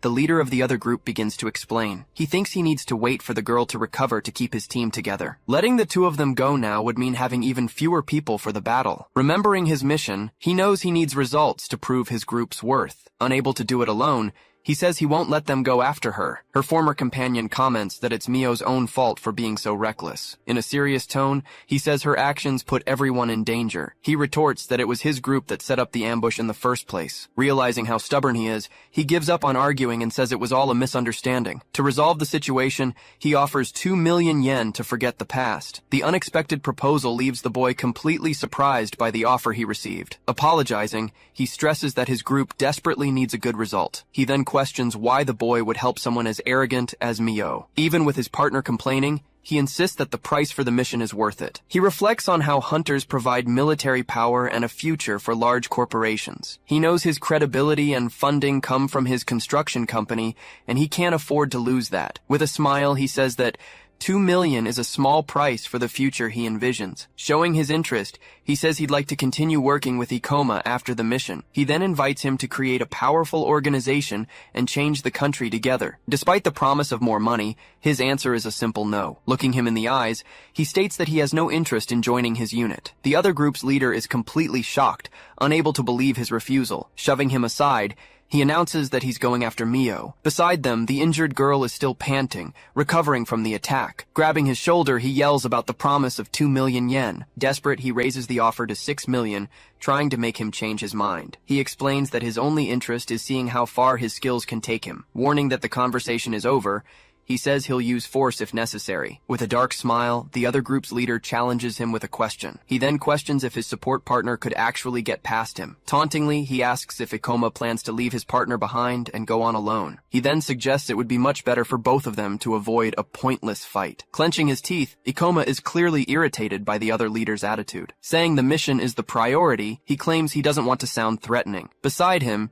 his partner gets annoyed at how he's pretending to be nice. She then asks what Ikoma's level is, and he answers that he's level 50. The other leader then says that, coincidentally, he's at the same level too. With an intense look, he seizes the opportunity to make a new proposal. He suggests the two of them fight, and the winner becomes the group's leader. Desperate, his partner yells that they're in the middle of an exploration. Gripping his sword, he says it's riskier to continue with so much conflict. Ready for combat, he asks what Ikoma thinks of his suggestion. His partner then yells that the idea is ridiculous and they could get hurt. Ignoring her warning, he turns around and says he accepts the proposed challenge. Drawing his weapon, he says he'll play his game to settle the situation. His partner thinks that, despite his confidence, Ikoma is stronger than they imagined. Worried about the outcome, he fears his captain will get hurt even if he wins. Giving a direct order, the captain asks his allies to use buffs on him. Though shocked by the request, he just tells them to obey without asking questions. Beginning their preparations, his partners increase his attack power and speed. They then continue, strengthening his defense and his magic attack power. Looking at his hand, he says he's feeling pretty good with the buffs. With a smile on his face, he asks if they can now start a fair fight. Outraged,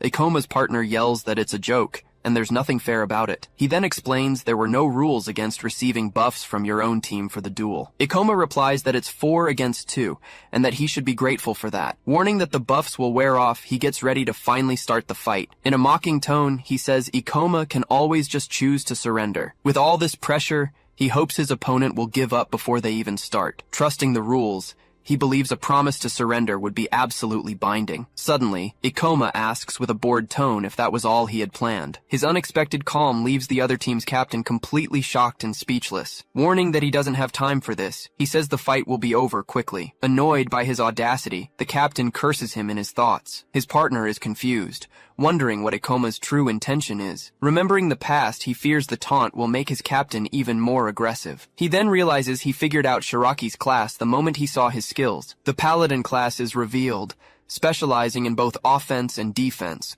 perfect for a commander. With all his buffs active, his power, speed, and defense abilities were enhanced. He then asks one last time if Ikoma is sure he won't surrender. Giving him a chance, he thinks he'd have no use for him if his skills were poor. Tired of all the talk, Ikoma tells him to stop stalling and just fight. Taunting him, he says he doesn't want to hear any excuses after he loses the fight. Faced with his confidence, the captain prepares to finally begin the battle. Shouting that he's a fool, the captain charges full force toward Ikoma. His partner is impressed, saying he's much faster than she thought. Leaping into the air, he unleashes a massive blow with his sword against his opponent. The impact of the attack then causes a huge explosion of energy on the spot. Thrown backward, he slides across the ground from the force of the impact. Watching the scene, his rival comments that he must have taken a hard hit. Despite the taunt, he admits he's impressed that he managed to block the attack. He then thinks that his captain was already strong, and now he's even stronger. Anyone who could fight him in this state would have to be incredibly powerful. Another explosion erupts, throwing everyone back with its force. His partner realizes he's using gravity to block the blows. Worried, she hopes he wasn't injured by the attack he took. Not feeling the impact,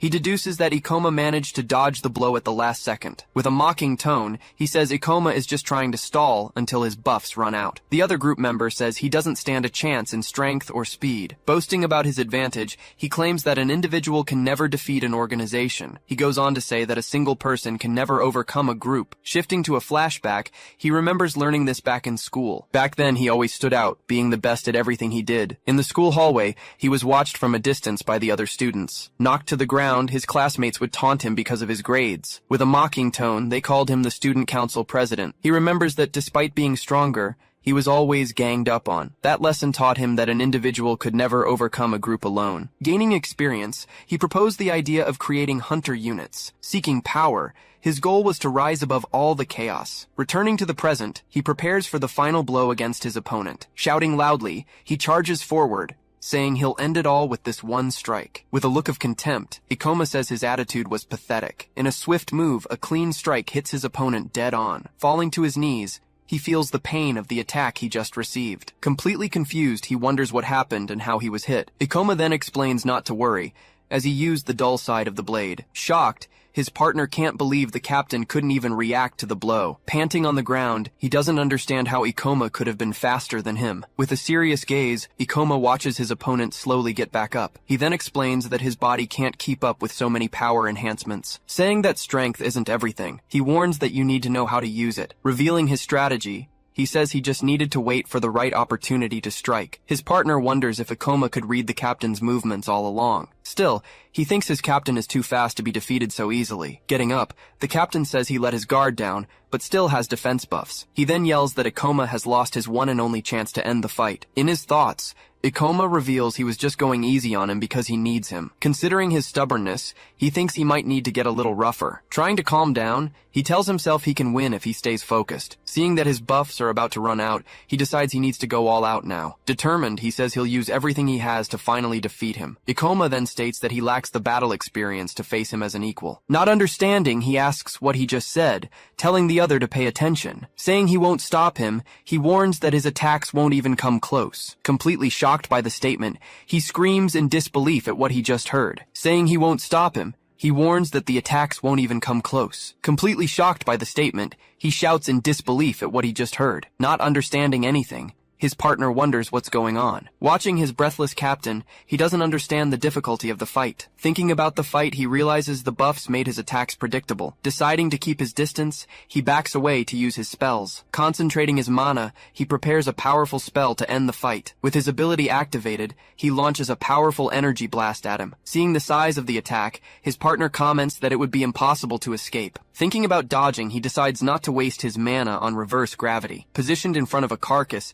he prepares to block the blow. With his gravity ability, he lifts the monster's carcass into the air. Hitting his defense, the blow explodes with impressive force. He's shocked to see his opponent used a monster as a shield. He then explains that he fought there on purpose, anticipating the ranged attack. Screaming in desperation, he tries to get away from his opponent at all costs. Floating in the air, he watches him from above, controlling all gravity. Advancing slowly, he approaches his opponent, who waits in position. Using his ability, he unbalances him with a simple touch to his forehead. Annoyed with the situation, he tries to attack with a quick sword strike. Unable to control his body, he realizes he's completely dizzy and off balance. Stumbling to the side, he understands he was hit by a gravity spell. He then explains that his opponent could barely move because of the buffs. Unleashing a series of blows, he attacks his opponent relentlessly and with precision. Fallen on the ground, he wonders how his opponent can be so strong. With his weapon to his neck, he asks if he finally understands the situation. He can't believe that his power alone surpasses all the buffs he received. Shocked,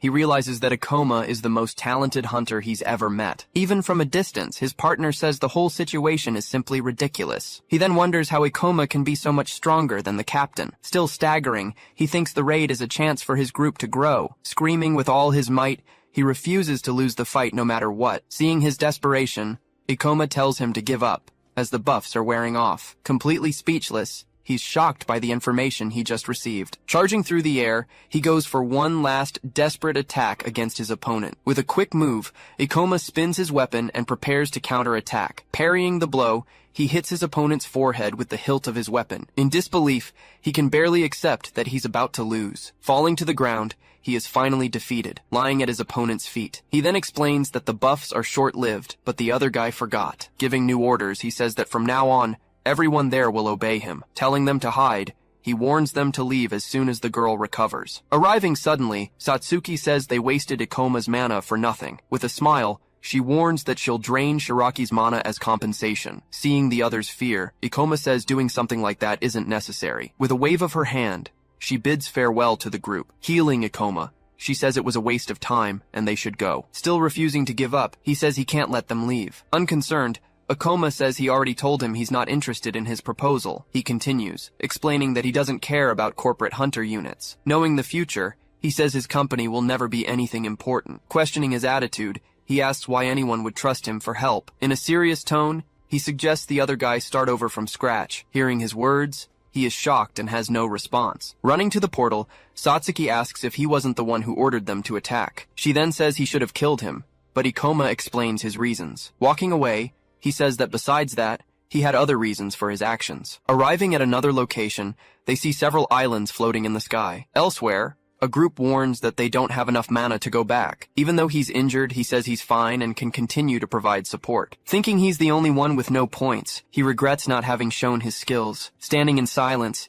he knows the other one fears being considered useless by the group. Saying he knows how he feels, Ikoma remembers being abandoned. At that, Satsuki just looks at him and calls his name. With a smile, she promises she will never abandon him, no matter what happens. Starting to run, he thinks the portal's boss must have evolved by now. He decides he'll have to drag Mio out, even if she hates him for it. Arriving in a cave, a large shadow appears in the back between the pillars. Suddenly, a huge monster descends from the ceiling towards Mio. Even with her experience, she feels something is wrong with that boss monster. The creature then lands hard on the ground, kicking up dust everywhere. Revealing its form, the level 80 cursed queen lets out a great roar. Finding demon stones, he examines them closely to be sure. He then notices signs of a battle and recently killed monsters. Satsuki asks if she doesn't usually collect the demon stones she finds. Being essentially monster hearts, these stones are filled with pure mana. Valuable as an energy source, they are also bought at a high price. She then asks if what he said about Mio was true. Saying he doesn't know much, he just mentions hearing some rumors. He reveals that she lost people from her party right after becoming a hunter. Satsuki then understands that's why she always works alone. Seeing her reaction, he says the rumors must be true. She then asks where he heard those rumors about Mio's past. Getting nervous, he tries to explain he was just researching her for recruitment. Thinking about his past, he reveals that she died trying to save him. Satsuki then shouts, asking if he has feelings for Mio. Unable to find Mio, they continue deeper into the cave. Worried about the path ahead, he decides to press on despite the imminent danger. Just then, a giant monster appears before them, letting out a loud roar. Seeing the monster's level, she realizes the power gap is too wide. The creature then rushes towards her, preparing its first attack. Barely dodging, she manages to escape the powerful blow coming right at her. Realizing the monster's speed, she understands the power of a level 80 creature. She thinks about warning the guild, but doesn't know if she can get past the monster. Knowing she'll be followed, she fears the others will also get dragged into the fight. Muttering about the others,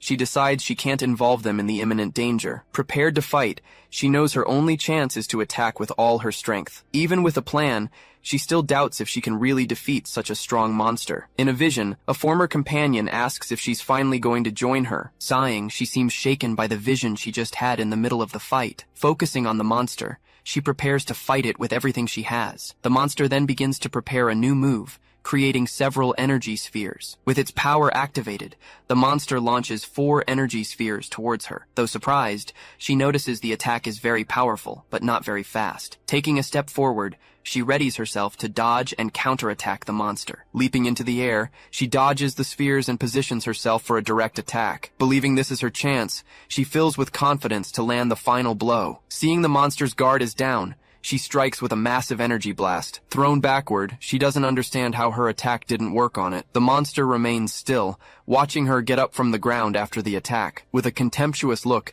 she realizes the monster is just toying with her. Angered, she understands it lowered its guard on purpose, not needing to defend itself. Screaming with rage, she curses it for underestimating her so humiliatingly. Charging forward, she launches a new attack, sword in hand. Swinging down from above, she tries to hit the monster with all her might. With a newfound power, she prepares to show what she can do. The monster then prepares to defend, closing its claws in front of its body. The impact of her powerful strike causes a huge energy explosion. She screams that she won't give up, but her attack is stopped by its claws. Knowing she needs to break its defense, she sacrifices her life force to attack. With another sword strike, she charges straight at the monster. The force of the counterattack throws her hard to the ground.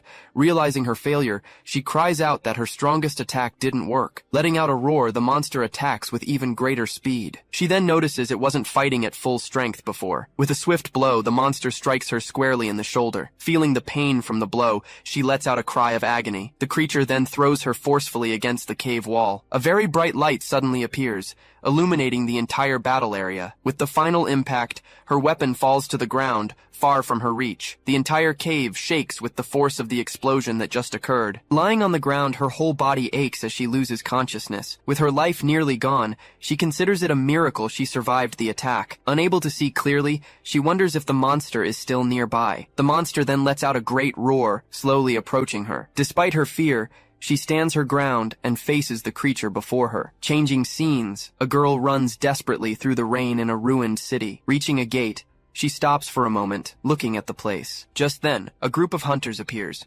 surprising her with their sudden arrival. She then faces the group with a serious and determined look, not backing down. One of the hunters shouts, warning her that she can't stay there because of the monsters. Asking to be let in, she explains to him that this is where she lives. Surprised by her answer, he is at a loss for words for a moment. He then steps in front of her, yelling for her not to pass under any circumstances. Seeing her reaction, he yells, asking her to wait a moment. One of the hunters shouts desperately, telling her not to look at the scene. Standing at the door, she sees her parents' bodies on the living room floor. She then wonders why monsters always take everything from her. With a dark power, she gets up from the ground, ready to continue the fight. The monster strikes, but she manages to defend against the attack. Stepping back a little, she faces the creature, saying she can't move anymore. With her health low, a new death aura ability activates. Her aura is a trick, allowing her to keep fighting until her mana runs out. Hating monsters, she thinks the creature will regenerate over time. Determined to die fighting, she charges forward to rip off one of the monster's limbs.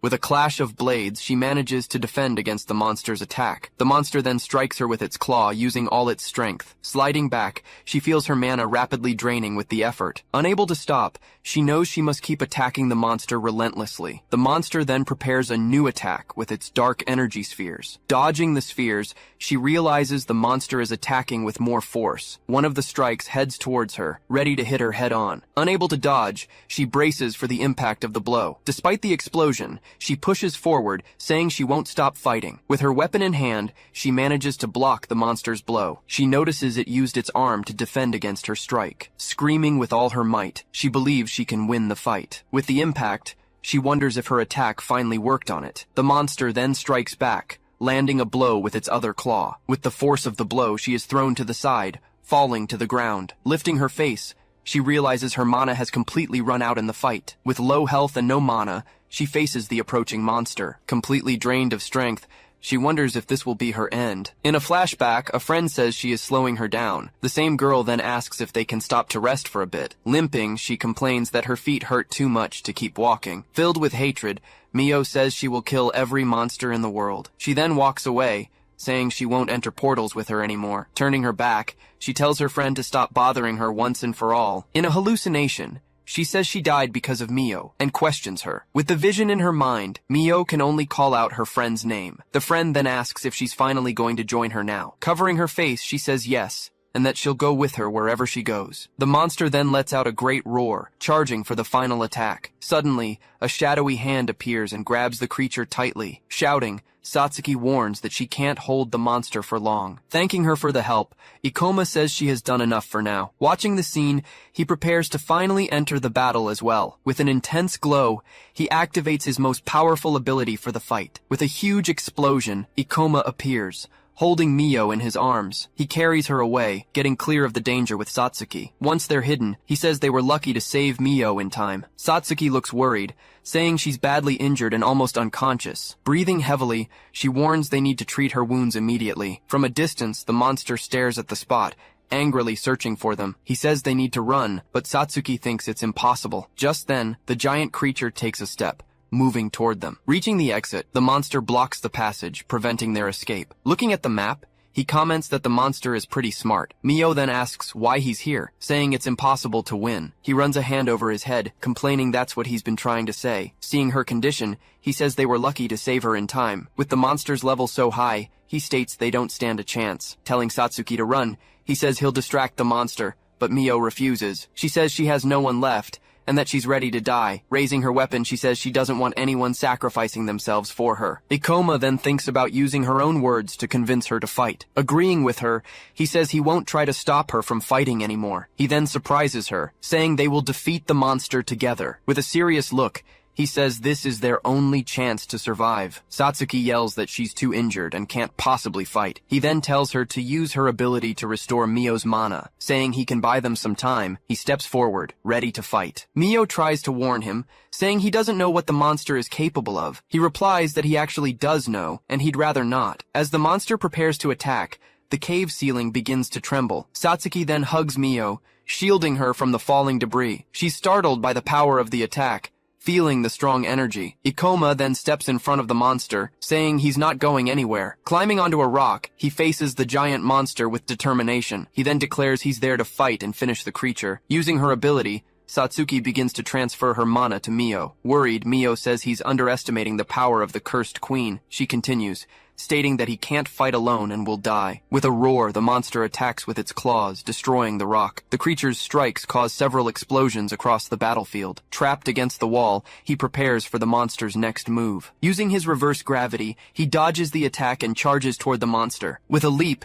he lands on top of the giant creature's head. He unleashes a powerful strike, attacking the monster with his sword. Mio is surprised, seeing that he's managing to fight the monster. Satsuki is also impressed, saying she's never seen him fight so fast. She can hardly believe it, saying it seems like he knows what the monster will do next. With a roar, the monster thrashes about, trying to shake him off. With a precise strike, he hits the monster right in the middle of its head. Jumping to the side, he dodges an attack from the giant creature. With a roar, the monster charges at him with full force, furious. He thinks that he never stopped having nightmares about that tragic day. Remembering Mio's death, he says he remembers everything from that battle. Thanks to that, he says he doesn't even need to see what the monster is going to do. Anticipating the attack, he ducks and dodges the claw coming his way. With a quick strike, he attacks the monster's claw, tearing off a piece. Tauntingly, he asks if that's all the level 80 monster can do. Satsuki believes that, at this rate, he might actually defeat the monster. Mio says that even though he's strong, the monster's level is too high. She explains that he'll eventually get tired if he keeps spending so much mana. Ikoma thinks that she's right, and that he's also aware of the risk. Mio then wonders why he restored her mana, and how he knows so much. With a smile, he says he's happy to have a chance for revenge. Facing the monster, he says his nightmares will finally come to an end. With a roar, the creature attacks with its cursed energy balls. Mio realizes the monster wasn't fighting seriously with her before. She then understands that the monster now sees Ikoma as a major threat. Shouting, he charges forward, saying the monster won't hit him with random attacks. Satsuki doesn't understand why he isn't dodging the monster's attacks. With a leap, he charges into the middle of the energy spheres, ready to strike. A huge explosion erupts, caused by the power of the monster's attacks. Facing the creature, he says he's waited a long time for this day. With a dark aura, he prepares for battle with all his might. With a roar, the monster prepares to attack with its sharp claws. Leaping into the air, he dodges the attack and prepares to counter. With his weapon, he charges and lands a precise blow against the monster. With a swift move, he dodges one of the creature's attacks. Mio doesn't understand how a B-rank hunter can be so skilled. Even with the attacks, the monster's health is still too high to be defeated. Clenching her fist, she realizes the monster's defense is too strong. She decides she needs to use her ultimate ability to defeat the monster. Mio says that Ikoma must be tired, and that they can't help him. She then says she knows what she needs to do to keep fighting. Activating her death aura, she tells them not to worry about her. She explains that the ability lets her fight as long as she has mana. Understanding the plan, she says that's why Ikoma restored her mana. Stepping forward, she says the fight will end one way or another. In a vision, her friend asks if she'll be okay fighting with other people. Taking a deep breath, she tries to focus on the ongoing battle. With an apology, she says that now she has people counting on her. With a determined look, she states that she can't lose this fight. With a roar, the monster charges, ready to attack with everything it's got. The two of them then attack together, combining their skills against the monster. She comments that he seems to know a lot about her class and abilities. Confirming her suspicion, he says he also knows about her ultimate ability. She then explains she can't use the ability because it makes her slow. Just then, the monster attacks with several energy spheres in their direction. Shouting,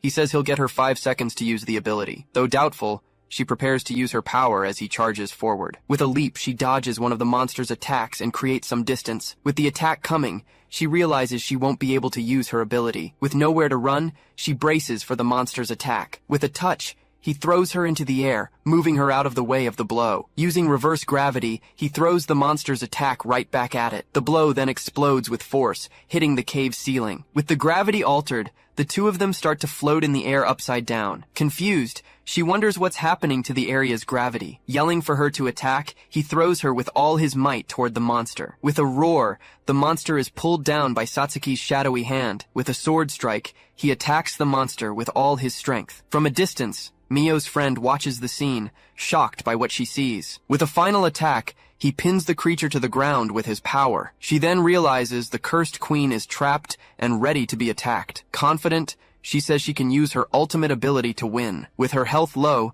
She explains that her attack becomes even stronger. Even though she can't move, she says she will fall on top of the monster. Shouting for her to attack, he warns her that this is their final chance. With her ability activated, she charges with massive power against the monster. With a massive explosion, the final blow hits the monster head-on. Fallen to the ground, the monster is finally defeated by the combined attack. Sliding across the floor, she can barely stay on her feet after the effort. Unable to move, she says she's reached her limit. Even with the monster down, she wonders if they've really won. The monster's eye then glows, revealing it's still alive. He explains that the monster pretends to be defeated to launch a surprise attack. With a deadly attack, the creature launches a concentrated energy projectile. Everyone is shocked, with no time to react to the monster's surprise attack. Seeing the attack coming, she braces for the impact. Completely drained of strength, she's sure that attack will kill her. Stepping in front of her, he prepares to block the blow with his body. He then decides he needs to deflect the projectile to save everyone. Concentrating his power,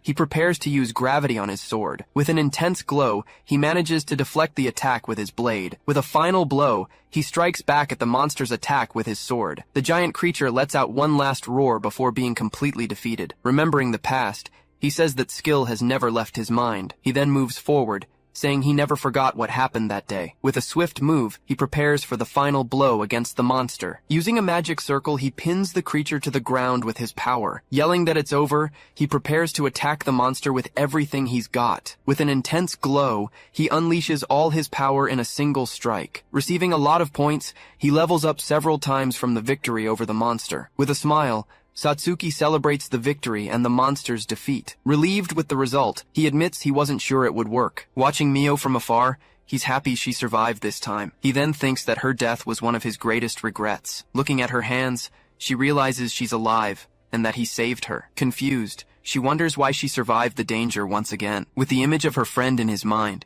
he watches the situation unfold. Suddenly, a girl cries out in pain, feeling intense agony. She then has a vision of her friend being taken far away into the sky. With her hands on her head, she feels a sharp, throbbing pain. Worried, Satsuki asks if she's okay, thinking it's her injuries. She then tells Ikoma not to just stand there in front of her. With the vision in her mind, she says he reminds her of her friend. She explains that she feels her friend's resentment and that she's staring at her. Her friend then says that she won't go with her this time either. Closing her eyes, she seems to accept the situation she's in. He thinks that now he understands why she doesn't join any groups. Remembering the past, he says that now it all makes sense to him. Satsuki then asks if she's sure her friend hates her. He questions why she thinks of her friend every time someone tries to save her. Sitting on the floor, she says her friend's death was not an accident. He then says she probably sacrificed herself to save her from death. Satsuki complains that he shouldn't touch on such sensitive subjects. With a sad look, she remembers what happened in the past. In a flashback, the school bell rings, marking the end of classes. Her friend then asks if she's really going to drop out of school. Remembering what happened, she recalls that her friend knew about her family situation. Now an orphan, she explains that the government doesn't help victims enough. Because of that, she says she'll become a hunter to survive. With a shout,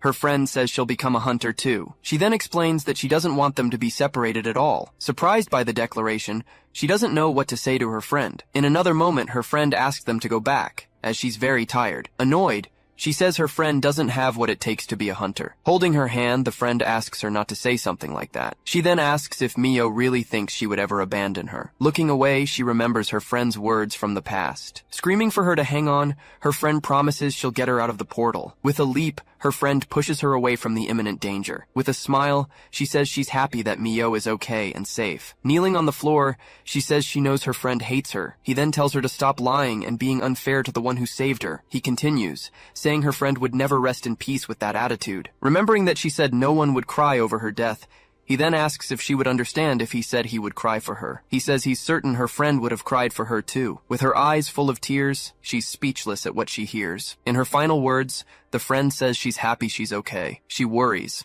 saying she hopes Mio will be fine without her around. With a smile, she says she knows Mio needs her to keep going. She then asks her to live and be happy for the both of them. Crying, she remembers her friend's last words before she died. With tears in her eyes, she calls out her friend's name aloud.